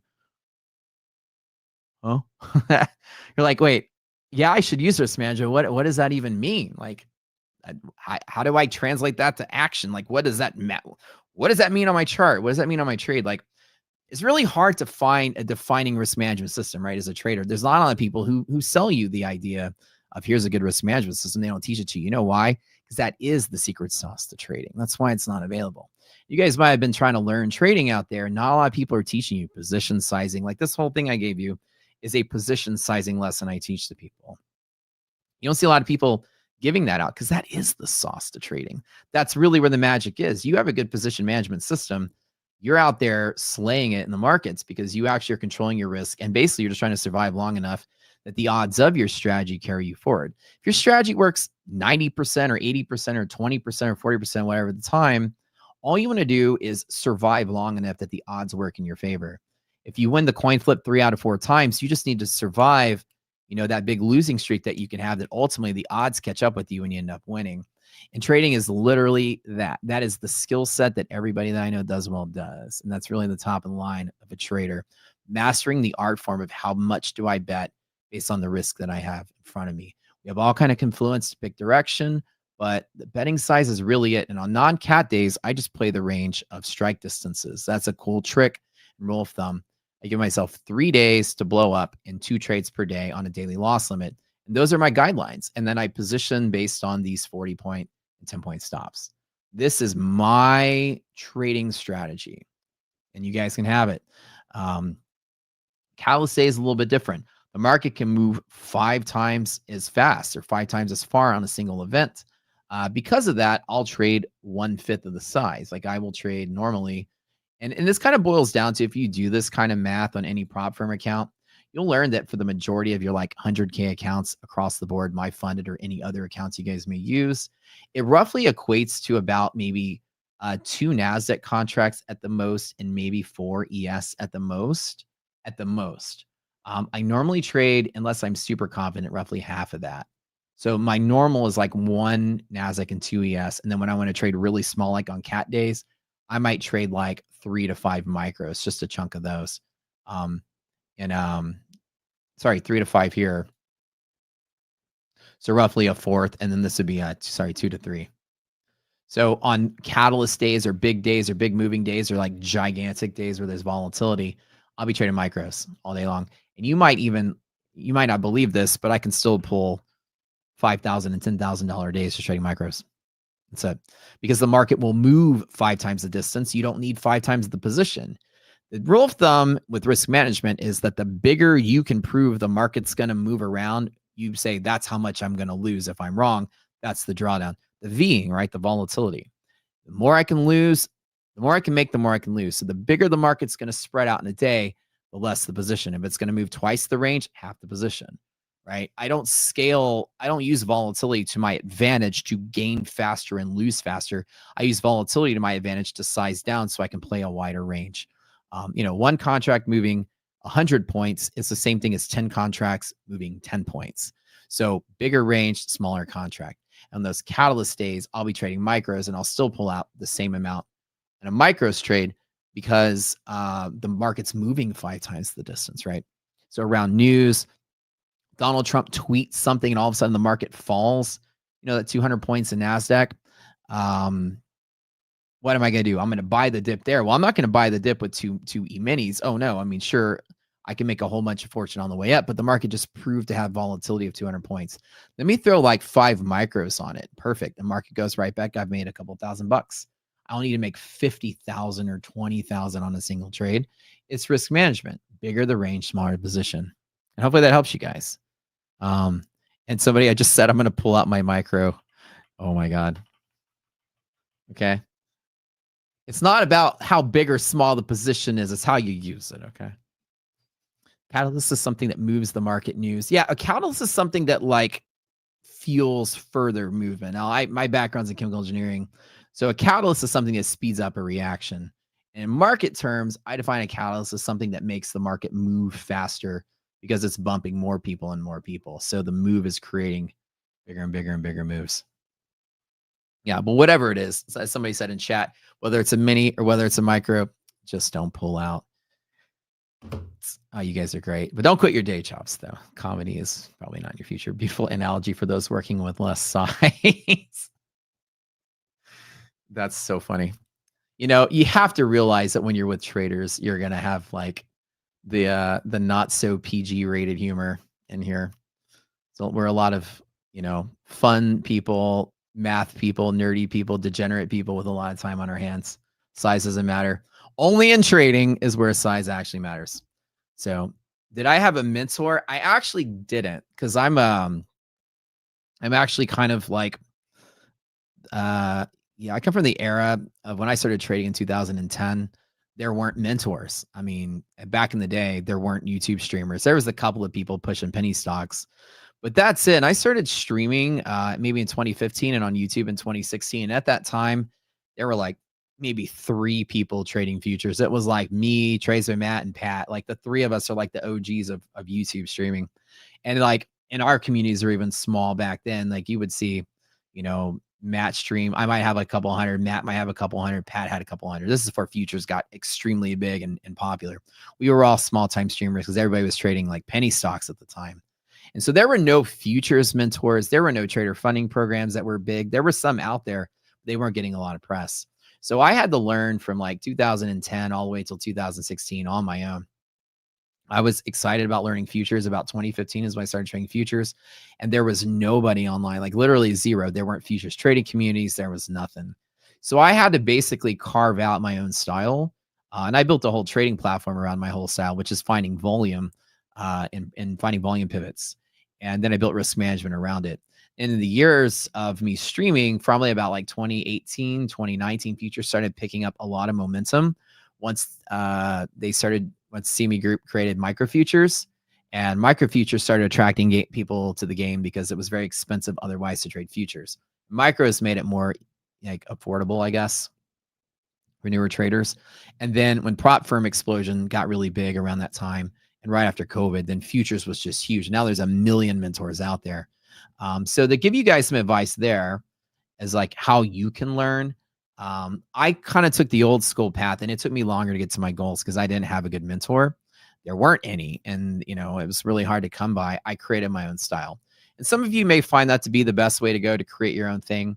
But mentors, right? There's a million out there. There's a dime a dozen. It's never bad to have a mentor, but I'll give you guys some guidelines. Anybody that's going to teach you anything, and I don't care if it's trading or whatever, you need to find proof that they do it.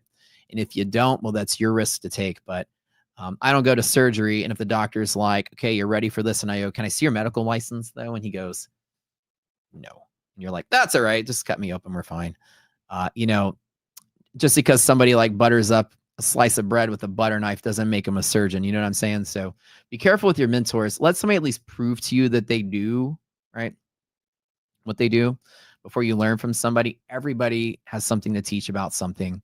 For me, I set my standards that I want to learn from the best because I want to be the best. And you guys want to learn to do this game. You want to aim to be the best too. So don't just learn anything. Learn from the best. Let people prove to you they're the best. You know, let them show you their performance or something, and then learn what their style is. Ask them immediately, what is your risk management, position management style? Don't say, what's your trading strategy? What are the probabilities and this, that? What is your risk management? How do you manage money? A mentor is not going to teach you a trading style. You can learn in a week and you're done. But master crafting a risk management strategy takes a lifetime to do. And a mentor is someone that's going to guide you along the way, every point of the way. And you want somebody that's going to master craft your thought process on how you're going to bet in the market, not where you're going to bet.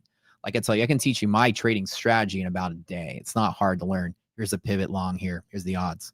But the betting part is what takes a lifetime to master. So when you ask somebody to be a mentor, somebody's offering to mentor you. If they're not talking position management and risk management, I'll tell you. And some of my pros in here back me up. They don't know anything. They don't have anything to offer. What you want from a mentor is somebody to teach you how to bet properly. That's really the facts of this environment. How to bet, how big to bet, where to stop, where to avoid risk, where to sit out, things like that. That's really what you want a mentor to put the wisdom on your table for. So when it comes down to it, that's really the skill set you're looking for in a mentor, right? And so I didn't have one, but if you guys are looking for one out there, make sure the people you talk to are prioritizing those things, because that's really where success comes from. 100%.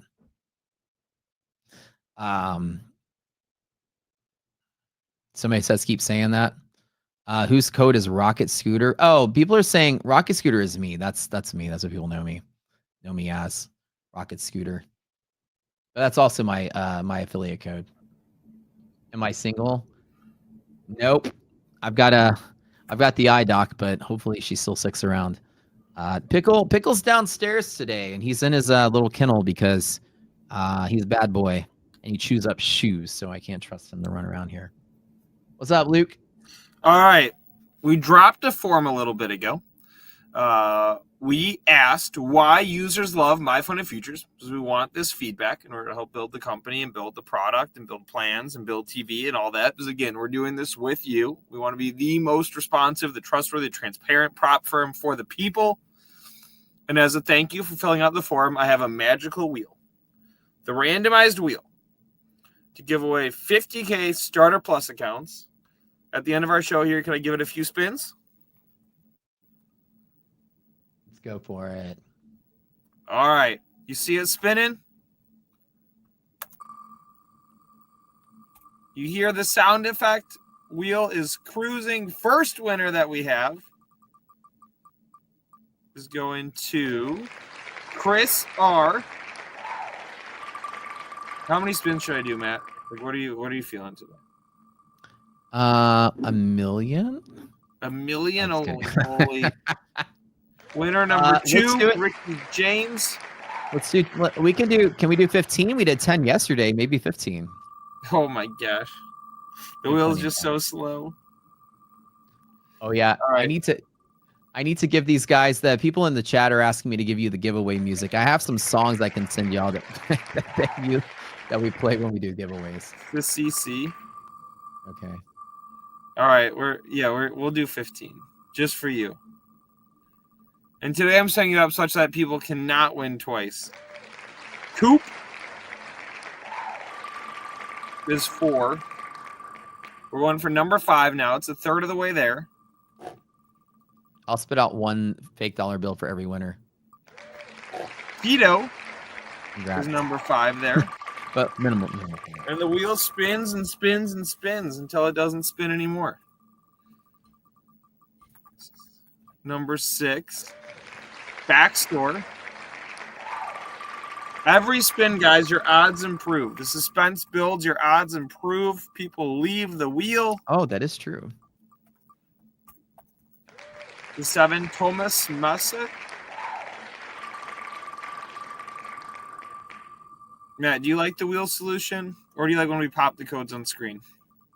I think any kind of organized solution. I think we've been talking off show about the possibilities. Even my stream has been speculating. Anything that's organized is much better than the race to type in the code. By the time people know what the code is, it's already done. At least this gives people, without the dexterity to click quickly, to have an equal chance of everyone else. So this is a step in the right direction. All right. It's a step, at least. I like This it. is number 9, winner 9. I'm going to Glenn Human. We're going into big number 10, but you said don't do 10. You did 10 yesterday. You want 15. Yeah. We can do 15. Yeah, so you have Good for odds you. like 1 and -2, etc. So each spin of the wheel, your odds get better and better and better. You guys can know the math of this one. Exactly. Better and better and better. All right, this is Your name on the 11. wheel. The Pixelated. That's sort of a fun one.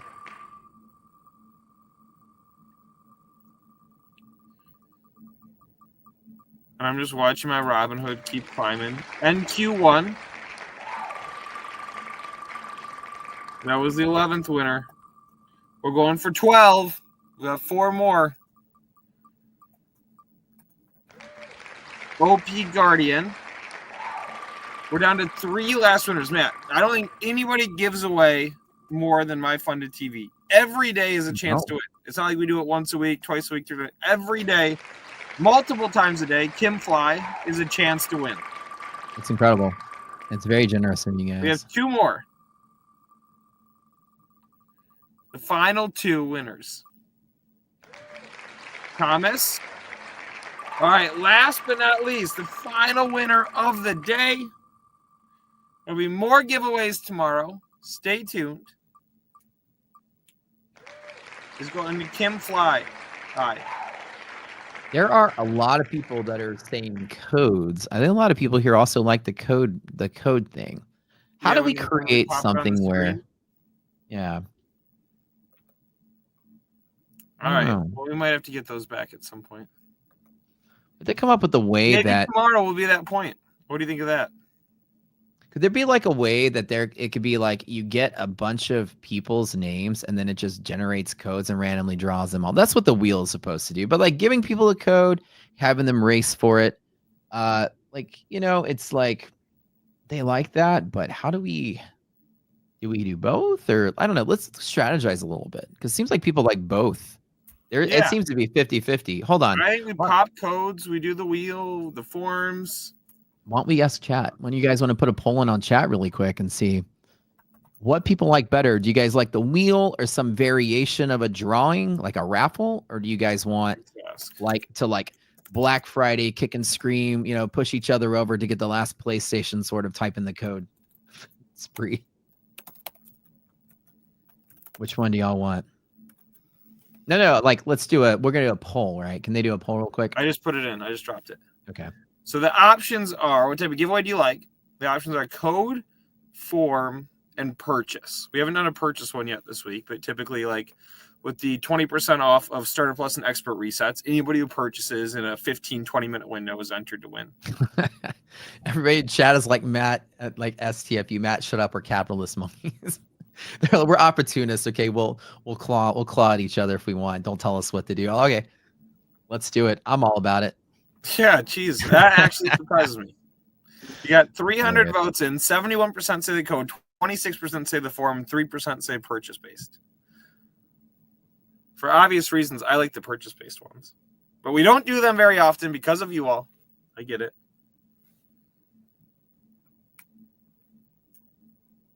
We can do guess the code. It will be fun. Oh yeah.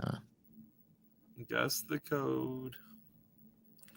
Matt, when will you be back with us? Tomorrow at 12:30 Eastern. I'll be here tomorrow for an hour, same time for Lunch Money with Matt. And also, I will be on my own stream in the afternoons. I stream right after this. If you guys want to hang out, if I pop a few more trades for the day, if you don't mind me dropping my link in chat, you guys come hang out with us. We usually pile back on over there. Let me give you guys my link. Yep, and the link is in the description as well for anybody who wants to look there. Yep. Y'all, we've got 6 rounds of giveaways coming out tomorrow. So if you've not yet subscribed to the channel, now is your chance. You do need to be a subscriber to be eligible for any of the giveaways. Turn the notifications on because we'll be back at 9 a.m. Eastern tomorrow with our panel of traders, and we'll be rocking and rolling. Well, thanks for having me on, guys. As always, it's a pleasure and glad to drop some wisdom on chat. And we'll be here tomorrow. Same thing. Awesome. All righty, my friend. Happy trading.